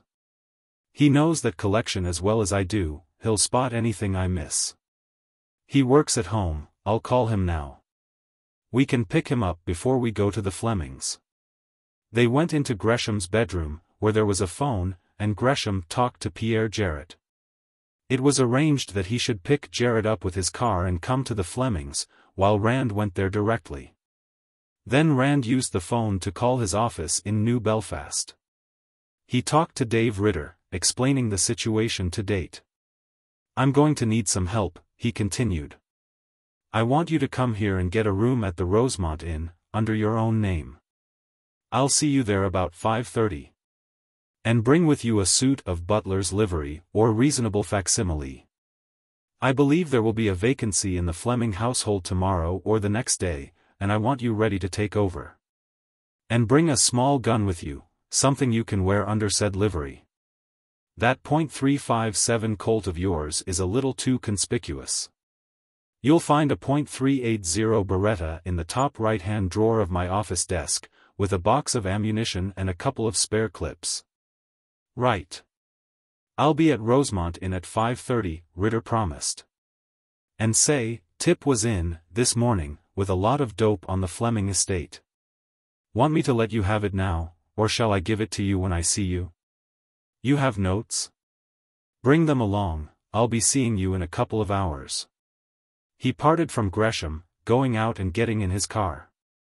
As Gresham got his own car out of the garage and drove off toward Pierre Jarrett's house, Rand started in the opposite direction, toward Rosemont. About a half-mile from Gresham's he caught an advancing gleam of white on the highway ahead of him and pulled to the side of the road, waiting until the state police car drew up and stopped.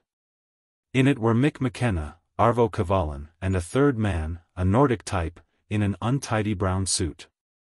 "Hi, Jeff," McKenna greeted him, as Rand got out of his car and came across the road. "This is Gus Olson, investigator for the DA's office." "Jeff Rand, Tri-State Agency," he introduced. "Hey!" Olson yelled. "We been looking for you. Where you been?" Rand raised an eyebrow at McKenna. "You just came from where we're going," the state police sergeant surmised. "Was Gresham at home?" "He was, he's gone now," Rand said. "He and another man are going to help me check up on what's missing from the Fleming collection." "Hey!" Olson exploded. "What I told you, now, he run ahead of us with a tip-off. Gresham skipped out, now. What is all this?" Rand wanted to know. "What's he screaming about, Mick? Like he don't know." Olson vociferated. "He tipped off Gresham so's he could skip out. I'll bet he's in it with Gresham." "Pay no attention," McKenna advised. "He doesn't know what the score is, hell, he doesn't even know what teams are playing. Now you look here." Olson bawled. "We'll see what Mr. Farnsworth has to say about this. You're supposed to cooperate with us, not go fraternizin' with a lot of suspects. Why, it's plain as anything, him and Gresham's in it together. I bet that was why he come around, the first thing in the morning, to find the body." Cavalin, behind the wheel, turned around and began jabbering at Olson, in the back seat, in something that sounded like Swedish. Most Finns can speak Swedish, and Rand was wishing he could understand it. The corporal's remarks ran to about a paragraph, and must have been downright incendiary. At least, Olsen seemed to catch fire from them. He rose in his seat, waving his arms and howling back in the same language. "Shut up, goddammit, shut up!" McKenna bellowed into his face. "Shut up before I sling your ass to hell out of this car. I'm talking, and I don't want any goddamn jaw from you, Olsen.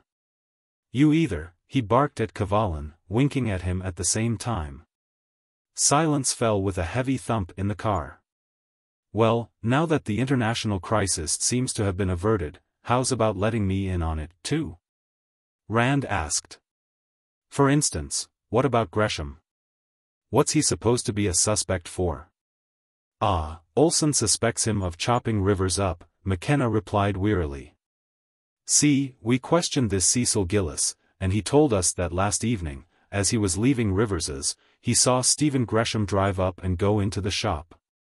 I wanted to talk to him, myself. I thought he might account for the cigar ashes, and the drink fixings on that table. But when Farnsworth heard about the killing, he sent Olsen around, and when Olsen heard that Gresham had been there, he tried him and convicted him on the spot." "Oh, obscenity. Is that what it's about?" Rand exclaimed in disgust. "Yes, Gresham told me about that. He didn't have the drink, and he wasn't smoking a cigar in the shop, and he left a little after 9. He got home at 9:22. I can testify to that, myself. I was there at the time, and so were 7 other people." Rand named them. "They dribbled away at different times during the evening, but Philip Cabot and I stayed till around 11. He mentioned the approximate time at which the others had left." "What time was Rivers killed, or hasn't the time been fixed?" "The ME says around 10 to 2, McKenna said. "He could be wrong, them guys only guess, half the time," Olsen argued. "And besides, Gresham had it in for Rivers. And that ain't all, neither, he knew how to use a bayonet, too. I seen him, myself, during the war, showin' the Home Guard how to do it, just the way Rivers was killed," he produced triumphantly. McKenna used a dirty word. "So what? Anybody who's ever had infantry training knows that buttstroke and lunge," he retorted. "I learned it myself, when I was a kid, in 24 and 25, in CMTC. Hell, anybody who's ever seen a war movie. If you hadn't lammed out of Sweden when you were 16, to duck conscription, you'd have known it, too." "Well, maybe Olsen, or his boss, can explain why Gresham threw those record cards in the fire," Rand contributed. "You know why Olsen says Gresham had it in for Rivers? Rivers sold Gresham a fake antique, a flintlock Navy pistol that had been worked over into something else. Gresham was going to subpoena those records, when he brought suit against Rivers," Rand lied. "But I can explain why Cecil Gillis might have destroyed them, after killing Rivers, if he'd been cheating Rivers and Rivers caught him at it. Yeah, and that might explain why Gillis was in such a hurry to sick us onto Gresham, too," McKenna added. "I thought of something like that. And this highbrow girl that works for Rivers says that Gillis and Mrs. Rivers played all kinds of games together, when Rivers was away. Well, who's in charge of the investigation?" Rand wanted to know. "I heard, on the radio." "You're liable to hear anything on the radio, including slanders on Bing Crosby's horses. But for the record, I am in charge of this investigation. And don't anybody forget it, either," he added, in the direction of the rear seat. "That's what I thought." "Well, Stephen Gresham has just retained me to make an independent investigation," Rand said. "It is not that he lacks confidence in the state police, or in you. He was afraid that other parties might get into the act and try to make political capital out of it. Which appears to have happened." "Well, if Gresham retained you, I'm satisfied," McKenna said. "You can take care of that end of it. Glad you're in with us." "Well, I ain't satisfied." Olsen began yelling, again. "And Mr. Farnsworth won't be, neither. Why, this here Private Dick is like as not workin' for the very man that killed Rivers. McKenna turned slowly in his seat, to face Olson. One time, 10 years ago, he began, Jeff Rand had a client who was guilty of the crime he hired Jeff to investigate. It was an arson case. This guy set fire to his own factory, and then got Jeff to run down a lot of fake clues he'd planted.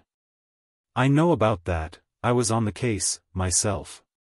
That's where I first met Jeff, and he saved me from making a jackass out of myself.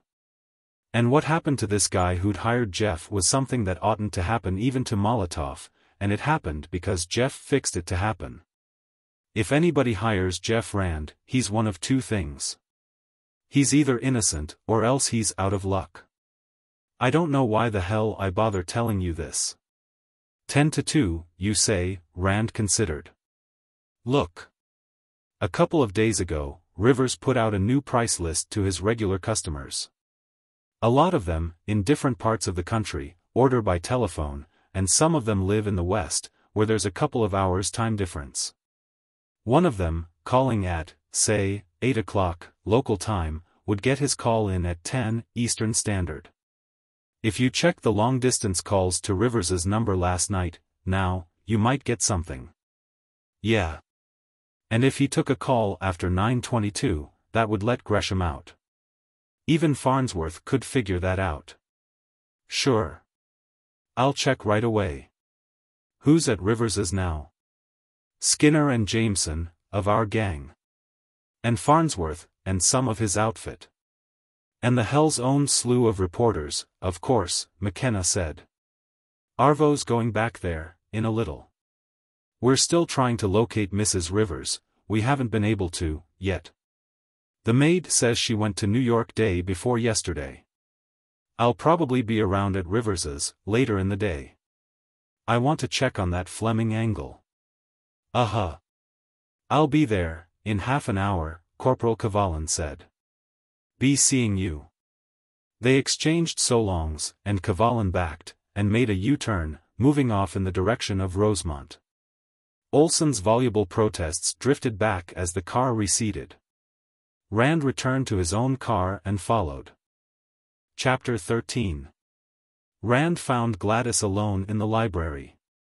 As she rose to greet him, he came close to her, gesturing for silence with finger on lips. There's a perfect hell of a mess, he whispered. Somebody murdered Arnold Rivers last night. She looked at him in horror. Murdered? Who was it? How did it? I haven't time to talk about that right now, he told her. Stephen Gresham and Pierre Jarrett are on their way here, and I'd like you to keep the servants, and particularly Walters, out of earshot of the gunroom while they're here. It seems that a number of the best pistols have been stolen from the collection, sometime between the death of Mr. Fleming and the time I saw the collection yesterday. Stephen and Pierre are going to help me find out just what's been taken. I have an idea they might have been sold to Rivers. That may have been why he was killed, to prevent him from implicating the thief. You think somebody here, the servants? She asked. I can't see how it could have been an outsider. The stuff wasn't all taken at once, it must have been moved out a piece at a time, and worthless pistols moved in and hung on the racks to replace valuable pistols taken. He had left the library door purposely open. When the doorbell rang, he heard it. I'll let them in, he said. You go and head Walters off. Rand hurried to the front door and admitted Gresham and Pierre, hustling them down the hall, into the library, and up the spiral to the gunroom, while Gladys went to the foot of the front stairs.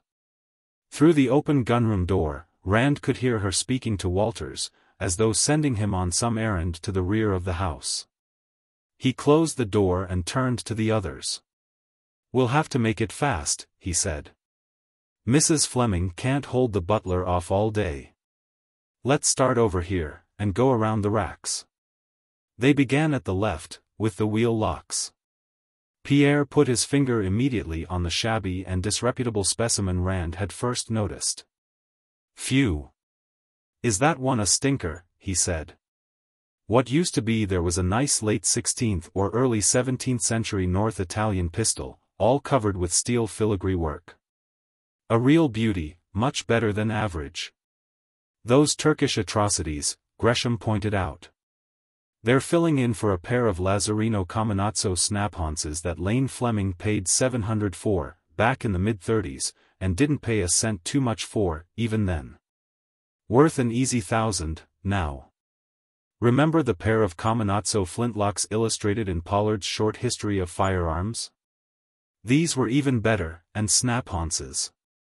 Well, you go over the collection, Rand told them. Note down anything you find missing. He handed them a pad of paper and a pencil from the desk. I have something else to do, for a few minutes. With that he left them scrutinizing the pistols on the wall, and went to the workbench in the corner, drawing the .36 Colt from under his waistband. Working rapidly, he dismounted it, taking off the barrel and cylinder, and cleaned it thoroughly before putting it together again. Pierre and Gresham had just started on the Colts when he slipped the revolver out of sight and rejoined them. It took over a half-hour to finish. When they had gotten completely around the collection, Rand had a list of 26 missing items, including 4 cased sets. At a conservative estimate, the missing pistols were worth $10,000 to $12,000, dealer's list value. The stuff that had been moved in to replace them might have a value of $200 or $300, but no serious collector would buy any of it at any price. There had been no attempt to replace the cased items, the cases had been merely rearranged on the table to avoid any conspicuous vacancies. See that thing? Pierre asked, tapping a small .25 Webley and Scott automatic with his finger. Rand looked at it. It had been fitted with an English-made silencer.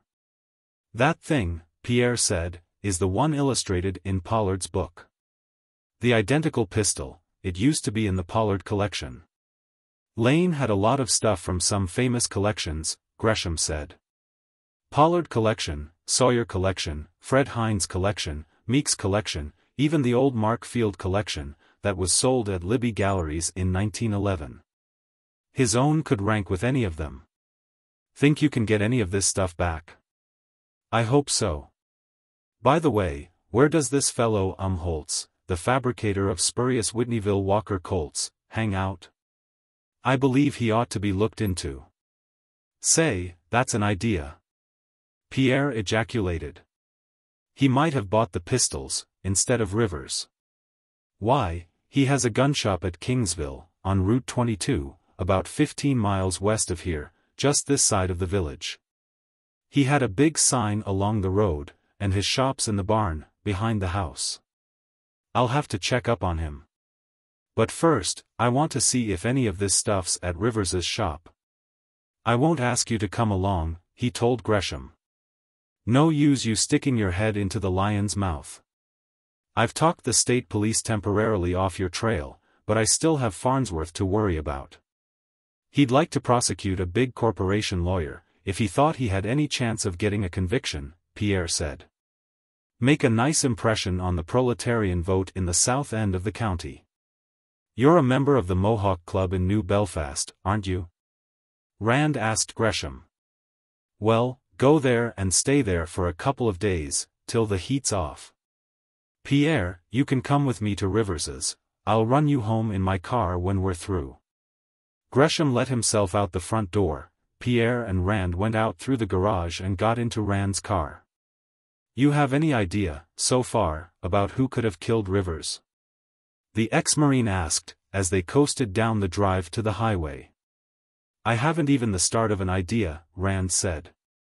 He ran briefly over what he knew, or at least those items which were likely to become public knowledge soon. From what I've observed at the shop, and from what I know of Rivers's character, I'd think that he'd been in some kind of a crooked deal with somebody, and got double-crossed. Or else the other man caught Rivers double-crossing him.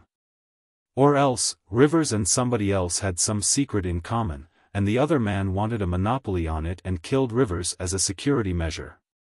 Think it might be the Fleming pistols? That depends. I'll have to see whether any of the Fleming pistols turn up anywhere in Rivers's former possession. Personally, I've about decided that the man who was drinking with Rivers killed him. There aren't any indications that anybody else was in the shop afterward. If that's the case, I doubt if the killer was Walters. You know what a snobbish guy Rivers was. And from what I know of him, he seems to have had a thoroughly Aristotelian outlook. He identified individuals with class labels. Walters, of course, would be identified with the label, butler, and I can't imagine Rivers sitting down and drinking with a butler. He would only drink with people whom he thought of as his equals, that is, people whom he identified with class labels of equal social importance to his own labels of antiquarian and businessman. That sounds like Korzybski, Pierre said, as they turned onto Route 19 in the village and headed east. You've read Science and Sanity? Rand nodded. Yes. I first read it in the 1933 edition, back about 1936, I've been rereading it every couple of years since. The principles of general semantics come in very handy in my business, especially in criminal investigation work, like this. A consciousness of abstracting, a realization that we can only know something about a thin film of events on the surface of any given situation. And a habit of thinking structurally and of individual things, instead of verbally and of categories, saves a lot of blind alley chasing. And they suggest a great many more avenues of investigation than would be evident to one whose thinking is limited by intentional, verbal, categories. Yes. I find general semantics helpful in my work, too, Pierre said. I can use it in plotting a story. Oh. The gentleman of the press, Rand said, looking ahead as the car approached the Rivers house and shop. There hasn't been a good, sensational, murder story for some time. This is a gift from the gods. A swarm of cars were parked in front and beside the red brick house.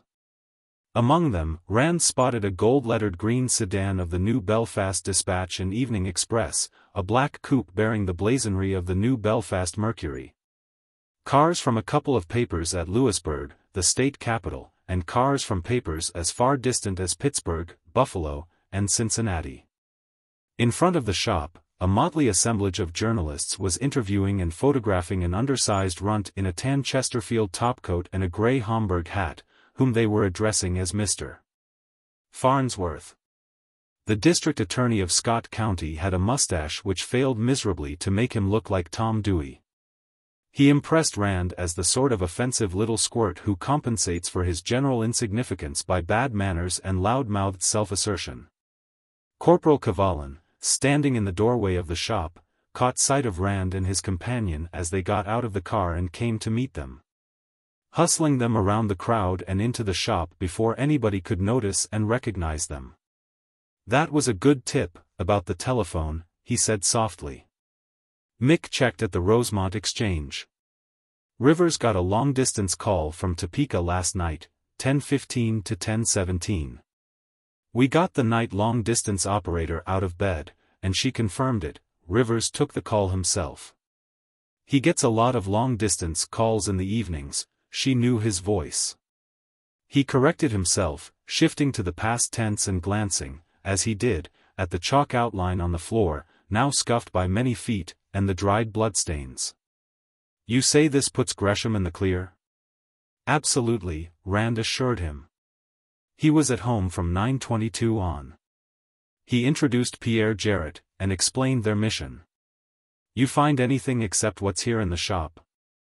Only Rivers's own .38 Smith & Wesson, in his room, and a lot of pistols out in the garage, that look like junk to me, Cavalin said. I'll show them to you. Rand nodded. Pierre, you look around the shop, I'll see what this other stuff is. He followed Cavalin through a door at the rear of the shop. The same one through which Cecil Gillis had carried the Kentucky rifle the afternoon before. Beside Rivers's car, there was a long workbench in the garage, and piles of wood and cardboard cartons, and stacks of newspapers, and a barrel full of Excelsior. All evidently used in preparing arms for shipment. There was also a large pile of old pistols, and a number of long arms. Rand pawed among the pistols. They were, as the state police corporal had said, all junk. The sort of things a dealer has to buy, at times, in order to get something really good.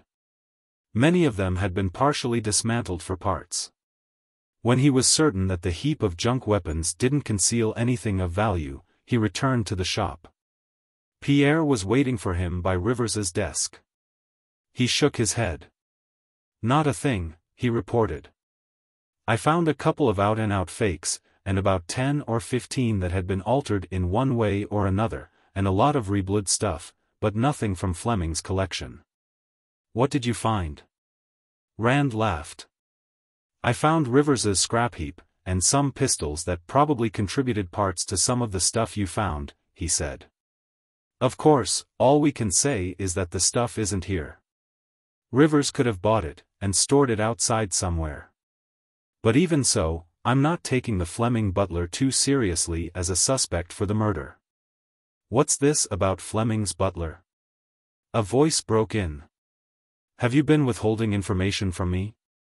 Rand turned, to find that Farnsworth had left the press conference in front and crepe sold up on him from behind. "I withheld a theory, which seems to have come to nothing," he replied.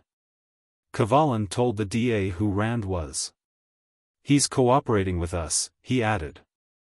"Sergeant McKenna instructed us to give him every consideration. It seems that a number of valuable pistols were stolen from the collection of the late Lane Fleming," Rand said. "We suspected that the butler had stolen them and sold them to Rivers. I thought it possible that he might also have killed Rivers to silence him about the transaction." He shrugged. "None of the stolen items have turned up here, so there's nothing to connect the thefts with the death of Rivers." "Good heavens, you certainly didn't suspect a prominent and respected citizen like Mr. Rivers of receiving stolen goods?" Farnsworth demanded, aghast. "Who respects him?" Rand hooted. "Rivers was a notorious swindler. He had that reputation among arms collectors all over the country. He was expelled from membership in the National Rifle Association for misrepresentation and fraud. Why, he even swindled Lane Fleming on a pair of fake pistols, a week or so before Fleming's death. And the very reason why your man Olson was inclined to suspect Stephen Gresham was that he had had trouble with Rivers about a crooked deal Rivers had put over on him. Fortunately, Mr. Gresham has since been cleared of any suspicion, but—" "Who says he's been cleared?" Farnsworth snapped. "He's still a suspect." "Sergeant McKenna says so," Corporal Cavalin declared. "He has been cleared. I guess we just didn't get around to telling you about that." He went on to explain about the long-distance call that had furnished Stephen Gresham's alibi. "And Gresham was at home from 9:22 on," Rand added. "There are 8 witnesses to that, his wife and daughter, myself, Captain Jarrett, here, and his fiancée, Miss Lawrence, Philip Cabot. Adam Treherne, Colin McBride." Farnsworth looked bewildered. "Why wasn't I told about that?" he demanded sulkily. "Sergeant McKenna's been too busy, and I didn't think of it," Cavalin said insolently. "I'm not supposed to report to you, anyhow. Why didn't your man Olson tell you?" "He was with us when we checked with the telephone company." Farnsworth tried to ignore that by questioning Pierre about the time of Gresham's arrival home, then turned to Rand and wanted to know what the latter's interest in the case was. Rand told him about his work in connection with the Fleming collection, producing Humphrey Good's letter of authorization. Farnsworth seemed impressed in about the same way as the coroner, Kirchner, but he was still puzzled. "But I understood that you had been retained by Stephen Gresham to investigate this murder," he said. "So you did talk to Olson, after I saw him," Rand pounced. "Odd he didn't mention this telephone thing." "Why, yes, that's true. My agency handles all sorts of business. The two operations aren't mutually exclusive. For a while, I even thought they might be related, but now," he shrugged. "Well, you believe, now, that Rivers had nothing to do with the pistols you say were stolen from the Fleming collection?" Farnsworth asked. Rand shook his head ambiguously. Farnsworth took that for a negative answer to his question, as he was intended to. "And you say Mr. Gresham has been completely cleared of any suspicion of complicity in this murder?" Mr. Rand's helping us. We want him to stick around till the case is closed, Corporal Cavallan threw in, perceiving the drift of Farnsworth's questions. He and Sergeant McKenna have worked together before. He's given us a lot of good tips. You understand, Rand took over, Mr. Gresham didn't retain me merely to help him clear himself. I don't accept that kind of retainers. I was retained to find the murderer of Arnold Rivers, and I intend to continue working on this case until I do. I hope that the same friendly spirit of mutual cooperation will exist between your office and my agency as exists between me and the state police. I certainly don't want to have to work at cross purposes with any of the regular law enforcement agencies. Oh, certainly, of course. Farnsworth didn't seem to like the idea, but there was no apparent opening for objection. He and Rand exchanged mendacious compliments, pledged close cooperation, and did practically everything but draw up and sign a treaty of alliance. Then Farnsworth and Corporal Cavallan accompanied Rand and Pierre Jarrett to the front door. Some of the reporters who were ravening outside must have spotted Rand as he had entered. They were all waiting for him to come out, and set up a monstrous ululation when he appeared in the doorway. With Farnsworth beaming approval, Rand assured the press that he was no more than a mere spectator. That the state police and the efficient district attorney of Scott County had the situation well in hand, and that an arrest was expected within a matter of hours. Then he and Pierre hurried to his car and drove away. Chapter 14. Neither of them spoke for a moment or two. Then, after they had left the criminological journalistic uproar at the Rivers place behind and were approaching the village of Rosemont, Pierre turned to Rand. You know, he said, for a disciple of Korzybski, you came pretty close to confusing orders of abstraction, a couple of times, back there. You showed that Stephen was at home while Rivers was taking that phone call, a little after 10. But when you talk about clearing him completely, aren't you overlooking the possibility that he came back to Rivers's after you and Philip Cabot left the Gresham place? Rand eased the foot pressure on the gas and spared young Jarrett a side glance before returning his attention to the road ahead. Understand, Pierre hastened to add, I don't believe that Stephen was fool enough to kill Rivers over that fake North and Cheney. But weren't you producing inferences that hadn't been abstracted from any descriptive data? Pierre, when I'm working on a case like this, any resemblance between my opinions and the statements I may make is purely due to conscious considerations of policy, Rand told him. I don't want Farnsworth or Mick McKenna going around bitching this operation up for me. If they feel justified in eliminating Gresham on the strength of that phone call, I'm satisfied, regardless of the semantics involved. Right now, the thing that's worrying me is the ease with which I seem to have talked Farnsworth into laying off Gresham. He and Olson both have single-track minds. They may just dismiss that telephone alibi, such as it is, as mere error of the mortal mind, and go right ahead building some kind of a ramshackle case against Gresham. Since they picked him for their entry, they won't want to have to scratch him. Damn, I wish I could think of where Walters could have sold those pistols. Well, if Rivers wasn't involved somehow, why was he killed? Pierre wondered. Hey! Maybe Walters sold the pistols to Holtz. He's just as big a crook as Rivers was, only not quite so smart. Rand nodded thoughtfully. Maybe so. And suppose Rivers found out about it, and tried to declare himself in on it. That stuff would be worth at least $10,000. I doubt if whoever bought it paid Walters more than $2. In the Holtz Rivers income bracket, the difference might be worth killing for. That's right. And Holtz was in the infantry, in the other war, he served in the 28th Division. He was trained to use a bayonet.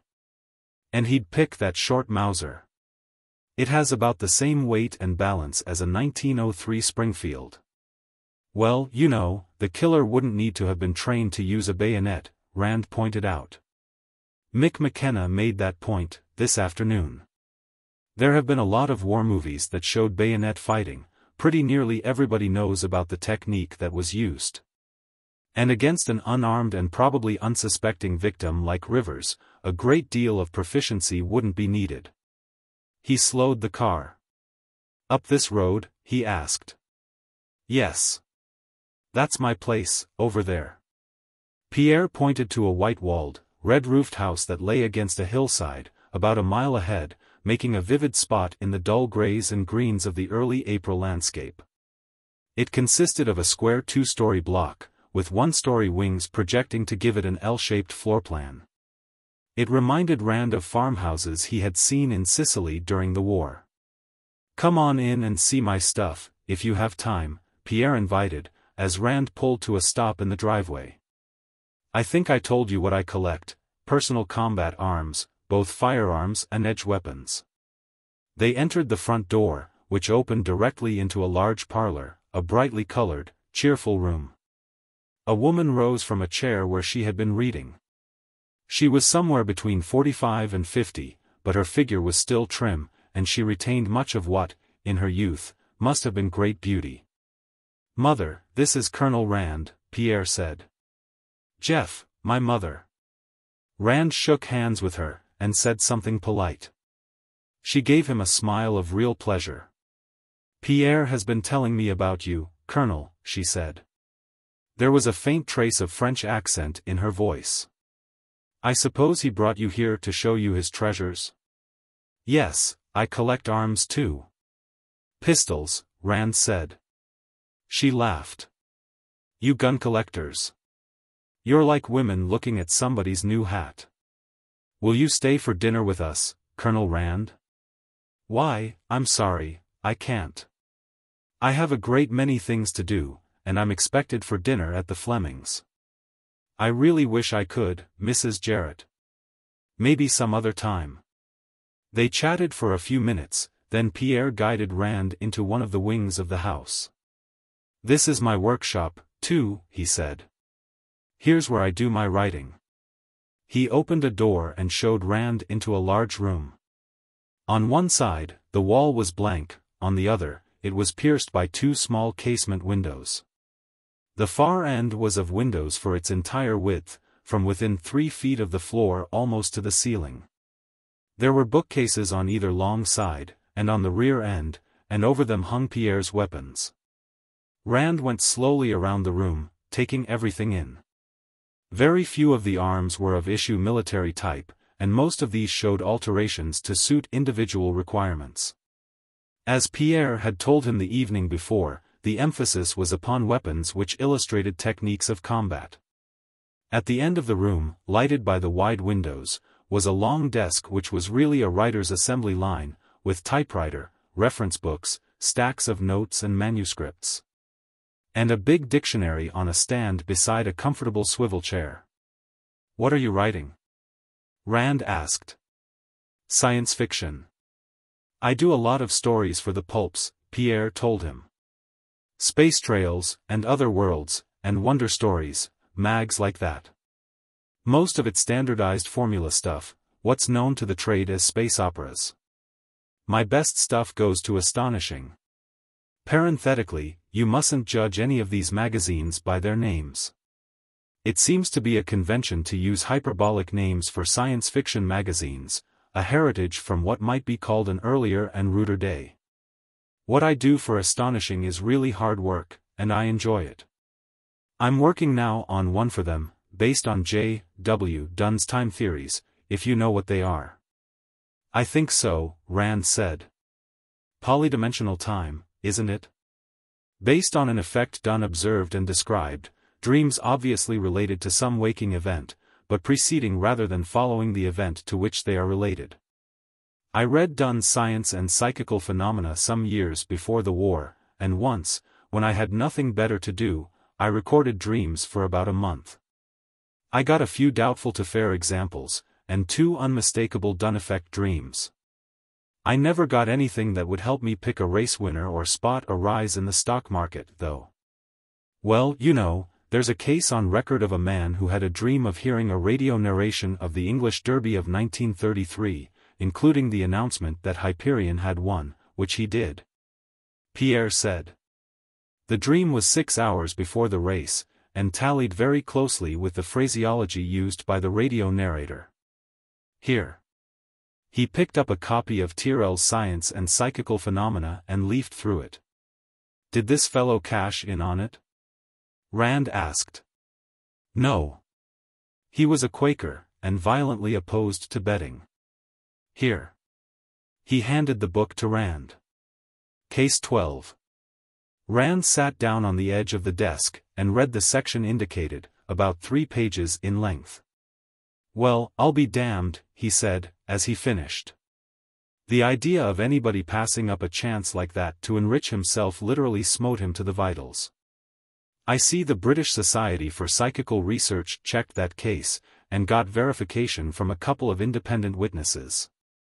If the SPR vouches for a story, it must be the McCoy. They're the toughest-minded gang of confirmed skeptics anywhere in Christendom. They take an attitude toward evidence that might be advantageously copied by most of the district attorneys I've met, the one in this county being no exception. What's this story you're working on? Oh, it's based on Dunn's precognition theories, plus a few ideas of my own, plus a theory of alternate lines of time sequence for alternate probabilities, Pierre said. See, here's the situation. Half an hour later, they were still arguing about a multidimensional universe when Rand remembered Dave Ritter, who should be at the Rosemont Inn by now. He looked at his watch, saw that it was 5:45, and inquired about a telephone. Yes, of course, out here. Pierre took him back to the parlor, where he dialed the inn and inquired if a Mr. Ritter, from New Belfast, were registered there yet. He was. A moment later he was speaking to Ritter. Jeff, for God's sake, don't come here, Ritter advised. This place is 6 deep with reporters. The bar sounds like the second act of the front page. Tony Ash and Steve Drake from the Dispatch and Express, Harry Bentz, from the Mercury, Joe Rawlings, the AP man from Louisburg. Christ only knows who all. This damn thing's going to turn into another Hall Mills case. Look, meet me at that beer joint, about 2 miles on the New Belfast side of Rosemont, on Route 19. The white with red trimmings place with the big Pabst sign out in front. I'll try to get there without letting a couple of reporters hide in the luggage trunk. Okay, see you directly. Rand hung up, spent the next few minutes breaking away from Pierre and his mother, and went out to his car. Trust Dave Ritter, he thought, to pick some place where malt beverages were sold, for a rendezvous. Dave's coupe was parked inconspicuously beside the red-trimmed roadhouse. Opening his glove box, Rand took out the 2 percussion revolvers and shoved them under his trench coat, one on either side, pulling up the belt to hold them in place. As he went into the roadhouse, he felt like Damon Runyon's 12-gun tweenie. He found Ritter in the last booth, engaged in finishing a bottle of beer. Rand ordered bourbon and plain water, and Ritter ordered another beer. I have the stuff Tip left with Kathy, Ritter said, taking out a couple of closely typed sheets and handing them across the table. He said this was the whole business. Rand glanced over them. Tipton had neatly and concisely summarized the provisions of Lane Fleming's will, and had also listed all Fleming's life insurance policies, with beneficiaries.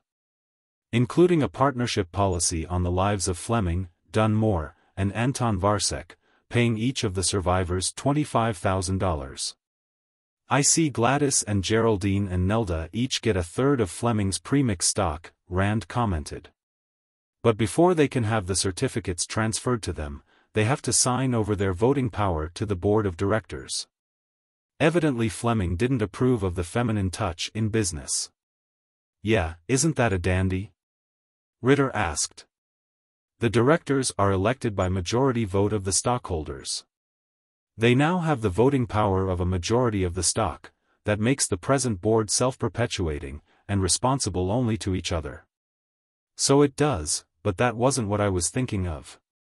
According to Tip, the board is 100% in favor of the merger with National Milling and Packaging. We'll have to suppose Fleming knew that. There must have been considerable intramural acrimony on the subject while he was still alive. Now, since he opposed the merger, if he had intended committing suicide, he would have made some other arrangement, wouldn't he? At least, one would suppose so.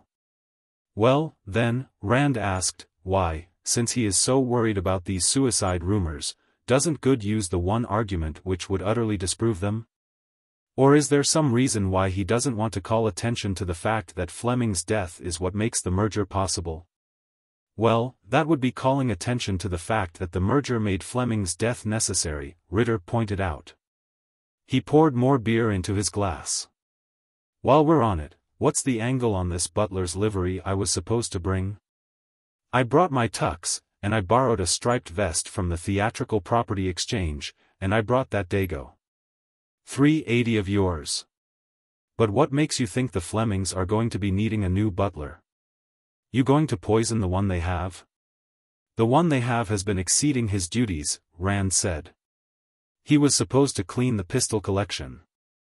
Not content with that, he's been cleaning it out. I know it was the butler.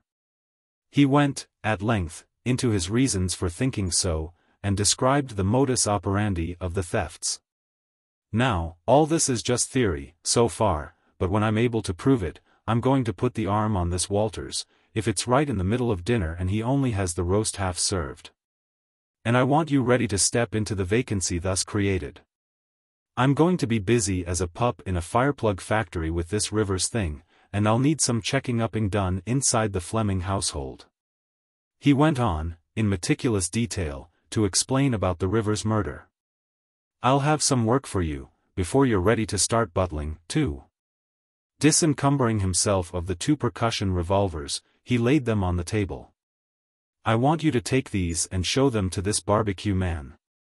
Get from him a positive statement, preferably in writing, as to which, if either, he sold to Lane Fleming. You might show your agency card and claim to be checking up on some stolen pistols that have been recovered. Then, if he identifies the Leach and Rigdon, take the Colt and show it to Elmer Holtz. You want to be careful how you handle him. We may want him for puncturing Rivers, though I'm inclined to doubt that, as of now. Get him to tell you, yes or no, whether he reblued it and replated the back strap and trigger guard, and if he did it for Rivers, and if so, when. I know that's been done.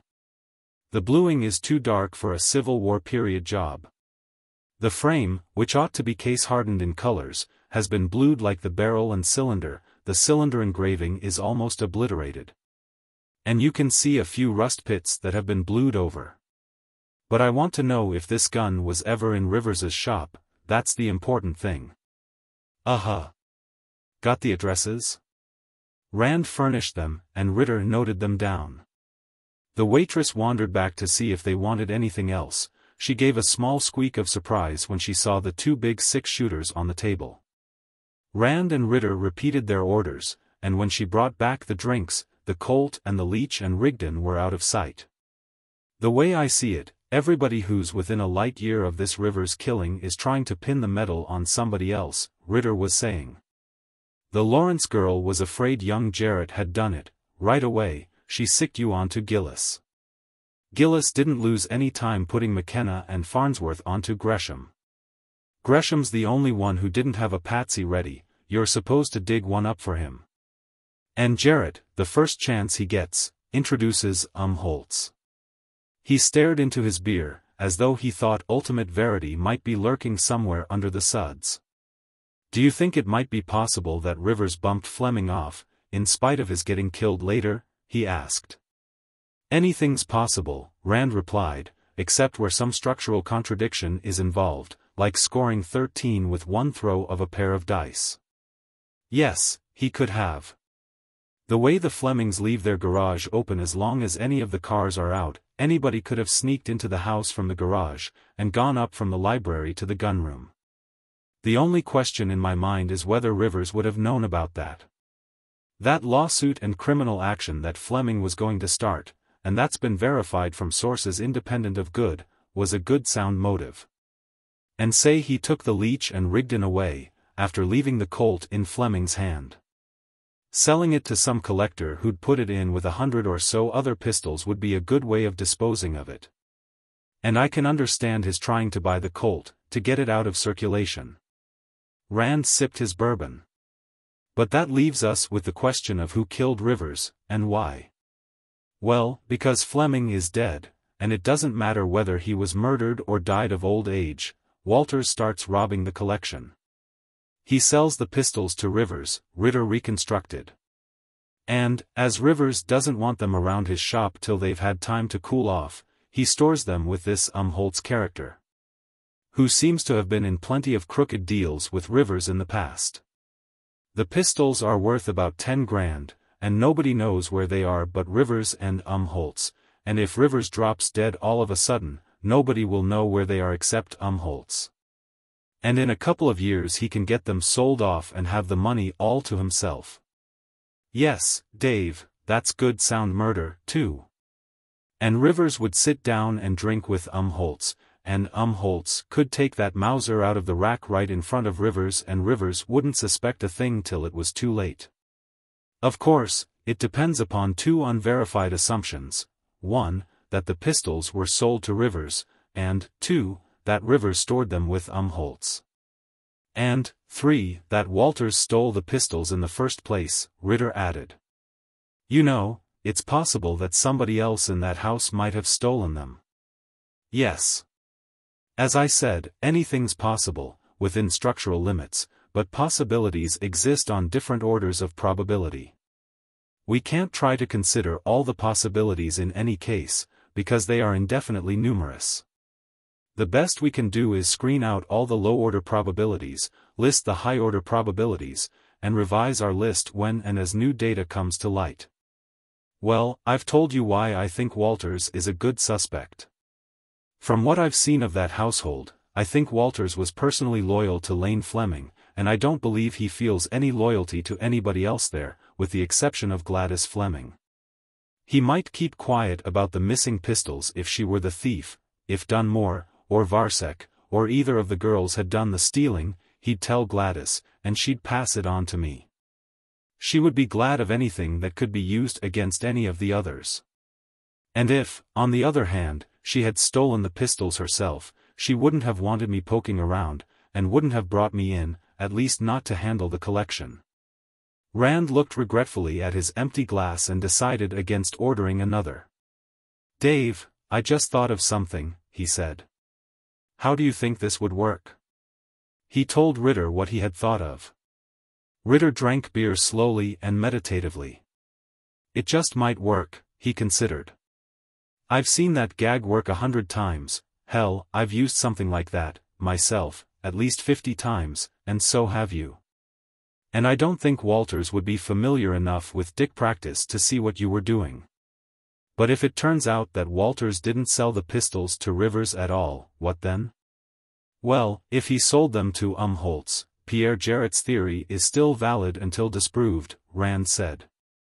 And if he didn't sell them either to Rivers or Holtz, we'll have to conclude that Rivers and Fleming were killed by the same person, the Rivers killing being a security measure. That is, unless we find that Rivers was killed by Pierre Jarrett, which is a sort of medium-high-order probability. Jarrett and the girl left Gresham's early enough for him to have killed Rivers. They were both pretty hard hit by that 25 grand blockbuster Rivers had dropped on them. Give me back that Colt, Dave. All you have to do is get an identification on the Leach and Rigdon from the barbecue man. I'm going to let Mick McKenna handle Holtz, one way or another, after we've concluded the Walters experiment. Until then, we don't want to stir Holtz up, at all. Chapter 15. Parking in the drive, Rand entered the Fleming house by the front door. The butler must have been busy with his pre-dinner tasks in the rear. It was Gladys herself who admitted him. Stay out of there, she warned him, taking his arm and guiding him away from the parlor doorway. Nelda and Geraldine are in there, ignoring each other. If you go in, they'll start talking to you, and then they'll start talking at each other through you, and the air will be full of tomahawks in a jiffy. Let's go up in the gunroom. That's out of the battle zone. What started the hostilities this time? Rand asked, going up the stairway with her. Oh, Geraldine lost Nelda's place marker out of the Kinsey report, or something. She shrugged. Mainly reaction to Rivers's death. That was a great blow to all of us. $25,000 worth of blow. It was a blow to me, too, but I'm not letting it throw me. What were you doing all afternoon? Trying to keep the rest of our prospects out of jail. This 16th-witted district attorney you have in this county had the idea he could charge Stephen Gresham with the killing. I had a time talking him out of it, and I'm still not sure how far I succeeded. And I was trying to get a line on where those pistols got to. SSSH. They reached the top of the stairs, and Rand saw Walters approaching down the hall. It was Colonel Rand. Walters, I let him in myself. Are Mr. Varsek and Mr. Dunmore here, yet? Mr. Dunmore is in the library, ma'am, and Mr. Varsek is upstairs, in his laboratory. Dinner will be ready in 3/4 of an hour. Have you mixed the cocktails? You'd better do that. Serve them in about 20 minutes. And you'd better go up and warn Mr. Varsek not to become involved in anything messy before dinner. Walters yes-ma'amed her and started toward the attic stairway. Rand and Gladys went into the gunroom. Rand turned to the left, picked a pistol from the wall, and carried it with him as he guided Gladys toward the desk in the corner. You think Walters stole them? She asked. So far, I'm inclined to. Have you told any of the others, yet? Oh, Lord, no. They'd all be sure that I stole them myself. I'm counting on you to get them back with as little fuss as possible. Do you think that was why Rivers was killed? After all, when a lot of valuable pistols disappear, and a crooked dealer is murdered, I'd expect there to be a connection. There could be. Did you ever hear any stories about Mrs. Rivers and this young fellow Gillis who works in Rivers's shop? Gladys laughed. Is that rearing its ugly head in public, now? She asked. Well, there's nothing like a good murder to shake the skeletons out of the closets. Not that this particular skeleton was ever exactly hidden. The stories are numerous, and somewhat repetitious. Cecil and Mrs. Rivers would be seen together, at roadhouses and so on, at what they imagined was a safe distance from Rosemont, and it was said that when Rivers was away overnight, Cecil was never seen to leave the Rivers place in the evenings. Might this be relevant to Rivers's sudden demise? It could be. Rand was keeping one eye on the hall door and the other on the head of the spiral stairway. Don't mention outside what I told you about Farnsworth having this brainstorm about Stephen Gresham. If it got out, it might hurt Gresham professionally. The fact is, Gresham has just retained me to investigate the Rivers murder for him. That won't interfere to any great extent with the work I'm doing here. If necessary, I'll bring a couple of my men in from New Belfast to help me on the Rivers operation. He broke off abruptly, catching a movement at the head of the spiral, and lifted the pistol in his hand, as though showing it to Gladys. See, he went on, it has 2 hammers and 2 nipples, but only 1 barrel. It was loaded with 2 charges, one on top of the other. The bullet of the rear charge acted as the breech plug for the front charge. Oh, Walters. He affected to catch sight of the butler for the first time. Bring me that .36 Walsh revolver, will you? Yes, sir. Walters, crossing the room, veered to the right and went to the middle wall, bringing a revolver over to the desk. It was a percussion weapon with an abnormally long cylinder. The cocktails are served, he announced. We'll be down in a moment. You can put these back where they belong when you find time, Rand told him. Now, here, he said to Gladys. This is the same idea, in a revolver. 6 chambers, 2 charges in each. In theory, it was a good idea, but in actual practice. Walters went out the hall door, presumably to call Varsek. Rand continued talking about the superposed load principle, as used in the Lindsay pistol and the Walsh revolver, until he was sure the butler was out of hearing. Gladys was looking at him in appreciative if slightly punch-drunk delight. I wondered why you brought that thing over here with you, she said. Brother, was that a quick shift? You're really sure he's the one? I'm not really sure of anything, except of my own existence and eventual extinction, Rand told her. It pretty nearly has to be somebody inside this house. I don't think anybody else here, yourself included, would know enough about arms to rob this collection as selectively as it has been robbed. Did you see what just happened, here? I asked him for one of the most uncommon arms here, and he went straight and got it. He knows this collection as well as your husband did, and I assume he knows values almost as well.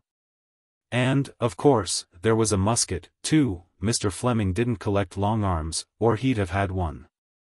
It embodied the same principle as the pistol. The legend is that this man Lindsay's brother was a soldier. He was supposed to have been killed by Indians who drew the fire of the detail he was with and then charged them when their muskets were empty. Rand shrugged. Actually, the superposed load principle is ancient. There's a 16th-century wheel-lock pistol in the Metropolitan Museum, in New York, firing 2 shots from the same barrel. Varsek and the butler, who had entered by the hall door, went across the gunroom and down the spiral. Rand laid down the pistol and escorted Gladys after them. Dunmore and Geraldine were in the library when they went down. Geraldine, mildly potted, was reclining in a chair, sipping her drink. Dunmore was still radiating his synthetic cheerfulness. "Get many of the pistols listed, Colonel," he hailed Rand, with jovial condescension. "No." Rand poured 2 cocktails, handing one to Gladys. "I went to Arnold Rivers's place this morning, on a little unfinished business, and damn near tripped over Rivers's corpse. I spent the rest of the day getting myself disinvolved from the ensuing uproar," he told Dunmore. "You heard about it, of course." "Yes, of course. Horrible business. I hope you didn't get mixed up in it any more than you had to. After all, you're working for us, and if the police knew that, we'd be bothered, too. Look here, you don't think some of these other people who were after the collection might have killed Rivers, to keep him from outbidding them?"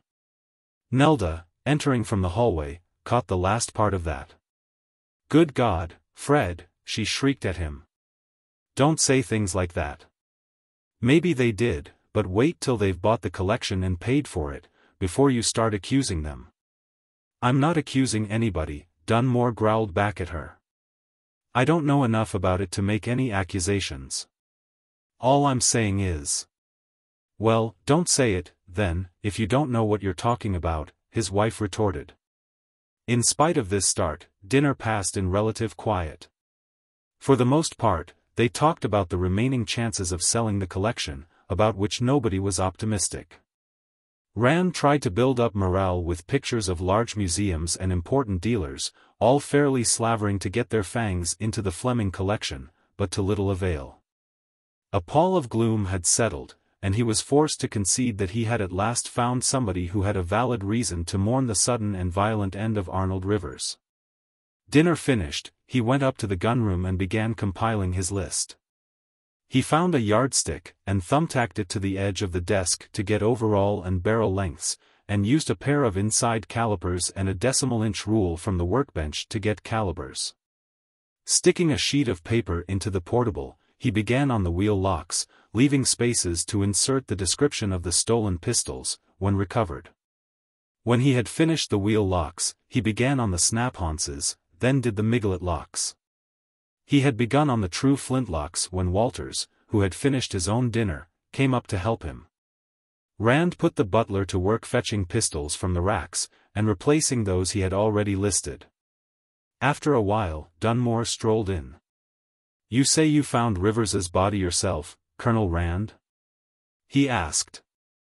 Rand nodded, finished what he was typing, and looked up. "Why, yes.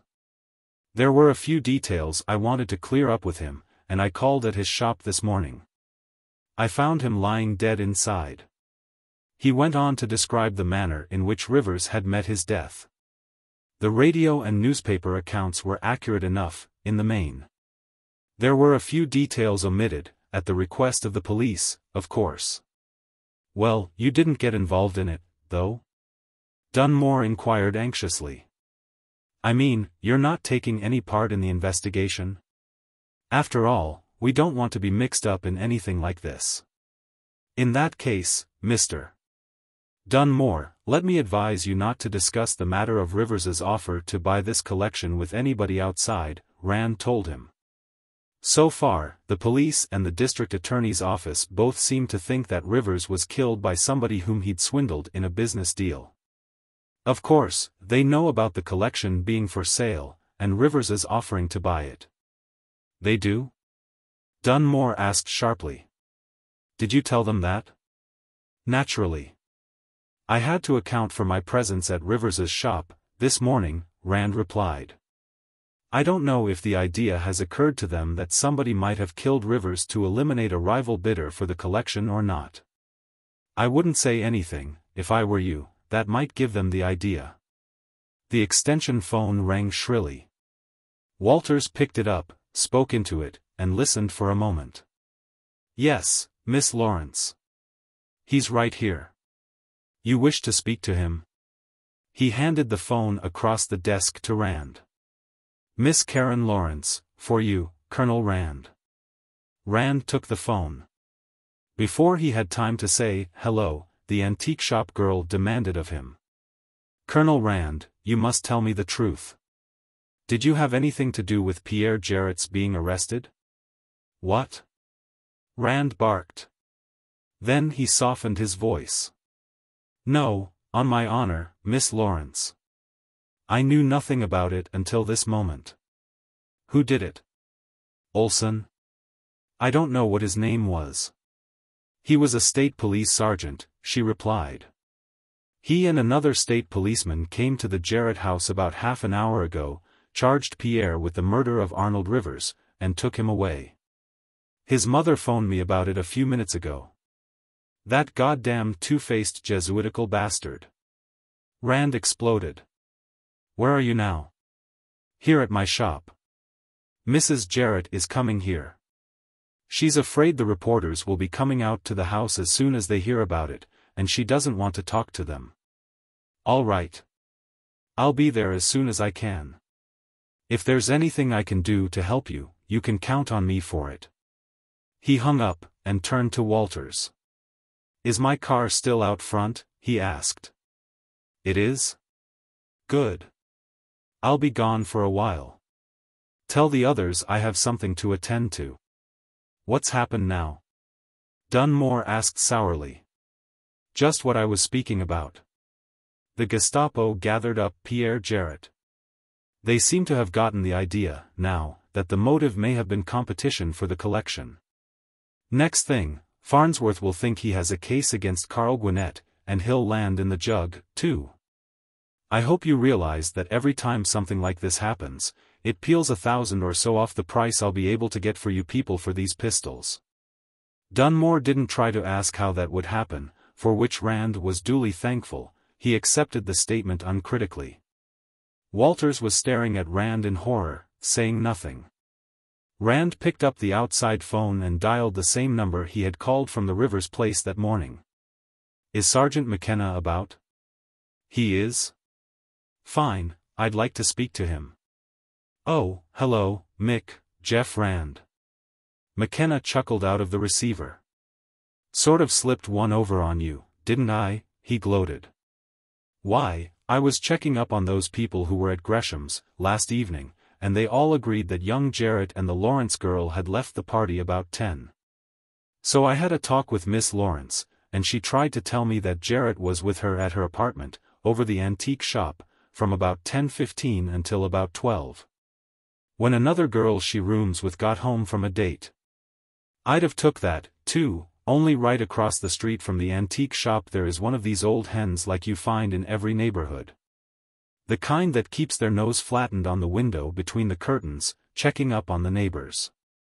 I spotted her when I came out of the antique shop, so I slipped around to see her, and she told me that young Jarrett went into the apartment with the girl at about 10:15. Stayed inside for about 20 minutes, then came out and drove away. She says Jarrett came back in about half an hour, and stayed till this girl who shares the Lawrence girl's apartment, a Miss DuPont, who teaches 6th grade at Thaddeus Stevens School, got home. About 12. So there you are. Uh-huh. Dave Ritter said this was going to turn into another Hall Mills case. Well, now you have your pig woman, Rand said. Miss Lawrence shouldn't have lied to you, Mick. I suppose she got worried when you started asking questions, and there's nothing like a good murder in the neighborhood to make liars out of people. And damn well I know that. McKenna agreed. But that isn't all. It seems our cruise car crew spotted Jarrett's car standing in Rivers's drive, about 11. Just when he was away from the antique shop, and about when the M.E. figures Rivers was getting the business. Did they get the number?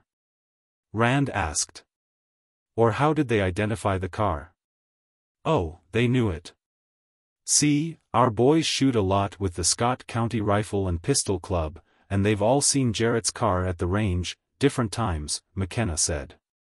A gray 1947 Plymouth coupe.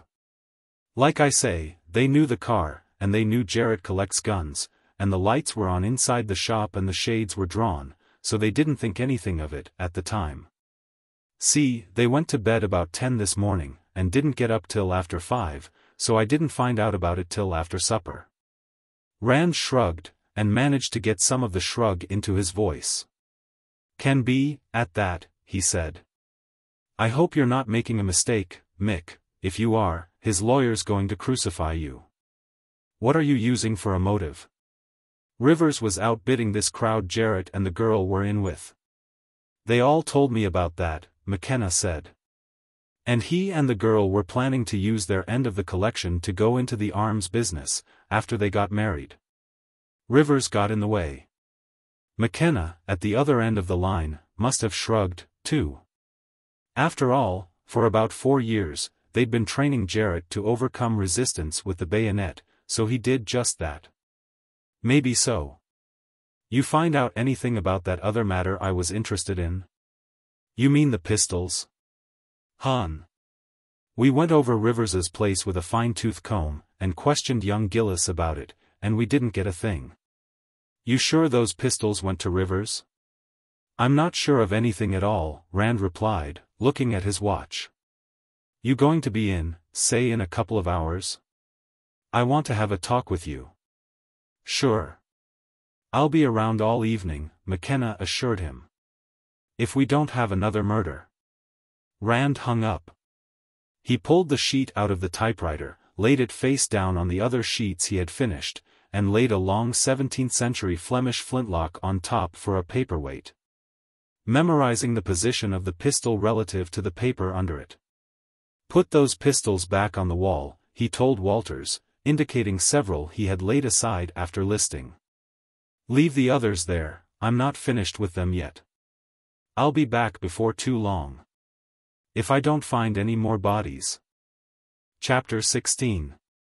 It was raining again as Rand parked his car about 100 yards up the street from Karen Lawrence's antique shop. The windows were dark, but Karen was waiting inside the door for him. He entered quickly, mindful of the all-seeing eye across the street, and followed her to a back room, where Mrs. Jarrett and Dorothy Gresham were. All three women regarded him intently, as though trying to decide whether he was friend or enemy. There was a long silence before Mrs. Jarrett spoke, and when she did, her words were almost the same as Karen's when she had spoken over the phone. Colonel Rand, she began, obviously struggling with herself, you must tell me the truth. Did you have anything to do with my son's being arrested? Rand shook his head. Absolutely nothing, Mrs. Jarrett, he told her, unbuckling the belt of his raincoat and taking it off. I have never seriously suspected your son of the Rivers murder. I had no idea that McKenna was contemplating arresting him, and if I had, would have advised him against it. Besides causing annoyance to innocent people, McKenna's made a serious tactical error. He was misled by appearances, and he was afraid I'd break this case before he did, which I intend to do. He turned to Karen Lawrence. I talked to McKenna after you called me. He as much as admitted making that arrest to get in ahead of me. I told you, Dorothy Gresham flashed at the others. I knew Jeff wouldn't stoop to anything as contemptible as pretending to be Pierre's friend and then getting him arrested. Rand permitted himself a wry inward smile. He hoped she would not have an opportunity to observe his stooping capabilities before he had finished his various operations at Rosemont. I certainly hoped not.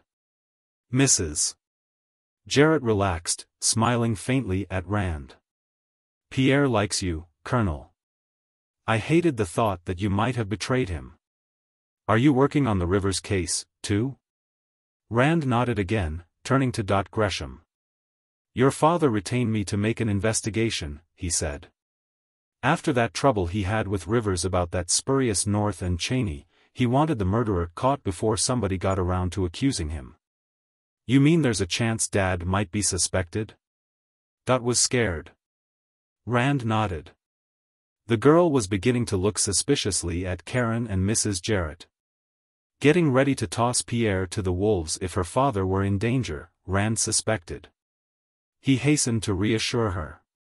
Rivers was still alive when your father reached home, last evening, he told her. That's been established. She breathed her obvious relief. If Gresham had left home after Rand's departure with Philip Cabot, she didn't know it. Karen, on the other hand, was growing more and more worried. Look, Colonel, she began. They didn't just pull Pierre's name out of a hat. They must have had something to suspect him about. Yes. You shouldn't have lied to McKenna. He checked up on your story. The woman across the street told him about seeing Pierre leave here a little before 11 and come back about half an hour later. I was afraid of that, Karen said. I forgot all about that old hag. There's nothing that can go on around here that she doesn't know about. Pierre calls her Mrs. G too. And then, Rand continued, McKenna claims that a car like Pierre's was seen parked in Rivers's drive about the time Pierre was away from here. Mrs. Jarrett moaned softly. Her face, already haggard, became positively ghastly. Karen gasped in fright. They only identified it as to model and make. They didn't get the license number. Where did Pierre go, while he was away from here? He went out for cigarettes, Karen said. When we came here from Gresham's, we made some coffee, and then sat and talked for a while, and then we found out that we were both out of cigarettes and there weren't any here. So Pierre said he'd go out and get some. He was gone about half an hour. When he came back, he had a carton and some hot pork sandwiches. He'd gotten them at the same place as the cigarettes, Art Igo's lunch stand. Could Igo verify that? It wouldn't help if he did. Igo's place isn't a 5-minute drive from Rivers's, farther down the road. Has Pierre a lawyer? Rand asked. No. Not yet. We were just talking about that. Dad would defend him, Dot suggested. Of course, he's not a criminal lawyer. Carter Tipton, in New Belfast, Rand told them. He's my lawyer. He's gotten me out of more jams than you could shake a stick at. Where's the telephone? I'll call him now. You think he'd defend Pierre? Unless I'm badly mistaken, Pierre isn't going to need any trial defense, Rand told them. He will need somebody to look after his interests, and we'll try to get him out on a writ as soon as possible. He looked at his watch. It was 10 minutes to 9. It was hard to say where Carter Tipton would be at the moment. His manservant would probably know. Karen showed him the phone and he started to put through a person-to-person call. It was 11 o'clock before he backed his car into the Fleming garage, and the rain had turned to a wet, sticky snow. All the Fleming cars were in, but Rand left the garage doors open. He also left his hat and coat in the car. After locating and talking to Tipton and arranging for him to meet Dave Ritter at the Rosemont Inn, he had gone to the state police substation, where he had talked at length with Mick McKenna. He had been compelled to tell the state police sergeant a number of things he had intended keeping to himself. When he was through, McKenna went so far as to admit that he had been a trifle hasty in arresting Pierre Jarrett. Rand suspected that he was mentally kicking himself with hobnailed boots for his premature act. He also submitted, for McKenna's approval, the scheme he had outlined to Dave Ritter, and obtained a promise of cooperation. When he entered the Fleming library, en route to the gunroom, he found the entire family assembled there. With them was Humphrey Good. As he came in, they broke off what had evidently been an acrimonious dispute and gave him their undivided attention. Geraldine, relaxed in a chair, was smoking. For once, she didn't have a glass in her hand. Gladys occupied another chair, she was smoking, too. Nelda had been pacing back and forth like a caged tiger. At Rand's entrance, she turned to face him, and Rand wondered whether she thought he was Clyde Beatty or a side of beef. Good and Dunmore sat together on the sofa, forming what looked like a bilateral offensive and defensive alliance, and Varsek, looking more than ever like Rudolf Hess, stood with folded arms in one corner. "Now, see here, Rand," Dunmore began, as soon as the detective was inside the room, "we want to know just exactly for whom you're working, around here. And I demand to know where you've been since you left here this evening.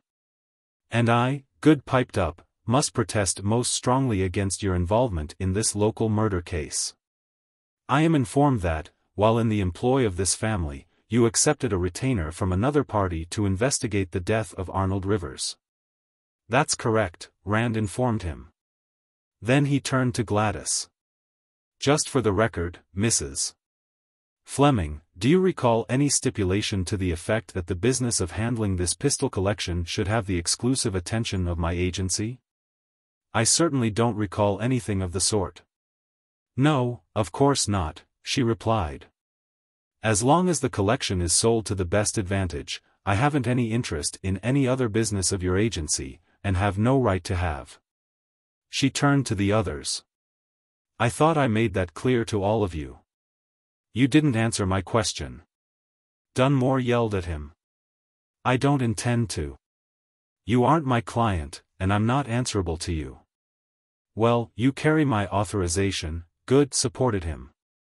"I think I have a right to know what's being done. As far as the collection's concerned, yes. As for the Rivers murder, or my armored car service, or any other business of the Tri-State Agency, no." "Well, you made use of my authorization to get that revolver from Kirchner," Good began. "Ah!" Rand cried. "So that concerns the Rivers murder, does it? Well. When did you find that out, now? When Kirchner called you, you had no objection to his giving me that revolver. What changed your mind for you? Didn't you know that Rivers was dead, then?" Rand watched Good trying to assimilate that. "Or didn't you think I knew?" Good cleared his throat noisily, twisting his mouth. The others were looking back and forth from him to Rand, in obvious bewilderment. They realized that Rand had pulled some kind of a rabbit out of a hat, but they couldn't understand how he'd done it. "What I mean is that since then you have allowed yourself to become involved in this murder case.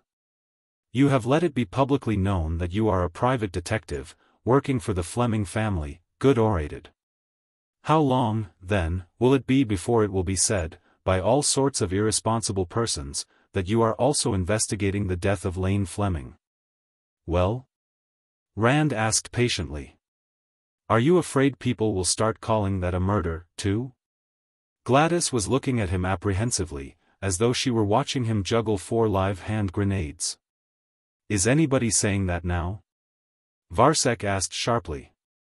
"Not that I know of," Rand lied. "But if Good keeps on denying it, they will.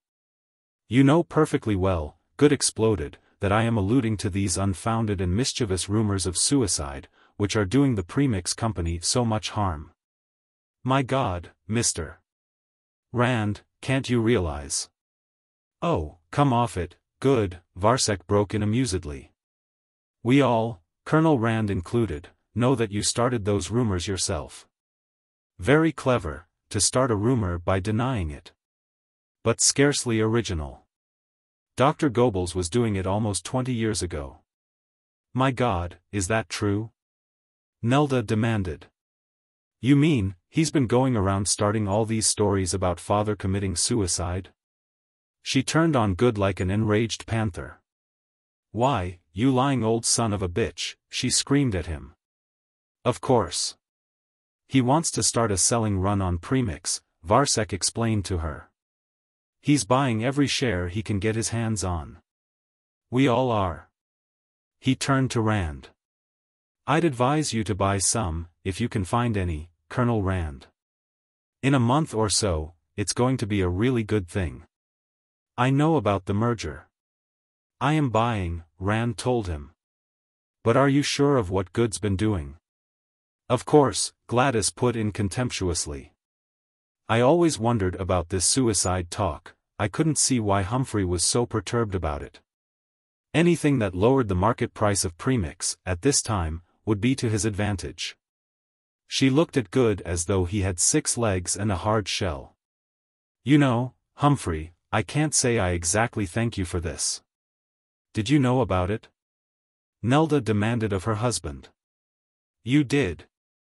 My God, Fred, you are a filthy specimen. Oh, you know. Anything to turn a dishonest dollar, Geraldine piped up. Like the late Arnold Rivers's 10,000 offer. Say. I wonder if that mightn't be what Rivers died of. Raising the price and leaving Fred out in the cold. Dunmore simply stared at her, making a noise like a chicken choking on a piece of string. Well, all this isn't my pigeon, Rand said to Gladys. I only work here, Deo gratias, and I still have some work to do. With that, he walked past Good and Dunmore and ascended the spiral stairway to the gunroom. Even at the desk, in the far corner of the room, he could hear them going at it, hammer and tongs, in the library. Sometimes it would be Nelda's strident shrieks that would dominate the bedlam below.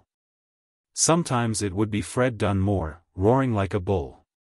Now and then, Humphrey Good would rumble something, and, once in a while, he could hear Gladys's trained and modulated voice.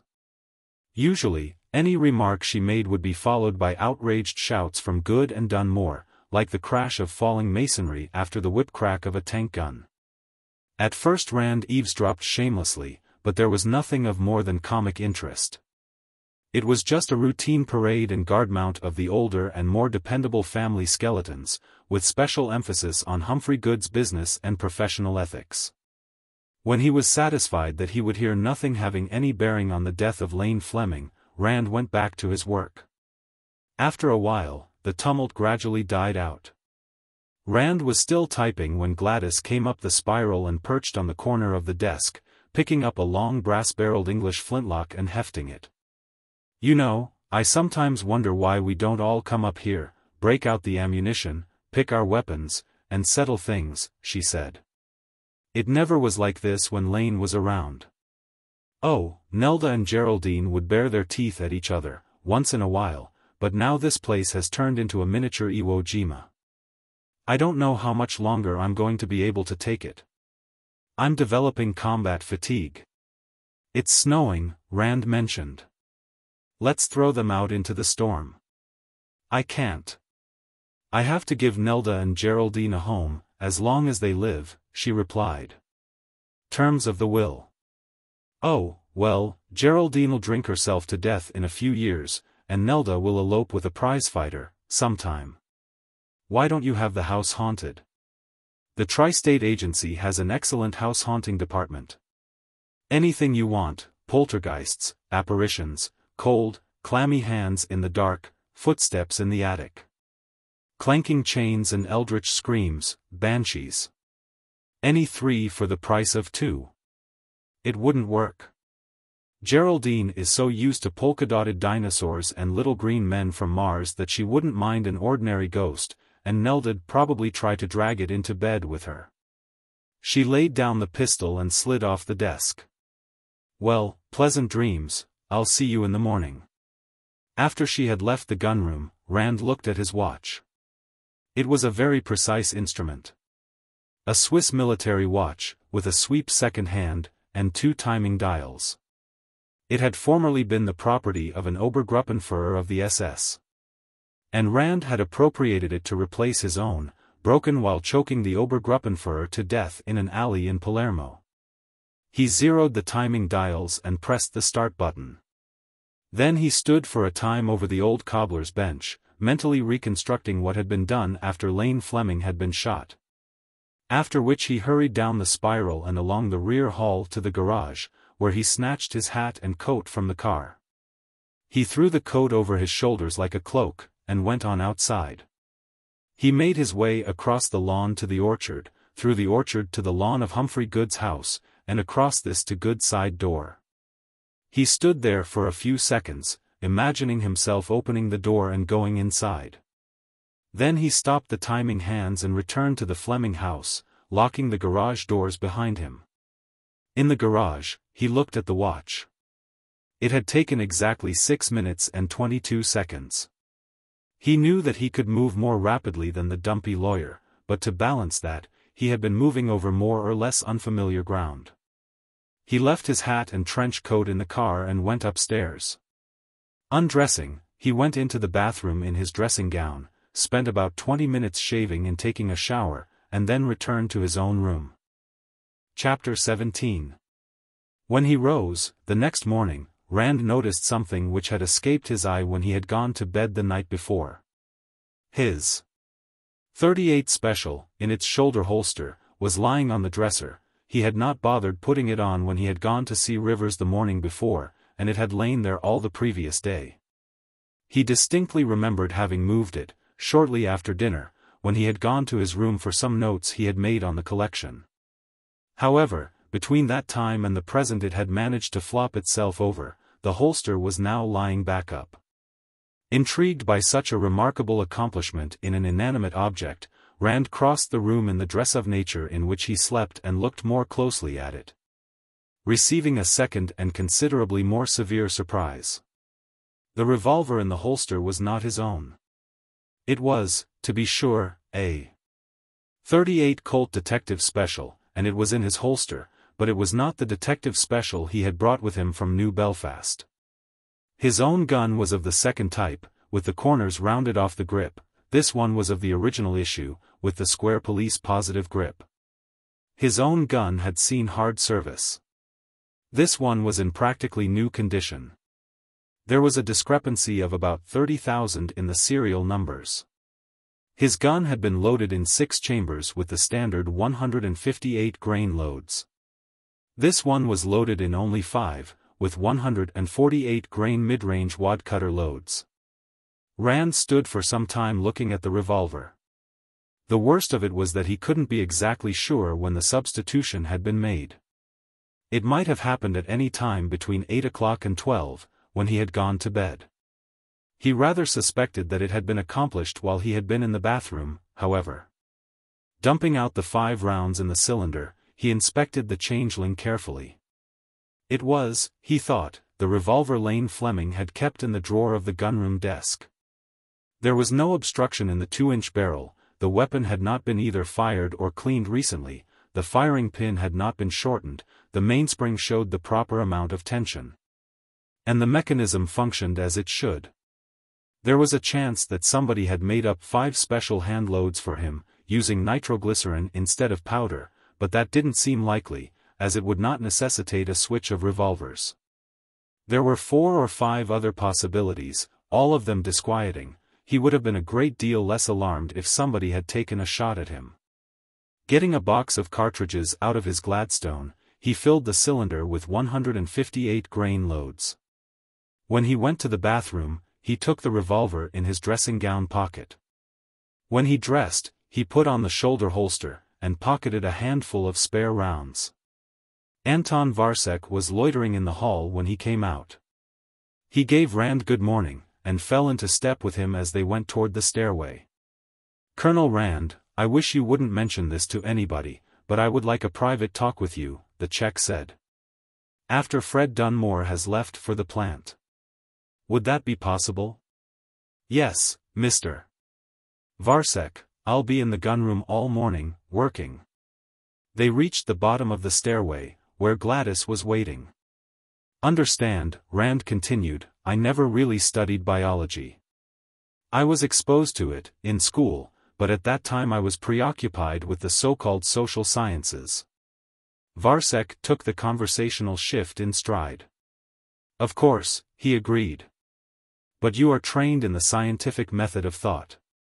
That, at least, is something." When I have opportunity to explain my ideas more fully, I believe you will be interested in my conclusions." They greeted Gladys, and walked with her to the dining room. As usual, Geraldine was absent. Dunmore and Nelda were already at the table, eating in silence. Both of them seemed self-conscious, after the pitched battle of the evening before. Rand broke the tension by offering Humphrey Good in the role of whipping boy. He had no sooner made a remark in derogation of the lawyer than Nelda and her husband broke into a duet of vituperation. In the end, everybody affected to agree that the whole unpleasant scene had been entirely Good's fault, and a pleasant spirit of mutual cordiality prevailed. Finally Dunmore got up, wiping his mouth on a napkin. "Well, it's about time to get to work," he said. "We might as well save gas and both use my car." "Coming, Anton?" "I'm sorry, Fred. I can't leave, yet. I have some notes upstairs I have to get in order. I was working on this new egg powder last evening, and I want to continue the experiments at the plant laboratory. I think I know how we'll be able to cut production costs on it, about 5%. And boy, can we stand that." Dunmore grunted. "Well, be seeing you at the plant." Rand waited until Dunmore had left, then went across to the library and up to the gunroom. As soon as he entered the room above, he saw what was wrong. The previous thefts had been masked by substitutions, but whoever had helped himself to one of the more recent metallic cartridge specimens, the night before, hadn't bothered with any such precaution, and a pair of vacant screwhooks disclosed the removal. A second look told Rand what had been taken, the little .25 Webley and Scott from the Pollard collection, with the silencer. The pistol trade which had been imposed on him had disquieted him. Now, he had no hesitation in admitting to himself, he was badly scared. Whoever had taken that little automatic had had only one thought in mind, noiseless and stealthy murder. Very probably with one Colonel Jefferson Davis Rand in mind as the prospective corpse. He sat down at the desk and started typing, at the same time trying to keep the hall door and the head of the spiral stairway under observation. It was an attempt which was responsible for quite a number of typographical errors. Finally, Anton Varsek came in from the hallway, approached the desk, and sat down in an armchair. "Colonel Rand," he began, in a low voice, "I have been thinking over a remark you made, last evening. Were you serious when you alluded to the possibility that Lane Fleming had been murdered?" "Well, the idea had occurred to me," Rand understated, keeping his right hand close to his left coat lapel. "I take it you have begun to doubt that it was an accident?" "I would doubt a theory that a skilled chemist would accidentally poison himself in his own laboratory," Varsek replied. "I would not, for instance, pour myself a drink from a bottle labeled HNO3 in the belief that it contained vodka. I believe that Lane Fleming should be credited with equal caution about firearms." "Yet you were the first to advance the theory that the shooting had been an accident," Rand pointed out. "I have a strong dislike for firearms." Varsek looked at the pistols on the desk as though they were so many rattlesnakes. "I have always feared an accident, with so many in the house. When I saw him lying dead, with a revolver in his hand, that was my first thought. First thoughts are so often illogical, emotional." "And you didn't consider the possibility of suicide?" "No. Absolutely not." The Czech was emphatic. "The idea never occurred to me, then or since. Lane Fleming was not the man to do that. He was deeply religious, much interested in church work. And, aside from that, he had no reason to wish to die. His health was excellent, much better than that of many men 20 years his junior. He had no business worries. The company is doing well, we had large government contracts during the war and no reconversion problems afterward, we now have more orders than we have plant capacity to fill, and Mr. Fleming was consulting with architects about plant expansion. We have been spared any serious labor troubles. And Mr. Fleming's wife was devoted to him, and he to her. He had no family troubles." Rand raised an eyebrow over that last. "No, he inquired. Varsek flushed. Please, Colonel Rand, you must not judge by what you have seen since you came here.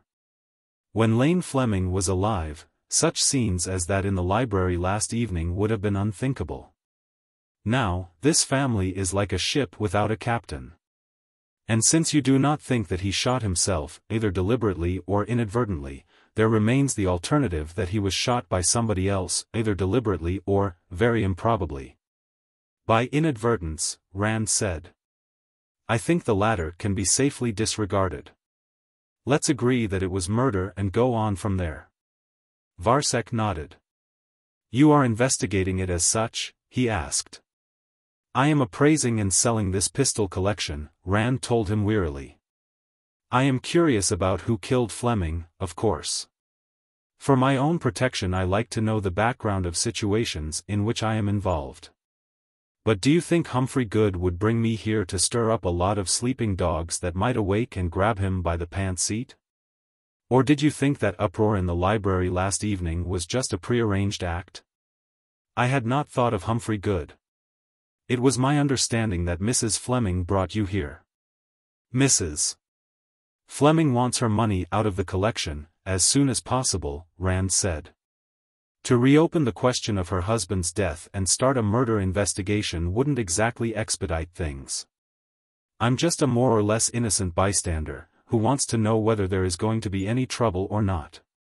Now, you came here to tell me what happened on the night of Lane Fleming's death, didn't you? Yes. We had finished dinner at about 7, Varsek said. Lane had been up here for about an hour before dinner, working on his new revolver. He came back here immediately after he was through eating. A little later, when I had finished my coffee, I came upstairs, by the main stairway. The door of this room was open, and Lane was inside, sitting on that old shoemaker's bench, working on the revolver. He had it apart, and he was cleaning a part of it. The round part, where the loads go, the drum, is it? Cylinder. How was he cleaning it? Rand asked. He was using a small brush, like a test tube brush. He was scrubbing out the holes. The chambers. He was using a solvent that smelled something like banana oil. Rand nodded. He could visualize the progress Fleming had made. If Varsek was telling the truth, and he remembered what Walters had told him, the last flicker of possibility that Lane Fleming's death had been accidental vanished. I talked with him for some 10 minutes or so, Varsek continued, about some technical problems at the plant. All the while, he kept on working on this revolver, and finished cleaning out the cylinder, and also the barrel. He was beginning to put the revolver together when I left him and went up to my laboratory. About 15 minutes later I heard the shot. For a moment, I debated with myself as to what I had heard, and then I decided to come down here. But first I had to take a solution off a Bunsen burner, where I had been heating it, and take the temperature of it, and then wash my hands, because I had been working with poisonous materials. I should say all this took me about 5 minutes. When I got down here, the door of this room was closed and locked. That was most unusual, and I became really worried. I pounded on the door, and called out, but I got no answer. Then Fred Dunmore came out of the bathroom attached to his room, with nothing on but a bathrobe. His hair was wet, and he was in his bare feet and making wet tracks on the floor. From there on, Varsek's story tallied closely with what Rand had heard from Gladys and from Walters. Everybody's story tallied, where it could be checked up on. You think the murderer locked the door behind him, when he came out of here? Varsek asked. I think somebody locked the door, sometime. It might have been the murderer, or it might have been Fleming at the murderer's suggestion. But why couldn't the murderer have left the gunroom by that stairway? Varsek looked around furtively and lowered his voice.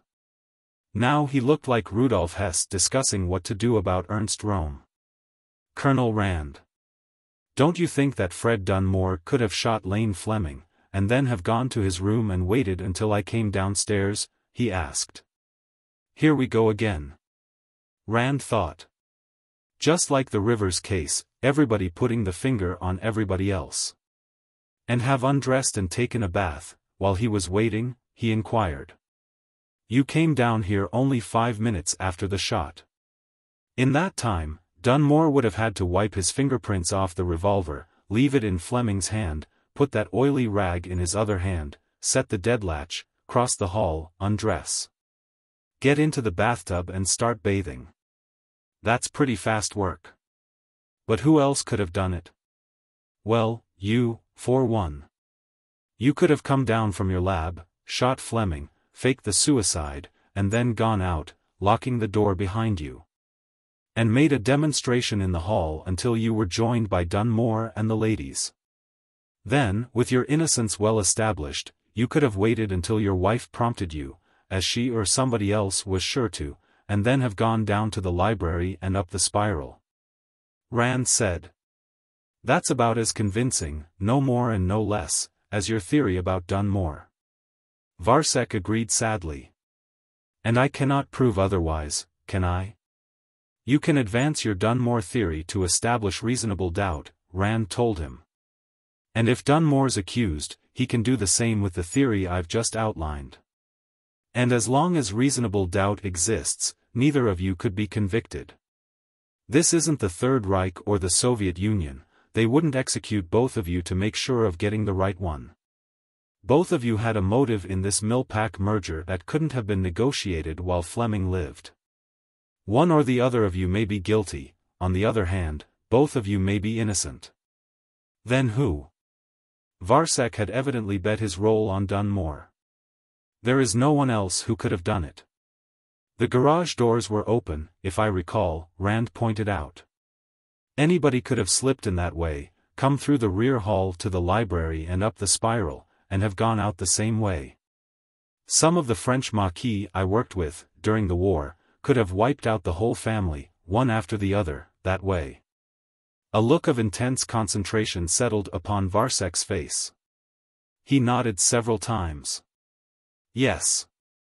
Of course, he said, his thought chain complete. And you spoke of motive. From what you must have heard, last evening, Humphrey Good was no less interested in the merger than Fred Dunmore or myself. And then there is your friend Gresham. He is quite familiar with the interior of this house, and who knows what terms National Milling and Packaging may have made with him, contingent upon his success in negotiating the merger. I'm not forgetting either of them, Rand said. Or Fred Dunmore, or you.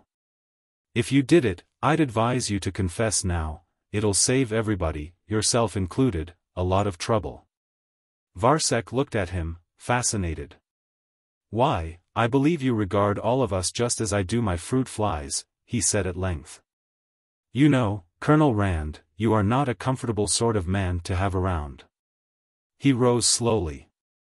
Naturally, I'll not mention this interview.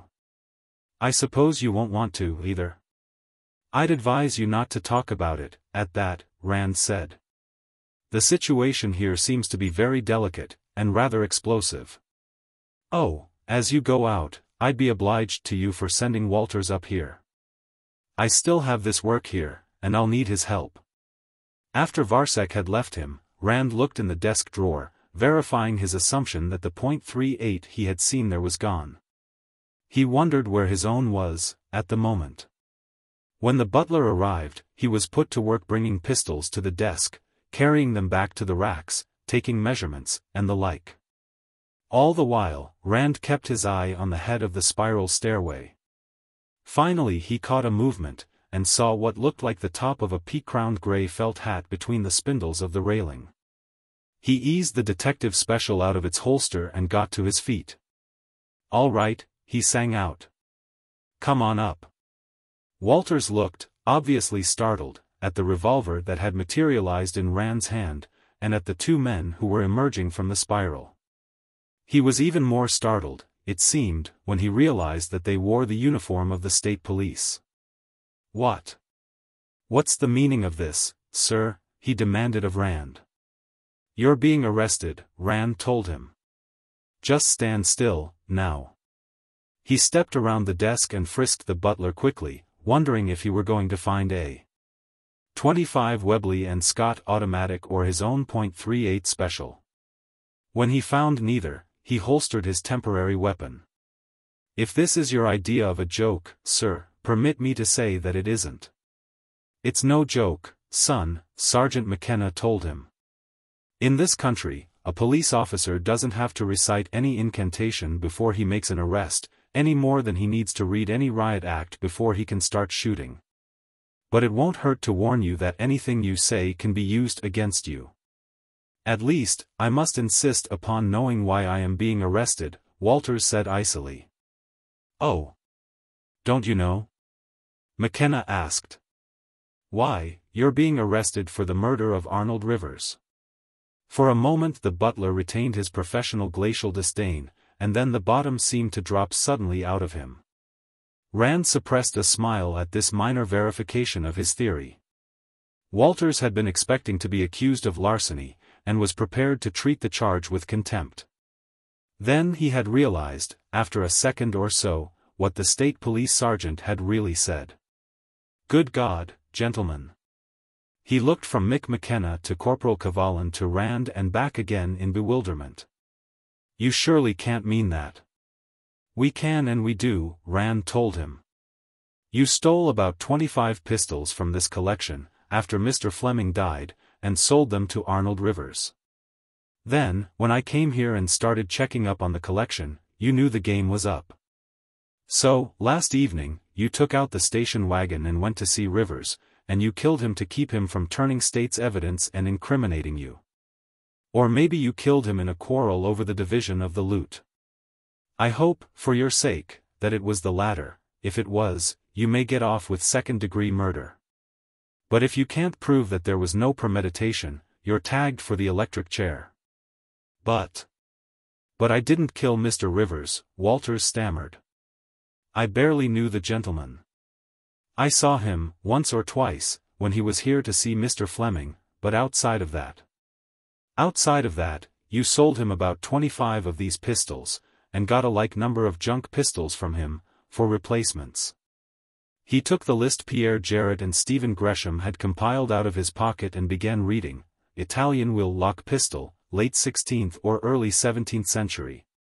Per Italian snap-ons pistols, by Lazzarino Caminazzo. He finished the list and put it away. "I think we've missed one or two, but that'll do, for the time." "But I didn't sell those pistols to Mr. Rivers," Walters expostulated. "I sold them to Mr. Carl Gwinnett.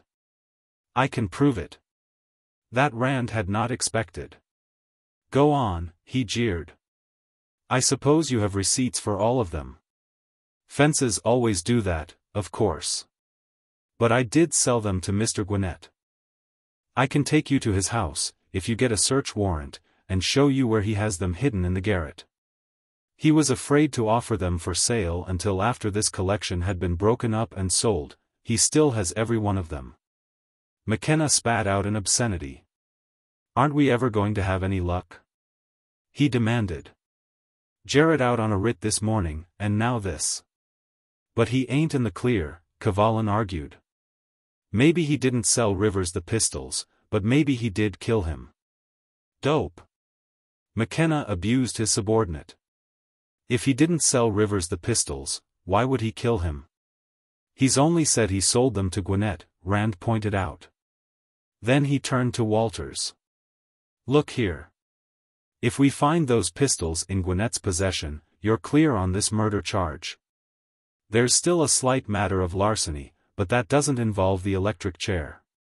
You take my advice and make a confession now, and then accompany these officers to Gwinnett's place and show them the pistols. If you do that, you may expect clemency on the theft charge, too." "Oh, I will, sir. I'll sign a full confession, and take these police officers and show them every one of the pistols." Rand put paper and carbon sheets in the typewriter. As Walters dictated, he typed. The butler listed every pistol which Gresham and Pierre Jarrett had found missing, and a cased presentation pair of .44 Colt 1860s that nobody had missed. He signed the triplicate copies willingly. He didn't seem to mind signing himself into jail, as long as he thought he was signing himself out of the electric chair. The book in which Fleming had recorded his pistols he still had. he had removed it from the gunroom and was keeping it in his room. He said he would get it, along with the things he would need to take to jail with him. When it was finished, they all went down the spiral stairway into the library. Nelda was standing at the foot of it. Evidently she had been listening to what had been going on upstairs. "You dirty sneak," she yelled, catching sight of Walters. "After all we've done for you, you turn around and rob us. I hope they give you 20 years. Walters turned to McKenna. "Sergeant, I am willing to accept the penalty of the law for what I have done, but I don't believe, sir, that it includes being yapped at by this vulgar bitch." Nelda let out an inarticulate howl of fury and sprang at him, nails raking. Corporal Cavallan caught her wrist before she could claw the prisoner. "That's enough, he told her. "You stop that, or you'll spend a night in jail yourself." She jerked her arm loose from his grasp and flung out of the library. As she went out, Gladys entered. Rand, who had been bringing up in the rear, stepped down from the stairway. "He confessed," he said softly. "We had to bluff it out of him, but he came across. Sold the pistols to Carl Gwinnett. We're going, now, to pick up Gwinnett and the pistols." "I'm glad you found the pistols," she told him. "But what are we going to do, over the weekend, for a butler?" Rand snapped his fingers. "Damn it, I never thought of that." He allowed his brow to furrow with thought. "I won't promise anything, but I may be able to dig up somebody for you, for a day or so. Some of my friends are visiting their son, in a naval hospital on the West Coast, and their butler may be glad for a chance to pick up a little extra money. Shall I call him and find out?" "Oh, Colonel Rand, would you? I'd be eternally grateful." It was just as easy as that. Chapter 18. Dave Ritter, driving his small coupe, kept his eye on the white state police car ahead. Rand, who had come away from the Fleming home in the white car, had called Ritter from the office of the Justice of the Peace while waiting for Walters to put up bail, after his hearing. Now, en route to Gwinnett's, he was briefing his assistant on what had happened. "So everything's set," he concluded. Mrs. Fleming jumped at it. "She knows you're coming in your own car, which you may keep in the garage there. You've left New Belfast about now. If you show up around 3, you'll be safe on the driving time. Your name is Davies. I decided on that in case I suffer a lapsus linguae and call you Dave in front of somebody." "Yeah. I'll have to watch and not call you Jeff, Colonel Rand, sir."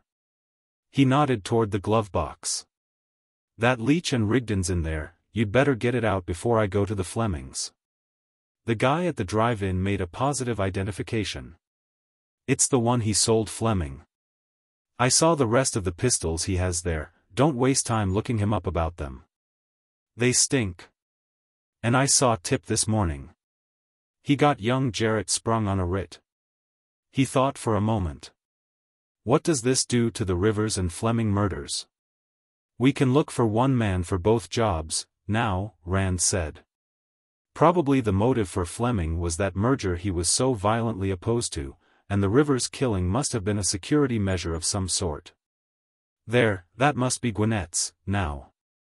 The state police car had pulled up in front of a large 3-story frame house with faded and discolored paint and jigsaw scrollwork around the cornices. Standing among a clump of trees beside the road. McKenna and Cavallan got out, with Walters between them, and started up the path to the front steps. Ritter stopped behind the white sedan, and he and Rand got out. By that time, Walters and the 2 policemen were on the front porch. Suddenly Ritter turned and sprinted around the right side of the house. Rand stood looking after him for a moment, then started to follow more slowly. As he did, a shot slammed in the rear, jerking out the changeling. 38 Special, he whirled and ran around the left side of the house, arriving at the rear in time to see Gwinnett standing on a boardwalk between the house and the stable garage behind. With his hands raised. There was a fresh bullet scar on the boardwalk at his feet. Ritter was covering him from the corner of the house with the .380 Beretta. Rand strolled over to Gwinnett, frisked him, and told him to put his hands down. "Nice, Dave," he complimented. "I thought of that, too, about a minute too late." As soon as he saw Walters coming up the walk with the police, he knew what had happened. "Come on, Gwinnett, we'll go through the house and let them in." Gwinnett's eyes darted from side to side, like the eyes of a trapped animal. "I don't know what you're talking about," he said, stiff-lipped. "What is this, a stick-up?" Nobody bothered to tell him to stop kidding. They marched him through the kitchen, where a Negro girl, her arms white with flour, was dithering in fright, and into the front hall. A woman in a faded house-dress had just admitted the two officers and the former Fleming butler. "You goddamn rat!" Gwinnett yelled at Walters, as soon as he saw him. "For God's sake, Carl," the woman begged. "Don't make things any worse than they are. Keep quiet." "All right, Gwinnett," McKenna said. "We're arresting you, receiving stolen goods, and accessory to larceny. We have a search warrant." "Want to see it?" "So you have a search warrant," Gwinnett said. "So go ahead and search. If you don't find anything, you'll plant something. I want to call my lawyer." "That's your right," McKenna told him. "Arvo, take him to a phone, let him call the White House if he wants to." He turned to Walters. "Now, where would he have this stuff stashed?" "In the garret, sir. I know the way." As Cavallan accompanied Gwinnett to the phone, Walters started upstairs. Rand and McKenna followed, with Mrs. Gwinnett bringing up the rear. During the search of the attic, she stood to one side, watching the ex-butler dig into a pile of pistols. "This is one, gentlemen," Walters said, producing a Springfield 1818 model flintlock. "And here is the Walker Colt, and the .40 caliber Colt Patterson, and the hull." Eventually, he had them all assembled, including the 5 cased sets. Rand found a couple of empty bushel baskets and laid the pistols in them, between layers of old newspapers. He picked up one, and McKenna took the other, while Walters piled the 5 flat hardwood cases into his arms like cordwood. Still saying nothing, her eyes stony with hatred, the woman followed them downstairs. The rest of the afternoon was consumed with formalities. Gwinnett was given a hearing, at which he was represented by a lawyer straight out of a B-grade gangster picture. Rand had a heated argument with an overzealous justice of the peace, who wanted to impound the pistols and jackknife mark them for identification. But after hurling bloodthirsty threats of a damage suit for an astronomical figure, he managed to retain possession of the recovered weapons. Ritter left at a little past 3, to report for duty in the Fleming household. Rand rode with McKenna and Cavallan to the state police substation, where the pistols were transferred to McKenna's personal car, in which they and Rand were to be transported back to the Fleming place. It was 5 o'clock before Rand had finished telling the sergeant and the corporal everything he felt they ought to know. "When we get to the Flemings, I'll give you that revolver I got from the coroner," he finished. "One of your boys can take it to this fellow Holtz, and get him to identify it. You might also show it to young Gillis, and see what he knows about it.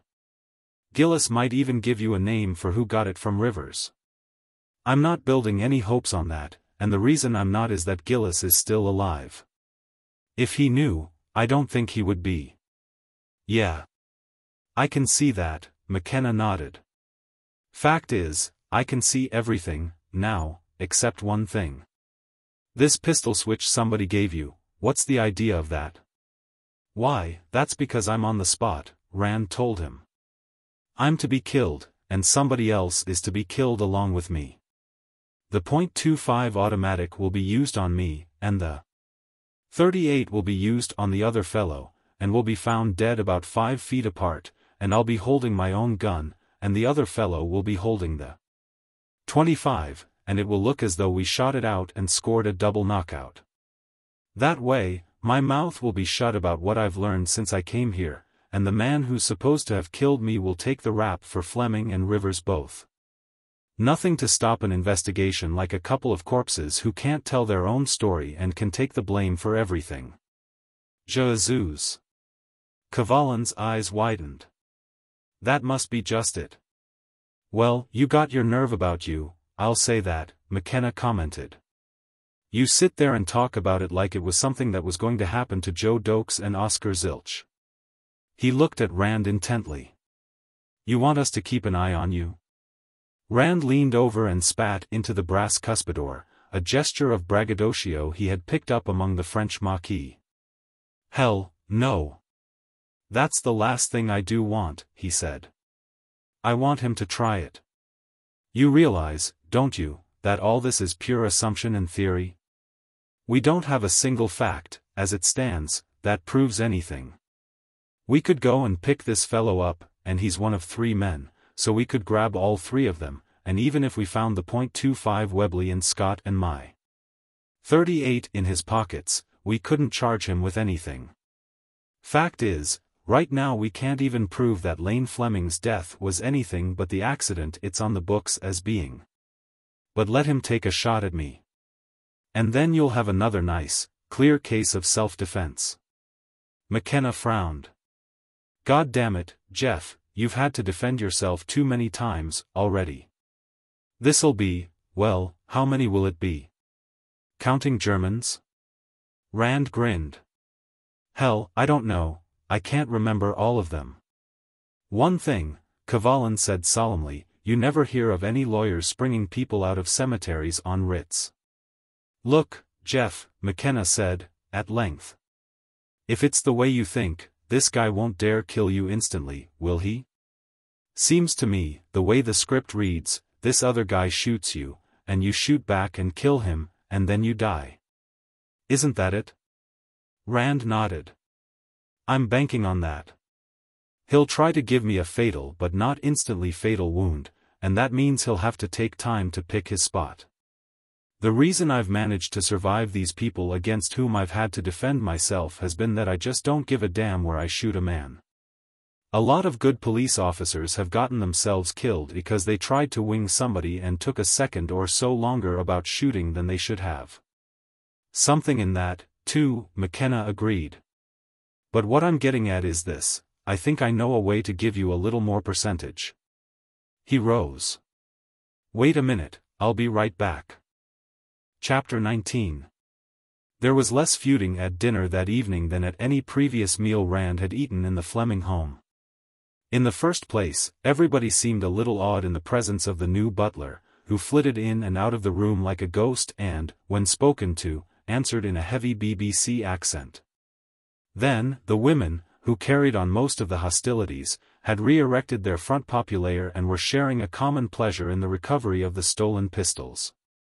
And finally, there was a distinct possibility that the swift and dramatic justice that had overtaken Walters and Gwinnett at Rand's hands was having a sobering effect upon somebody at that table.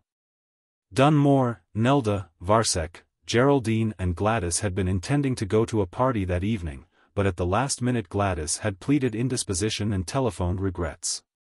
The meal over, Rand had gone up to the gunroom, Gladys drifted into the small drawing room off the dining room, and the others had gone to their rooms to dress. Rand was taking down the junk with which Walters had infiltrated the collection and was listing and hanging up the recovered items when Fred Dunmore, wearing a dressing gown, strolled in. I can't get over the idea of Walters being a thief, he sorrowed. I wouldn't have believed it if I hadn't seen his signed confession. Well, it just goes to show you. He took his medicine standing up, Rand said. And he helped us recover the pistols. If I were you, I'd go easy with him. Dunmore shook his head. I'm not a revengeful man, Colonel Rand, he said, but if there's one thing I can't forgive, it's a disloyal employee. His mouth closed sternly around his cigar. He'll have to take what's coming to him. He stood by the desk for a moment, looking down at the recovered items and the pile of junk on the floor. When did you first suspect him? Almost from the first moment I saw this collection. Rand explained the reasoning which had led him to suspect Walters. The real clincher, to my mind, was the fact that he knew this collection almost as well as Lane Fleming did, and wouldn't be likely to be deceived by these substitutions any more than Fleming would. Yet he said nothing to anybody, neither to Mrs. Fleming, nor Good, nor myself. If he weren't guilty himself, I wanted to know his reason for keeping silent. So I put the pressure on him, and he cracked open. "Well, I want you to know how grateful we all are," Dunmore said feelingly. "I'm kicking hell out of myself, now, about the way I objected when Gladys brought you in here. My God, suppose we tried to sell the collection ourselves. Anybody who'd have been interested in buying would have seen what you saw, and then they'd have claimed that we were trying to hold out on them." He hesitated. "You've seen how things are here," he continued ruefully. "And that's something else I have to thank you for, I mean, keeping your mouth shut till you got the pistols back. There'd have been a hell of a row, everybody would have blamed everybody else." "How did you get him to confess, though?" Rand told him about the subterfuge of the trumped-up murder charge. Dunmore had evidently never thought of that hoary device. He chuckled appreciatively. "Say, that was smart. No wonder he was so willing to admit everything and help you get them back." He looked at the pistols on the desk and moved one or two of them. "Did you get the one the coroner had?" Good said something. "Oh, yes, I got that yesterday." Rand turned and went to the workbench, bringing back the Leech and Rigdon, which he handed to Dunmore. "That's it. I fired out the other 5 charges, and cleaned it at the state police substation." He watched Dunmore closely, but there seemed to be no reaction. "So that's it." Dunmore looked at it with a show of interest and honest sorrow, and handed it back, then shifted his cigar across his mouth. "Look here, Colonel, I've been wanting to ask you something. Did Gladys just get you to come here to appraise and sell the collection, or are you investigating Lane's death, too?" "Well, now, you're asking me to be disloyal to my employer," Rand objected. "Why don't you ask her that? If she wants you to know, she'll tell you." "Damn it, I can't. Suppose she's satisfied that it really was an accident. Would I want to start her worrying and imagining things?" "No, I suppose you wouldn't," Rand conceded. "You're not at all satisfied on that point yourself, are you?" "Well, are you?" Dunmore parried. That sort of fencing could go on indefinitely. Rand determined to stop it. After all, if Dunmore was the murderer of Lane Fleming, he would already know how little Rand was deceived by the fake accident. The Leech and Rigdon had told him that already. If he weren't, telling him would do no harm at this point, and might even do some good. "Why, I think Fleming was murdered," Rand told him, as casually as though he were expressing an opinion on tomorrow's weather. "And I further believe that whoever killed Fleming also killed Arnold Rivers. That, by the way, is where I come in. Stephen Gresham has retained me to find the Rivers murderer. To do that, I must first learn who killed Lane Fleming. However, I was not retained to investigate the Fleming murder, and as far as I know from anything she has told me, Gladys Fleming is quite satisfied that her husband shot himself accidentally. In a universe of ordered abstractions and multi-ordinal meanings, the literal truth, on one order of abstraction, was often a black lie on another. Does that answer your question?" he asked, with open-faced innocence. Dunmore nodded. "Yes, I get it, now. Look here, do you think Anton Varsek could have done it? I know it's a horrible idea, and I want you to understand that I'm not making any accusations, but we always took it for granted that he'd been up in his lab and had come downstairs when he heard the shot. But suppose he came down and shot Fleming, and then went out in the hall, and made that rumpus outside after locking the door behind him?" "That's possible," Rand agreed. "You were taking a bath when you heard the shot, weren't you?" Dunmore shook his head. "I suppose so. I didn't hear any shot, to tell the truth. All I heard was Anton pounding on the door and yelling. I suppose I had my head under the shower, and the noise of the water kept me from hearing the shot." He stopped short, taking his cigar from his mouth and pointing it at Rand. "And, by God, that would have been about 5 minutes before he started hammering on the door," he exclaimed. "Time enough for him to have fixed things to look like an accident, set the deadlatch, and have gone out in the hall, and started making a noise. And another thing. You say that whoever killed Lane also killed this fellow Rivers. Well, on Thursday night, when Rivers was killed, Anton didn't get home till around 12. Yes, I'd thought of that. You know, though, that the murderer doesn't have to be Varsek, or anybody else who was in the house at the time.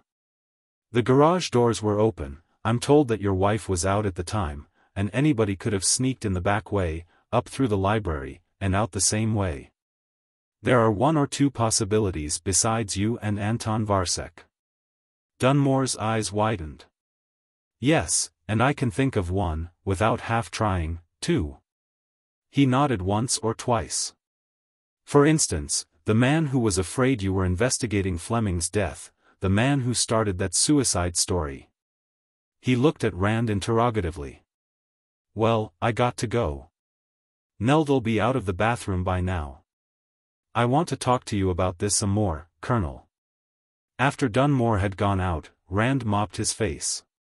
The room seemed insufferably hot.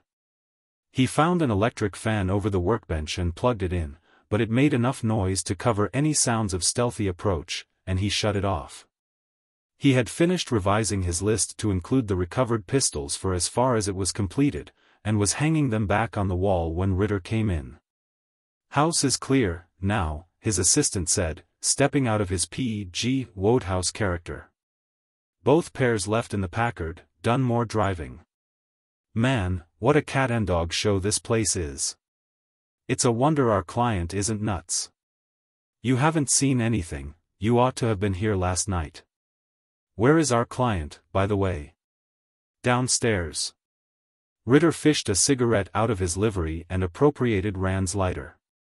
If we hear her coming, you can grab this. He brushed a couple of Patterson Colts to one side and sat down on the edge of the desk, taking a deep drag on the cigarette. What's the regular law doing, now that young Jarrett is out? I had a long talk with Mick McKenna, Rand said. Fortunately, Mick and I have worked together before. I was able to tell him the facts of life, and he'll be a good boy now. When last heard from, Farnsworth was beginning to blow his hot breath on the back of Cecil Gillis's neck. Ritter picked up the big .44 Colt Walker and tried the balance. Man, this even makes that Colt Magnum of mine feel light, he said. Say, Jeff, if Farnsworth's going after Gillis, it's probably on account of those stories about him and Mrs. Rivers.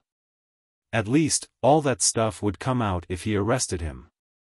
Maybe we could get a fee out of Mrs. Rivers. I'd thought of that. Unfortunately, Mrs. Rivers had a very convenient breakdown. When she heard the news, she is now in a hospital in New York, and won't be back until after the funeral. Prostrated with grief. Or something. And this case is due to blow up like Hiroshima before then. Well, we can't get fees from everybody.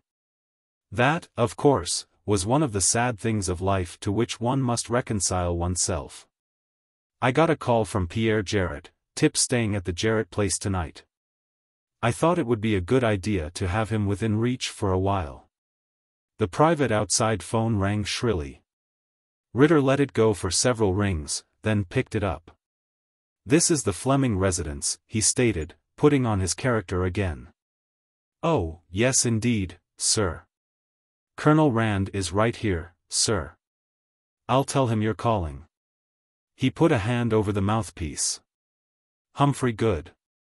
Rand took the phone and named himself into it.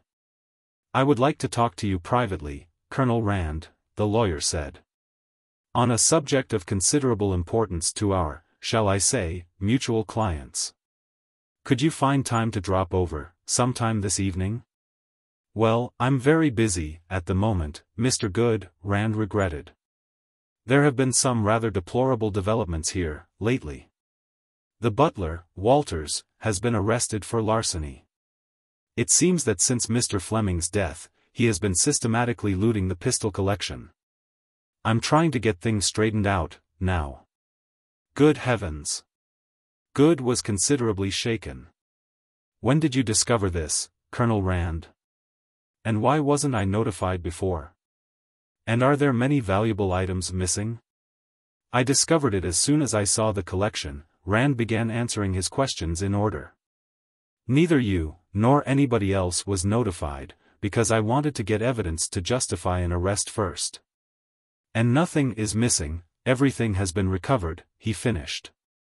That's what I'm so busy about, now, getting my list revised, and straightening out the collection. Oh, fine. Good was delighted. I hope everything was handled quietly, without any unnecessary publicity. But this other matter. I don't care to go into it over the phone, and it's imperative that we discuss it privately, at once. Well, suppose you come over here, Mr. Good, Rand suggested. That way, I won't have to interrupt my work so much. There's nobody at home now but Mrs. Fleming, and as she's indisposed, we'll be quite alone. Oh, very well. I think that's really a good idea. Much better than your coming over here. I'll see you directly. Ritter was grinning as Rand hung up. That's the stuff, he approved. The old Hitler technique. Make them come to you, and then you can pound the table and yell at them all you want to. You go let him in, Rand directed. Show him up here, and then take a plant on that spiral stairway out of the library, just out of sight. I don't think this it, but there's no use taking chances. He mopped his face again. Damn, it's hot in here. 10 minutes later, Ritter ushered in Humphrey Good, and inquired if there would be anything further, sir. When Rand said there wouldn't, he went down the spiral. Just as Rand had expected, Good began peddling the same line as Varsek and Dunmore before him. They all came to see him in the gunroom with a common purpose. After easing himself into a chair, and going through some prefatory huffing and puffing, Good came out with it. Did Rand believe that Lane Fleming had really been murdered, and was he investigating Fleming's death, after all? I have always believed that Lane Fleming was murdered, Rand replied. I also believe that his murderer killed Arnold Rivers, as well. I am investigating the Rivers murder, and the Fleming murder may be considered as a part thereof. But what brings you around to discuss that, now? Did you learn something, since last evening, that leads you to suspect the same thing? Well, not exactly. But this afternoon, Fred Dunmore and Anton Varsek came to my office, separately, of course, and each of them wanted to know if I had any reason to suspect that the, tragedy was actually a case of murder. Both had the impression that you were conducting an investigation under cover of your work on the pistol collection, and wanted to know whether Mrs. Fleming or I had employed you to do so. And you denied it, giving them the impression that Mrs. Fleming had? Rand asked. I hope you haven't put her in any more danger than she is now, by doing so. Good looked startled. Colonel Rand. Do you actually mean that? He began. You were Lane Fleming's attorney, and board chairman of his company, Rand said. You can probably imagine why he was killed. You can ask yourself just how safe his principal heir is now. Without giving Good a chance to gather his wits, he pressed on, well, what's your opinion about Fleming's death? After all, you did go out of your way to create a false impression that he had committed suicide. Good, still bewildered by Rand's deliberately cryptic hints and a little frightened, had the grace to blush at that. I admit it, it was entirely unethical, and I'll admit that, too, he said. But. Well, I'm buying all the premix stock that's out in small blocks, and so are Mr. Dunmore and Mr. Varsek. We all felt that such rumors would reduce the market quotation, to our advantage. Rand nodded. I picked up 100 shares, the other day, myself. Your shenanigans probably chipped a little off the price I had to pay, so I ought to be grateful to you. But we're talking about murder, not market manipulation. Did either Varsek or Dunmore express any opinion as to who might have killed Fleming? The outside telephone rang before Good could answer. Rand scooped it up at the end of the first ring and named himself into it. It was Mick McKenna calling. Well, we checked up on that cap and ball 6-shooter you left with me, he said. This gunsmith, Holtz, refinished it for Rivers last summer. He showed the man who was to see him the entry in his job book, make, model, serials and all. Oh, fine. And did you get anything out of young Gillis? Rand asked.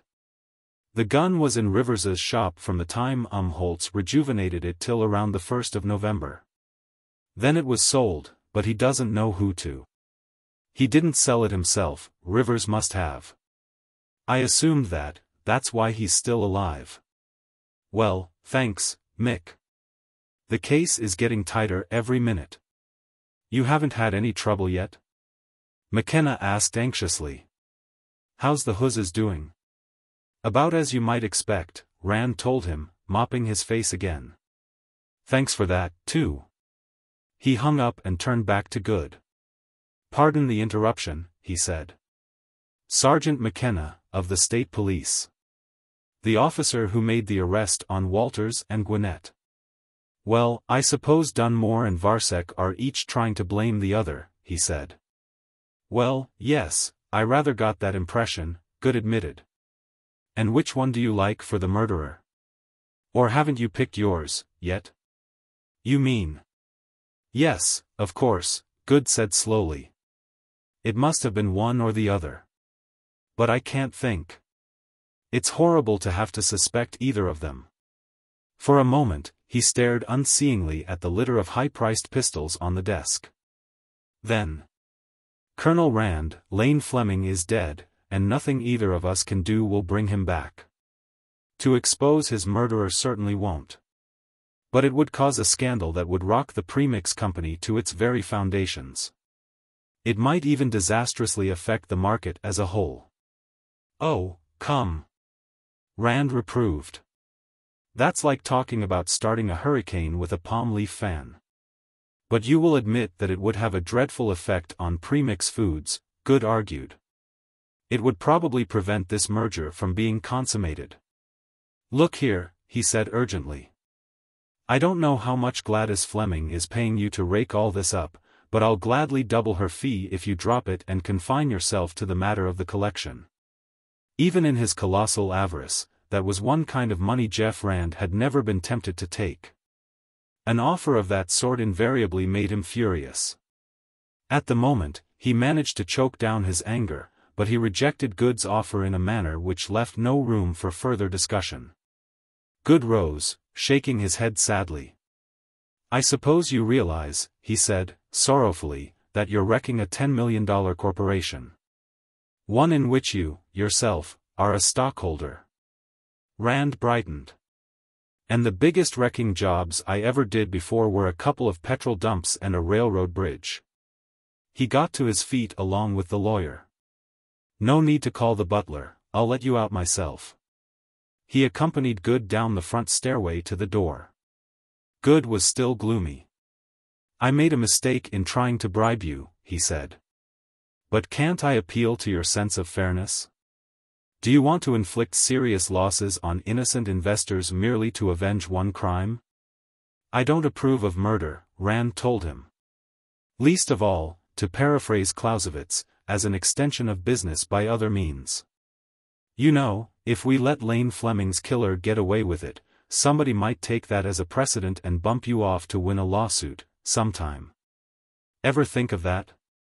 When he returned to the gunroom, he found Gladys Fleming occupying the chair lately vacated by the family attorney. She blew a smoke ring at him in greeting as he entered. Now what was Hump Good up to, she wanted to know. I'm taking too much on myself, Rand evaded. Maybe I should have turned Walters over for trial by family court-martial. How do you like Davies, by the way? Oh, he's cute, Gladys told him. One of your operatives, isn't he? Now what in the world gave you an idea like that? He asked, as though humoring the vagaries of a child. Well, I suspected something of the sort from the alacrity with which you produced him, before Walters was out of the house, she said. And nobody could be as perfect a stage butler as he is.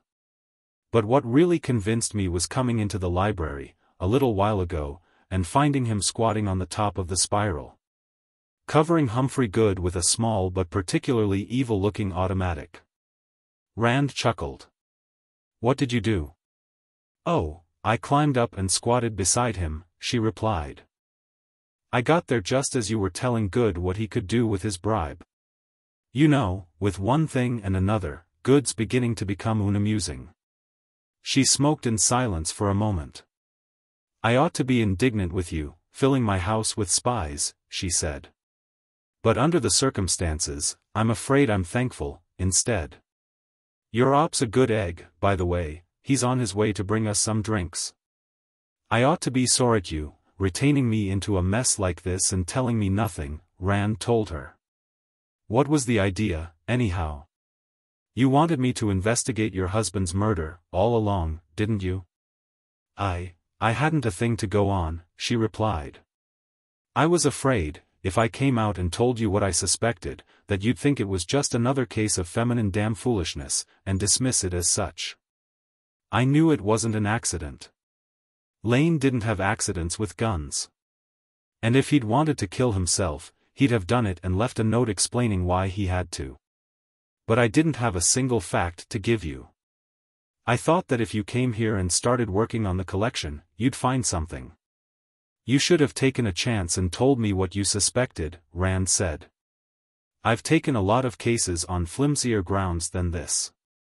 The fact is, you practically told me it was murder, when you were talking to me in my office. Jeff, I never was what the soap operas call being in love with Lane," she continued. "But he was wonderful to me. He gave me everything a girl who grew up in a $16 apartment over a fruit store could want. And then somebody killed him, just as you'd step on a cockroach, because he got in the way of a business deal. I'm glad to be able to spend money to help catch whoever did it. It won't help him, but it'll make me feel a lot better." "You will catch him, won't you?" Rand nodded. "I don't know whether he'll ever go to trial and be convicted," he said. "I don't think he will. But you can take my word for it, he won't get away with it. Tomorrow, I think the lid's going to blow off. Maybe you'd better be away from home when it does. Take Nelda and Geraldine with you, and go somewhere. There's likely to be some uproar." "Well, Nelda and Geraldine and I are going to church, in the morning," Gladys said. "It's a question of face. We have a rented pew." Lane was quite active in church work, and none of us are willing to let ourselves get squeezed out of it. We all go.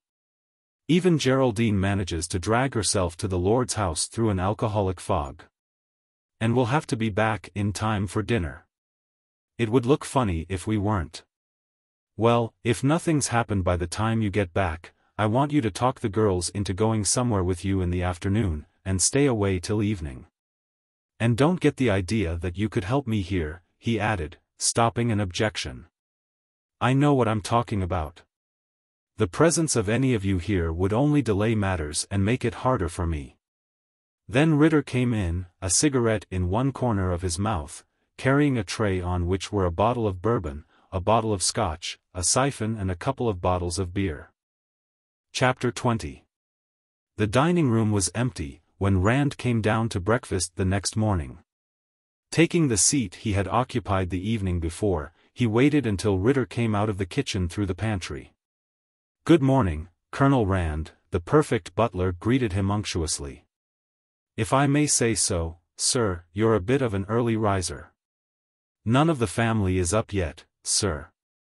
Rand jerked a thumb toward the kitchen. "Who's out there?" he hissed. "Just the cook. Frying sausage and flipping pancakes. Premix pancakes, of course. The maid sleeps out, she hasn't gotten here yet." "How'd it go last night? You put a dummy under the covers and sleep on the floor?" "No, last night I was safe. The blow-off isn't due till this morning, when the women are at church, and he'll have to catch me and the fall guy together." "What do you want me to do?" Ritter asked, giving an unbutler-like hitch at his shoulder holster. "I can stand on my official dignity, and get out of any cleaning up work till after dinner, and I won't have any butling to do till the women get home from church.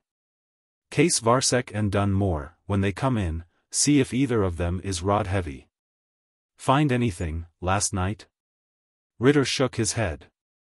I searched Varsek's lab, after everybody was in bed, and I searched the cars in the garage, and a lot of other places. I didn't find them. Whoever he is, the chances are he has them in his room. Did you look back of the books in the library? Rand asked. When Ritter shook his head, he continued, that's probably where they are. Not that it makes a whole lot of difference. If I'd found them, it'd have given me something to watch, then I'd know when the fun was going to start. Ritter broke off suddenly. Yes, sir. Will you have your coffee now, or later, sir? Gladys entered, wearing the blue tailored outfit she had worn to Rand's office, on Wednesday. At ease, she laughed, dropping into her chair. Anything new? Rand shook his head. We'll have to wait. I'm expecting some action this morning. I hope it'll be over before you're home from church. She looked at him seriously. Jeff, you're using yourself as murder bait, she said. Aren't you? More or less. He knows I'm onto him.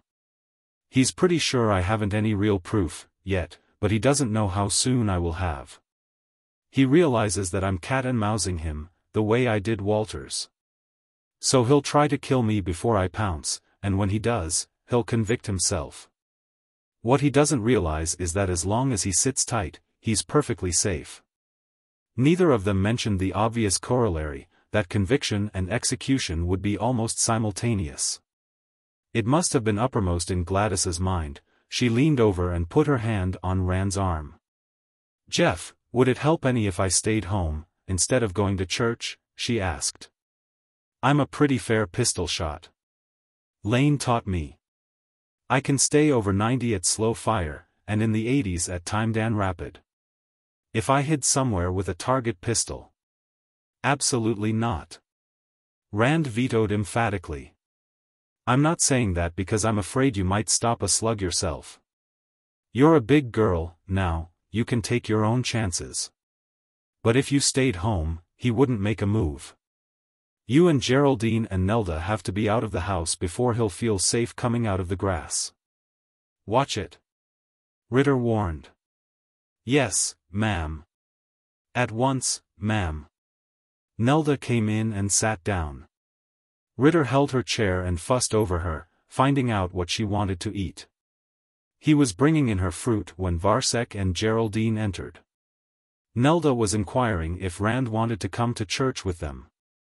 No, I'm one of the boys the chaplain couldn't find in the foxholes, Rand said. I'm going to put in a quiet morning on the collection. If nobody gets murdered or arrested in the meantime, that is. Geraldine looked woebegone, her hands were trembling. My God, do I have a hangover, she moaned. Walters, for heaven's sake, fix me up something, quick. Then she saw Ritter. Who the devil are you? She demanded. Where's Walters? Out on bail, Rand told her. Don't you remember? Oh, you did this to me, she accused. Walters could always fix me up, in the morning. Now what am I going to do? You might stop drinking, her husband suggested mildly. Oh, just stop breathing, that would be better all around, Nelda interposed. Ritter coughed delicately. Begging your pardon, ma'am, but I've always rather fancied myself for an expert on morning-after tonics. If you'll wait a moment. He departed on his errand of mercy, returning shortly with a highball glass filled with some dark, evil-looking potion. He set it on the table in front of the sufferer and poured her a cup of coffee. Now, ma'am, just try this. Take it gradually, if I may suggest. Don't attempt to gulp it, it's quite strong, ma'am. Geraldine tasted it and pulled a Gorgon face. Encouraged by Ritter, she managed to down about half of the mixture. Splendid, ma'am, splendid, he cheered her on. Now, drink your coffee, ma'am, and then finish it. That's right, ma'am. And now, more coffee. Geraldine struggled through with the black draught and drank the second cup of coffee. As she set down the empty cup, she even managed to smile. "Why, that's wonderful." She lit a cigarette. "What is it?" "I feel as though I might live, after all. A recipe of my own, a variant on the old prairie oyster, but without the raw egg, which I consider a needless embellishment, ma'am. I learned it in the household of a former employer, a New York stockbroker. Poor man, he did himself in the autumn of 1929. Well, it's too bad you won't be with us permanently, Davies," Nelda said. "Your recipe seems to be just what Geraldine needs. With a dash of prussic acid added, of course. That got the bushfighting off to a good start." When Dunmore came in, a few minutes later, the two sisters were stalking one another through the jungle, blowgunning poison darts back and forth. The newcomer sat down without a word. Throughout the meal, he and Varsek treated one another with silent and hostile suspicion. Finally Gladys looked at her watch and called a truce to the skirmishing by announcing that it was time to start for church. Rand left the room with the ladies. In the hall, Gladys brushed against him quickly and gripped his left arm. "Do be careful, Jeff," she whispered. "Don't worry, I will," Rand assured her. Then he turned into the library and went up the spiral to the gunroom, while the three women went down to the garage. He was standing at the window as the big Packard moved out onto the drive. Nelda was at the wheel, and Gladys, beside her on the front seat, raised a white-gloved hand in the thumbs-up salute. Rand gave it back, and watched the car swing around the house. Then he mopped his face with a wad of Kleenex and went over to the room temperature thermostat, turning it down to 60. Sitting down at the desk, he dialed Humphrey Good's number on the private outside line. A maid answered. A moment later he was talking to the Fleming lawyer. "Rand, here," he identified himself. "Mr. Good, I've been thinking over our conversation of last evening. There is a great deal to be said for the position you're taking in the matter. As you reminded me, I'm a small, if purely speculative, stockholder in Premix, myself, and even if I weren't, I should hate to be responsible for undeserved losses by innocent investors." "Yes?" Good's voice fairly shook. "Then you're going to drop the investigation?" "No, Mr. Good, I can't do that. But I believe a formula could be evolved which would keep the Premix company and its affairs out of it. In fact, I think that the whole question of the death of Lane Fleming might possibly be kept in the background. Would that satisfy you? It would require some very careful manipulation on my part, and your cooperation. But see here, if you're investigating the death of Mr. Fleming, how can that be kept in the background?" Good wanted to know. "The murderer of Lane Fleming is also guilty of the murder of Arnold Rivers," Rand stated. "I know that positively, now. Murder is punished capitally, and one of the peculiarities of capital punishment is that it can be inflicted only once, on no matter how many counts. If our man goes to the chair for the death of Rivers, the death of Fleming might even remain an accident. I can hardly guarantee that. I have my agency license to think of, among other things. But I feel reasonably safe in saying that I could keep the Premix company from figuring in the case. Would that satisfy you?" "It most certainly would, Colonel Rand." Good's voice shook even more. "Are you sure?" "I'm not sure of anything. It'll cost the Premix company some money to get this done. I'll have certain expenses, for one thing, which could not very gracefully be itemized, and I will have to have your cooperation. Now, I want you to remain at home, where I can reach you at any moment, for the rest of the day. I'll call you later." He listened to Good babble his gratitude for a while, then terminated the call and hung up. Then he transferred the Colt. 38 to the side pocket of his coat, picked up one of the sheets on which he had been listing the collection, and sat for almost 15 minutes pretending to study it, keeping his eyes shifting from the hall door to the spiral stairway and back again. Finally, the hall door opened, and Anton Varsek came in. Rand half rose, covering the check from his side pocket. Varsek came over and sat down in an armchair near the desk. He was looking more than ever like Rudolf Hess. Rudolf Hess on the morning of the beer hall putsch. "Colonel Rand," he began. "There has, within the last half-hour, been a most important development. I am at a loss to define its significance, but its importance is inescapable." Rand nodded. He had been expecting somebody to give birth to an important development. The steps toward gunfire were progressing in logical series. "Well?" He smiled encouragingly. "What happened?" "After you and the ladies left the dining room," Varsek said, "Fred Dunmore turned to me and apologized for harboring unjust suspicions of me in the matter of Lane Fleming's death. He said that he had been unable to understand who else could have murdered Lane, until you had pointed out to him that the house could have been entered from the garage. And the gunroom from the library. Then, he said, he had had a conversation with some unnamed gentleman at the party last evening, and had learned that Lane had discovered that Humphrey Good was deceiving him, and had been about to have him dismissed from his position with the company, and to sever his personal connections with him. The devil, now." Rand gave a good imitation of surprise. "What sort of jiggery-pokery was Good up to?" Fred said that his informant told him that Lane had proof that Good had accepted a bribe from Arnold Rivers to misconduct the suit which Lane was bringing against Rivers about a pair of pistols he had bought from Rivers. It seems that Good was Rivers's attorney, also, and had been involved with him in a number of dishonest transactions, although the connection had been kept secret. "That's a new angle, now," Rand said. "I suppose that he killed Rivers in order to prevent the latter from incriminating him." "Why didn't Fred come to me with this?" he asked. Evidently Varsek hadn't thought of that. "Why, I suppose he was concerned about the possibility of repercussions in the business world. After all, Good is our board chairman, and maybe he thought that people might begin thinking that the murder had some connection with the affairs of the company." "That's possible, of course," Rand agreed.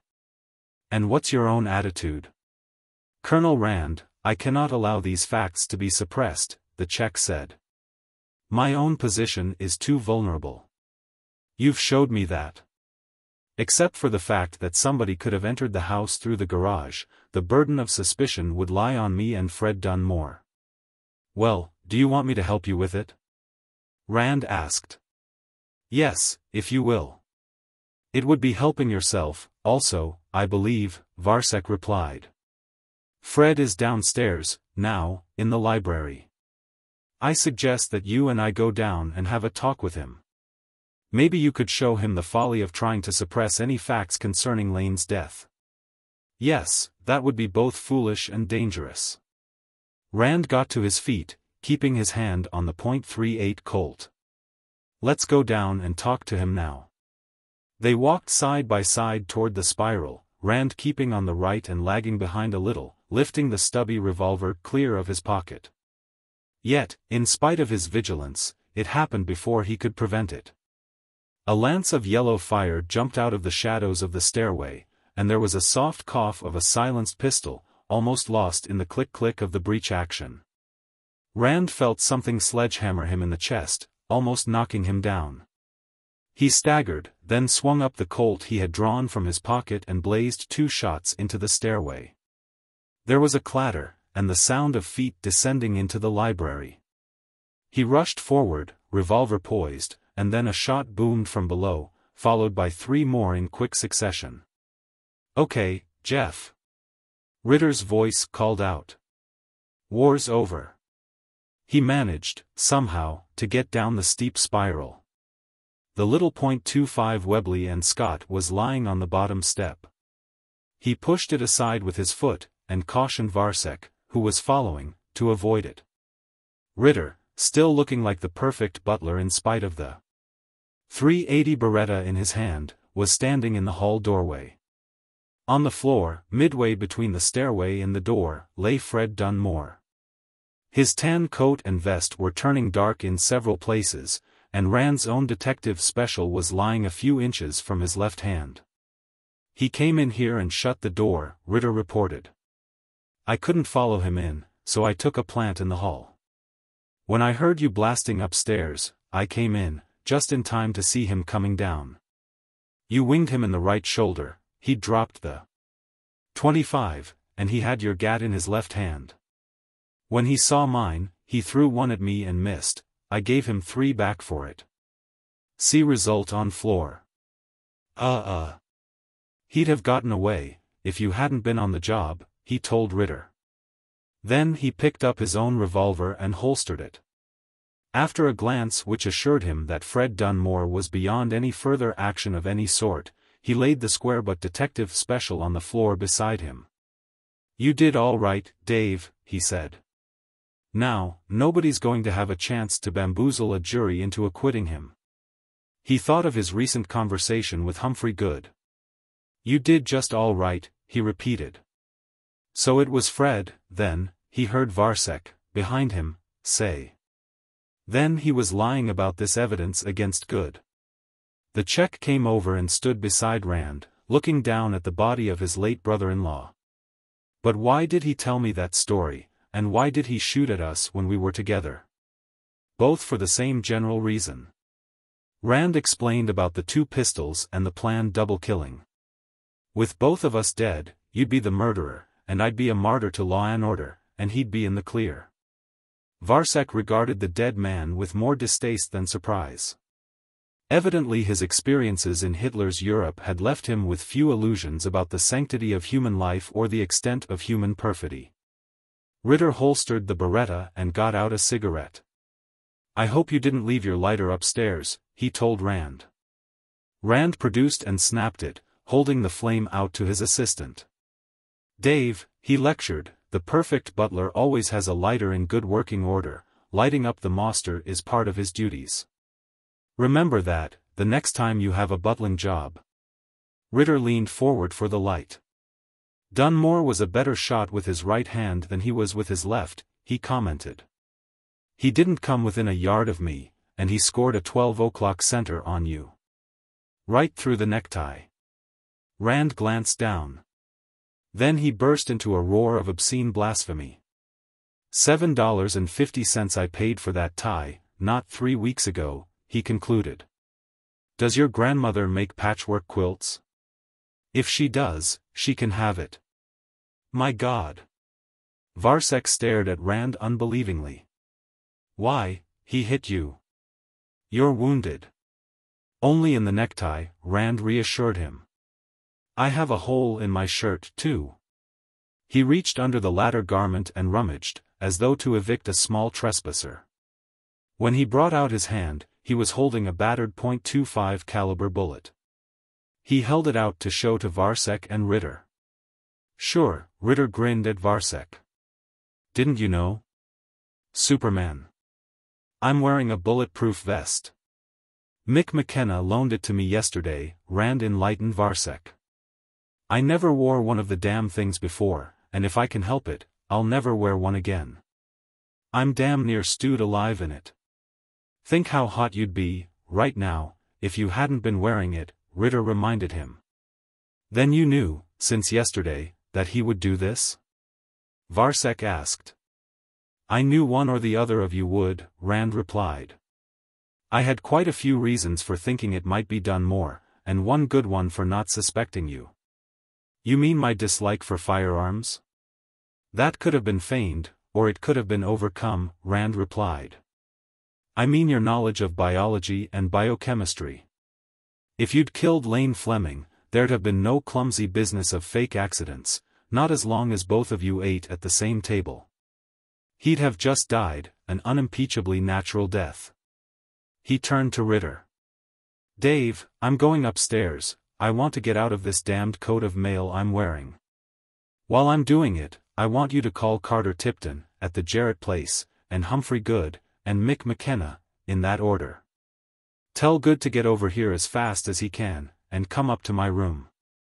Tell him we have to consider ways and means of implementing my suggestion to him. Chapter 21. In the month which followed, events transpired through a thickening miasma of rumors, official communiques, journalistic conjectures, and outright fabrications. Fitfully lit by the glare of newsmen's photo bulbs, bulking with strange shapes, and emitting stranger noises. There were the portentous rumblings of prepared statements, and the hollow thumps of denials. There were soft murmurs of, "Now, this is strictly off the record," followed by sibilant whispers. The unseen screws of political pressure creaked, and whitewash brushes slurped suavely. And there was an insistent yammering of bewildered and unanswered questions. Fred Dunmore really had killed Arnold Rivers, hadn't he? Or had he? Arnold Rivers had been double-crossing Dunmore, or had Dunmore been double-crossing Rivers? Somebody had stolen 10, or was it $25,000 worth of old pistols? Or was it just $25,000? Or what, if anything, had been stolen? Was somebody being framed for something, or was somebody covering up for somebody, or what? And wasn't there something funny about the way Lane Fleming got killed, last December? The surviving members of the Fleming family issued a few noncommittal statements through their attorney, Humphrey Good, and then the Iron Curtain slammed down. Mick McKenna gave an outraged squawk or so, then subsided. There was a series of pronunciamentos from the office of District Attorney Charles P. Farnsworth, all full of high-order abstractions and empty of meaning. The reporters, converging on the Fleming house, found it occupied by the state police, who kept them at bay. Harry Bentz, of the New Belfast Evening Mercury, using a 30-power spotting scope from the road, observed Dave Ritter, whom he recognized. Wearing a suit of butler's livery and standing in the doorway of the garage, talking to Sergeant McKenna, Carter Tipton and Farnsworth. The Mercury exploited this scoop for all it was worth. On the whole, the Rosemont bayonet murder was, from a journalistic standpoint, an almost complete bust. There had been no arrest, no hearing, no protracted trial, no sensational revelations. Only one monolithic fact, officially attested and indisputable, loomed out of the murk, and the said Frederick Parker Dunmore, deceased, did receive the aforesaid gunshot wounds, hereinbefore enumerated, at the hands of the said Jefferson Davis Rand and at the hands of the said David Abercrombie Ritter, and, the said Jefferson Davis Rand and the said David Abercrombie Ritter, being in mortal fear for their several lives, did so act in defense of their several persons, and, finally, the said Frederick Parker Dunmore did die. The Evening Mercury, which sheet the said Jefferson Davis Rand had once cost the loss of an expensive libel suit and exposed in certain journalistic malpractices verging upon blackmail, promptly burst into print with an indignant editorial entitled "Trial by Pistol." The terms, legalized slaughter, and flagrant whitewash, were used. And mention was made of the well-known preference of a certain notorious private detective for the procedure of habeas cadaver. The principal result of this outcry was to persuade an important New Belfast manufacturer, who had hitherto resisted Rand's sales pressure, to contract with the Tri-State Agency for the protection of his payroll deliveries. Then, at the other end of the state, the professor of moral science at a small theological seminary caught his wife in flagrante delicto with one of the fourth-year students and opened fire upon them, at a range of 10 feet, with a 12-gauge pump gun. The Rosemont bayonet murder, already pretty well withered on the vine, passed quietly into limbo. Summer, almost a month before its official opening, was already a fait accompli. The trees were in full leaf and invaded by nesting birds, the air was fragrant with flower scents, and the mercury column of the thermometer was stretching itself up toward the 90 mark. They were all outside, where the long shadow of the Fleming house fell across the lawn and driveway, gathered about the 5 parked cars. The new Fleming butler, a short and somewhat globular Negro with a gingerbread crust complexion and an air of affable dignity, was helping Pierre Jarrett and Karen Lawrence put a couple of cartons and a tall peach basket into Pierre's Plymouth. Colin McBride, a streamer of pipe smoke floating back over his shoulder, was peering into his luggage compartment to check the stowage of his own cargo, while his 12-year-old son, Malcolm, another black Highlander like his father, was helping Philip Cabot carry a big laundry hamper full of newspaper-wrapped pistols to his Cadillac. Pierre's mother, and the stylish stout Mrs. Treherne, and Gladys Fleming, obviously detached from the bustle of pre-departure preparations, were standing to one side, talking. And Rand had finished helping Adam Treherne pack the last container of his share of the Fleming collection into his car. "I see Colin's about ready to leave, and I'm in his way," Treherne said. He extended his hand to Rand. "No need hashing over how we all feel about this. If it hadn't been for you, that offer of Kendall's would have had us stopped as dead as Rivers's had. $500 deader, in fact."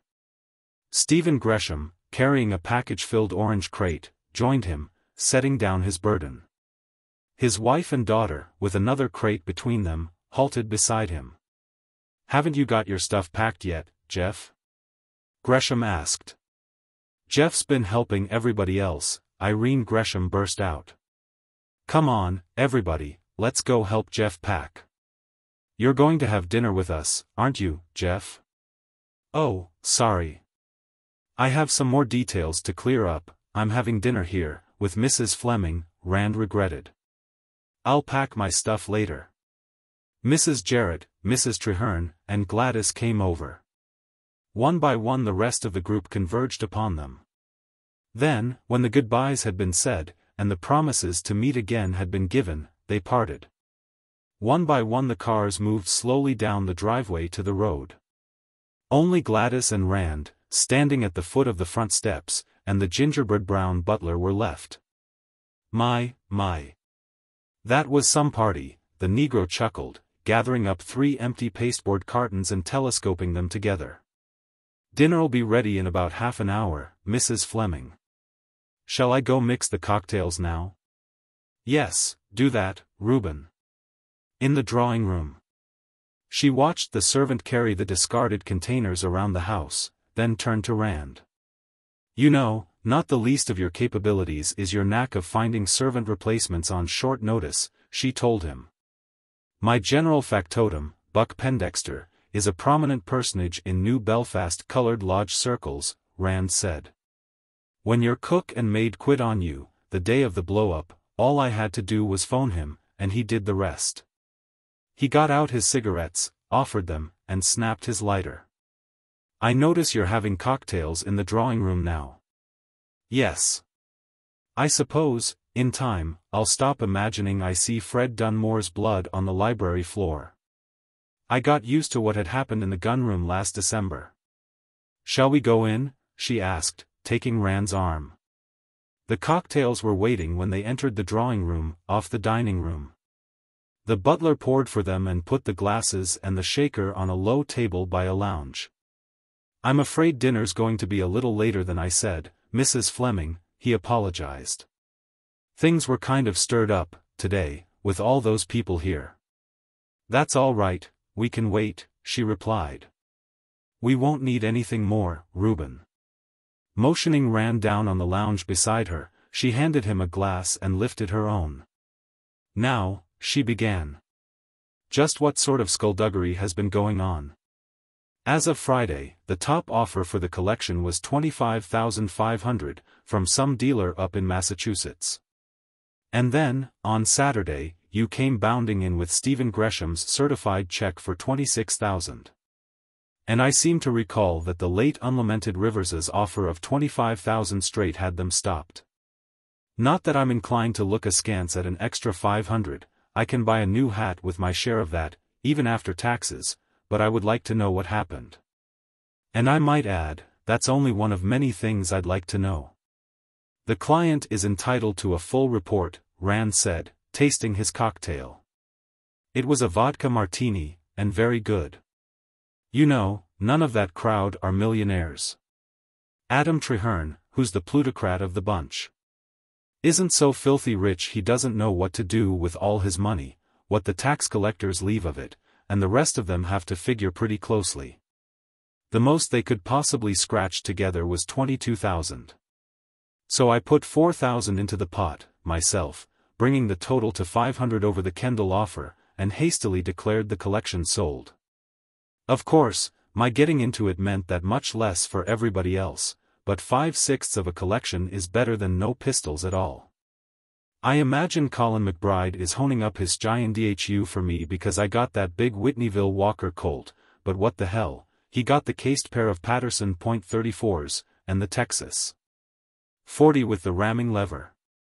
Why, I think the division was fair enough, Gladys said. They'd agreed to take your valuation, hadn't they? And all that slide rule and comptometer business. But Jeff, $4,000, she queried. You only got 5 from me, and you can't run a detective agency on old pistols. Rand grinned as he set down his empty glass. Gladys refilled it from the shaker. My dear lady, that 5,000 I unblushingly accepted from you was only part of it, he confessed. There was also a fee of 3,000 from Stephen Gresham, for pulling the bloodhounds of the D.A.'s office off his back in the matter of Arnold Rivers, and there was 5,000 from Humphrey Good, which I suppose he'll get the premix company to repay him for engineering the suppression of a lot of facts he wanted suppressed. And, finally, my connection with this business brought that merger to my attention, and I picked up 100 shares of premix at 73 1/4, and now I have 200 shares of Millpack, worth about 29,000, which I can report for my income tax as capital gains. I'd say I could afford to treat myself to a few old pistols for my collection. Well. She raised both eyebrows over that. Don't anybody tell me crime doesn't pay.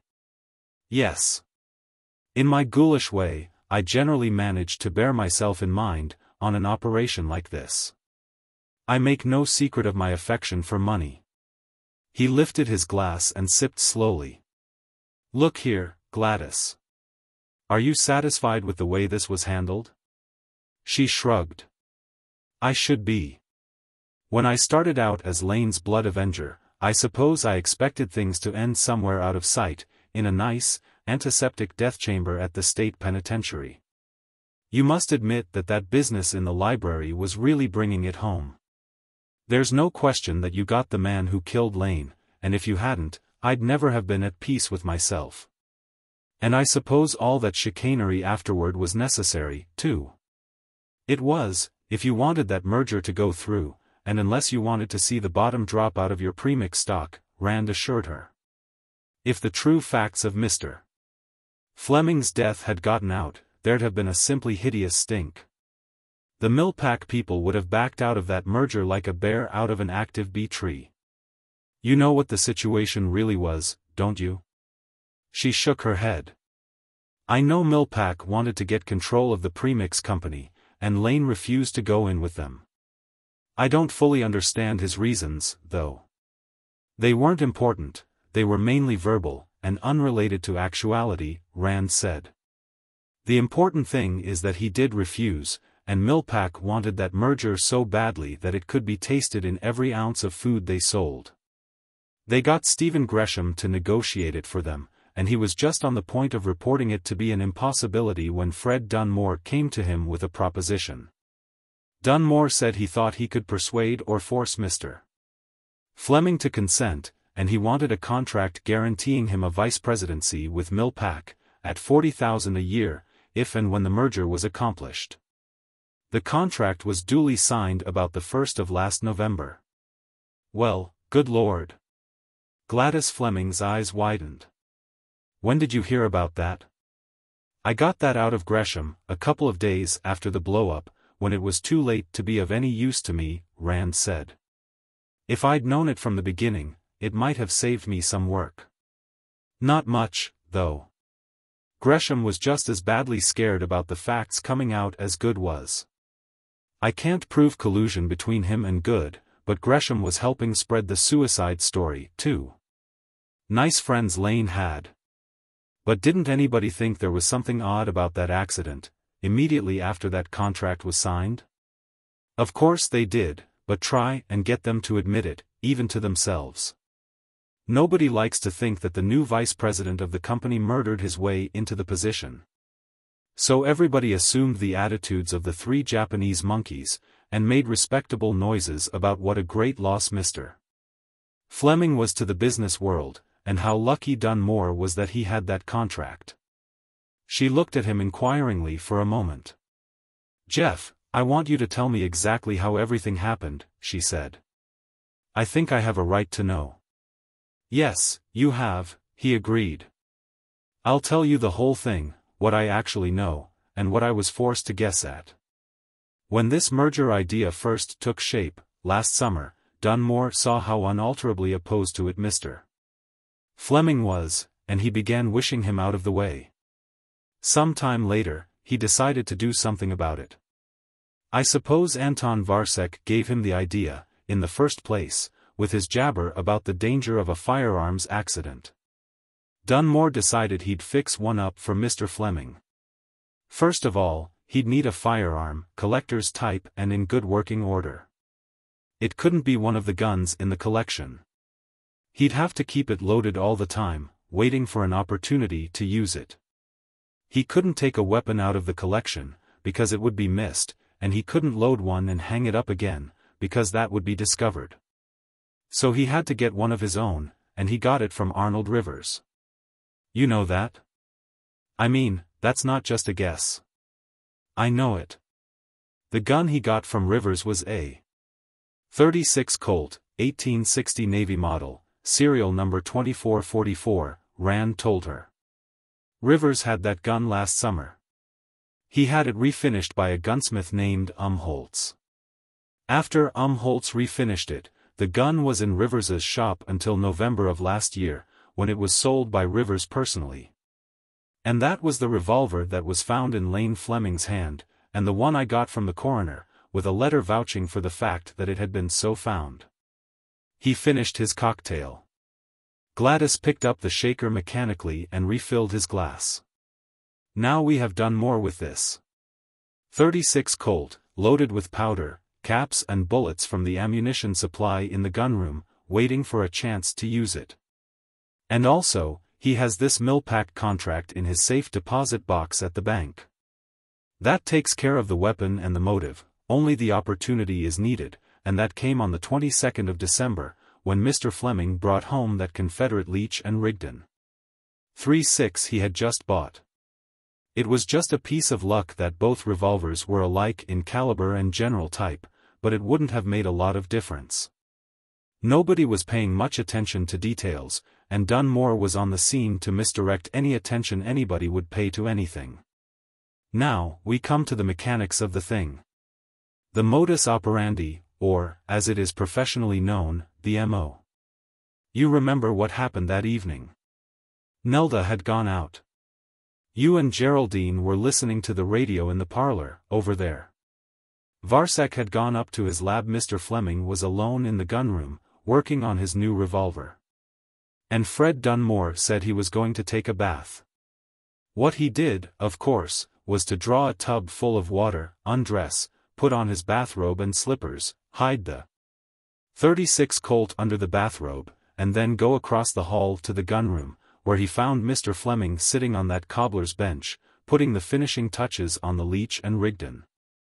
So he fired at close range, wiped the prints off the Colt with an oily rag, put it in Lane Fleming's right hand, put the rag in his left, grabbed up the Leech and Rigdon, and scuttled back to his bathroom, deadlatching and shutting the gunroom door as he went out.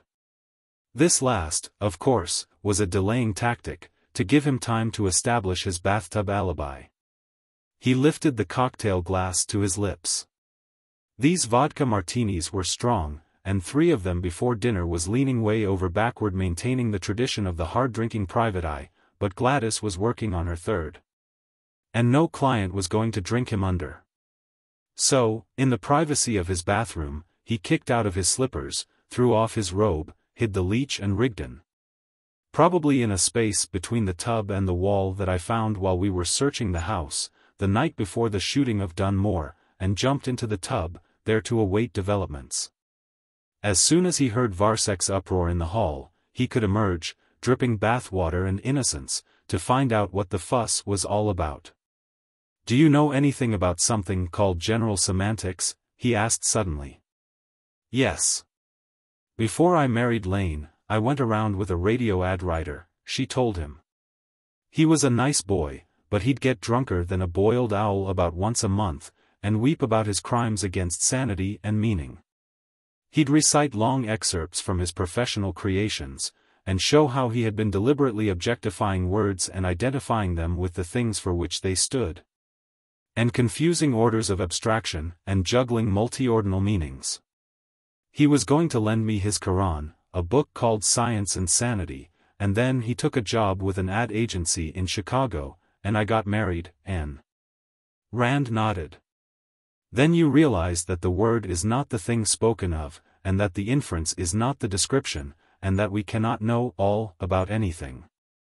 Etc., he added hastily, like a papist signing himself with the cross.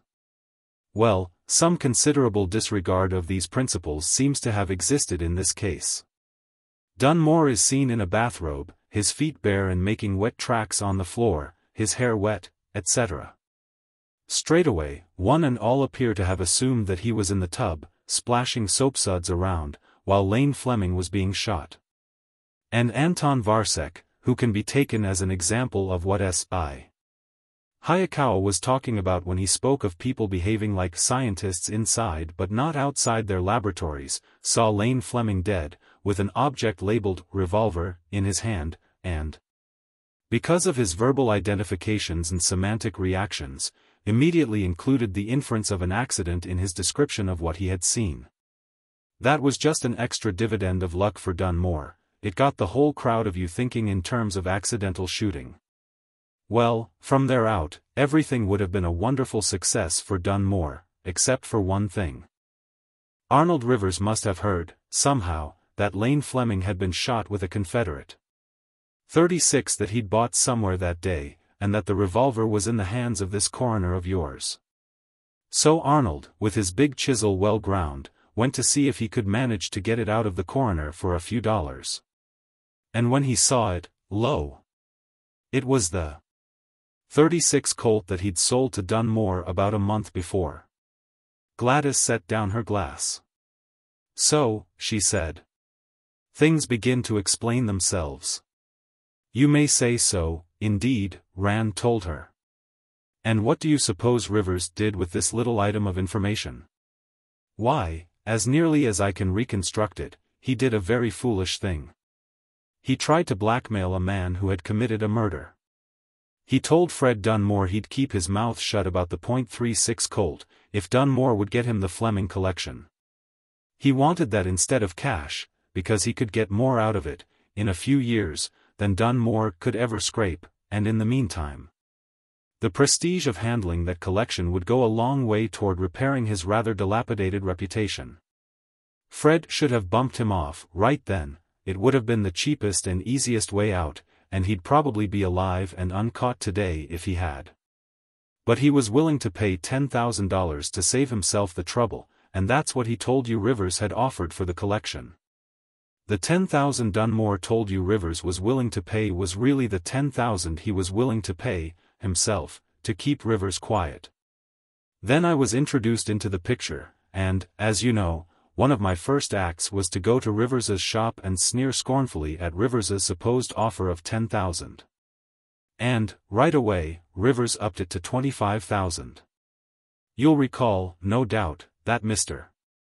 Fleming had a life insurance policy, one of these partnership mutual policies, which gave both Dunmore and Varsek exactly $25,000 apiece.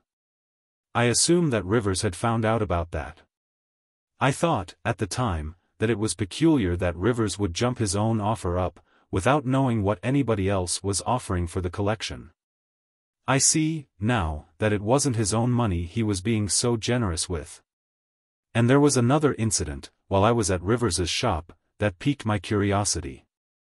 Rivers had in his shop a .36 Leach and Rigdon revolver, and I had been informed that it was a revolver of that type that Mr. Fleming had brought home the evening he was killed. I thought at the time that it was curious that two Confederate arms of the same type and make should show up this far north, but my main idea in buying it was the possibility that I might use it in some way as circumstances would permit, to throw a scare into somebody. Rivers was quite willing to let me have it until he found out that I would be staying at this house. And then he tried to back out of the sale and offered me $75 credit on anything else in the shop, if I'd return it to him. Well, I'd known that Mr. Fleming had been about to start suit against Rivers over a crooked deal Rivers had put over on him, and I knew that if Mr. Fleming's death had been murder, there had been a substitution of revolvers. So I showed the gun I'd bought from Rivers to Philip Cabot, who had seen the revolver Mr. Fleming had bought, and he recognized it. It hasn't been established just how Rivers got the Leech and Rigdon, and never will be. The only people who knew were Rivers and Dunmore, and both are in the proverbial class of non-talebearers. I assume that Dunmore gave it to Rivers as a sort of down payment on Rivers's silence, and to get rid of it. Well, you remember Dunmore's angry incredulity when I told him that Rivers was offering $25,000 instead of $10,000. One would have thought, on the face of it, that he would have been glad, as Nelda's husband, he would share in the higher price being paid for the collection. But when you realize that Rivers was buying the collection out of Dunmore's pocket, his reaction becomes quite understandable. I dare say I signed Arnold Rivers's death warrant, right there. I'll bet your conscience bothers you about that, Gladys remarked.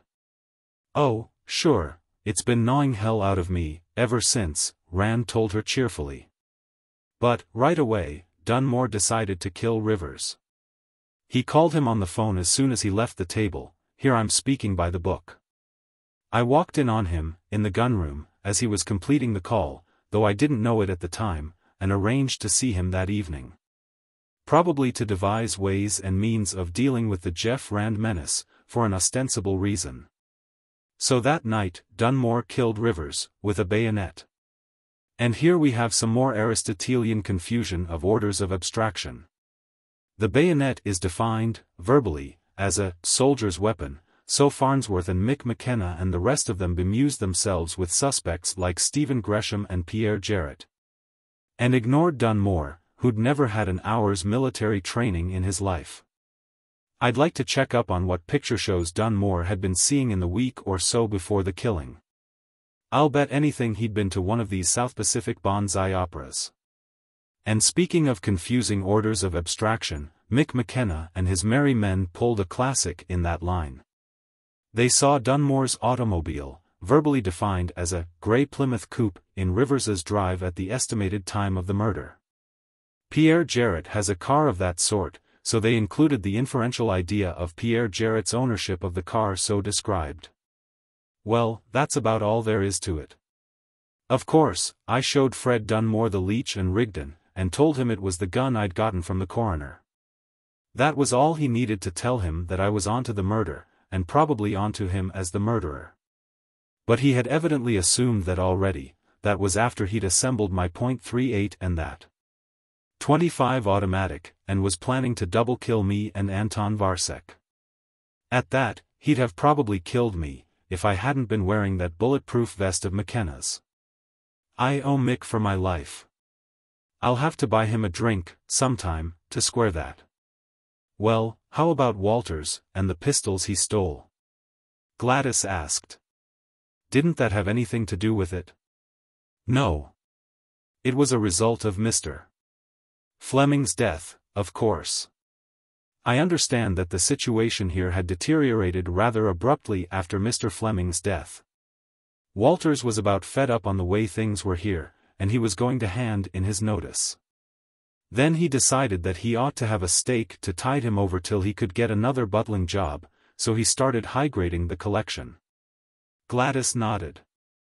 I suppose he decided, after Lane's death, that he didn't owe anybody here anything. Too bad he didn't wait, though.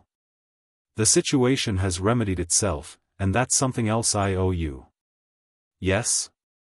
I noticed that there was nobody here but you, Rand mentioned. Oh, Anton's gone to New York. The Rockefeller Foundation is financing the major part of his research work, and he's well enough off to finance the rest himself. Geraldine went with him. Nelda is still recuperating from the shock of her sudden bereavement at a high-priced sanatorium. I understand there's a very good-looking young doctor there. And she's been talking about going to New York herself, in order, as she puts it, to lead her own life. I don't know whether she was afraid I'd be a restraining influence, or a dangerous competitor, but she feels that her own life could be best led away from here.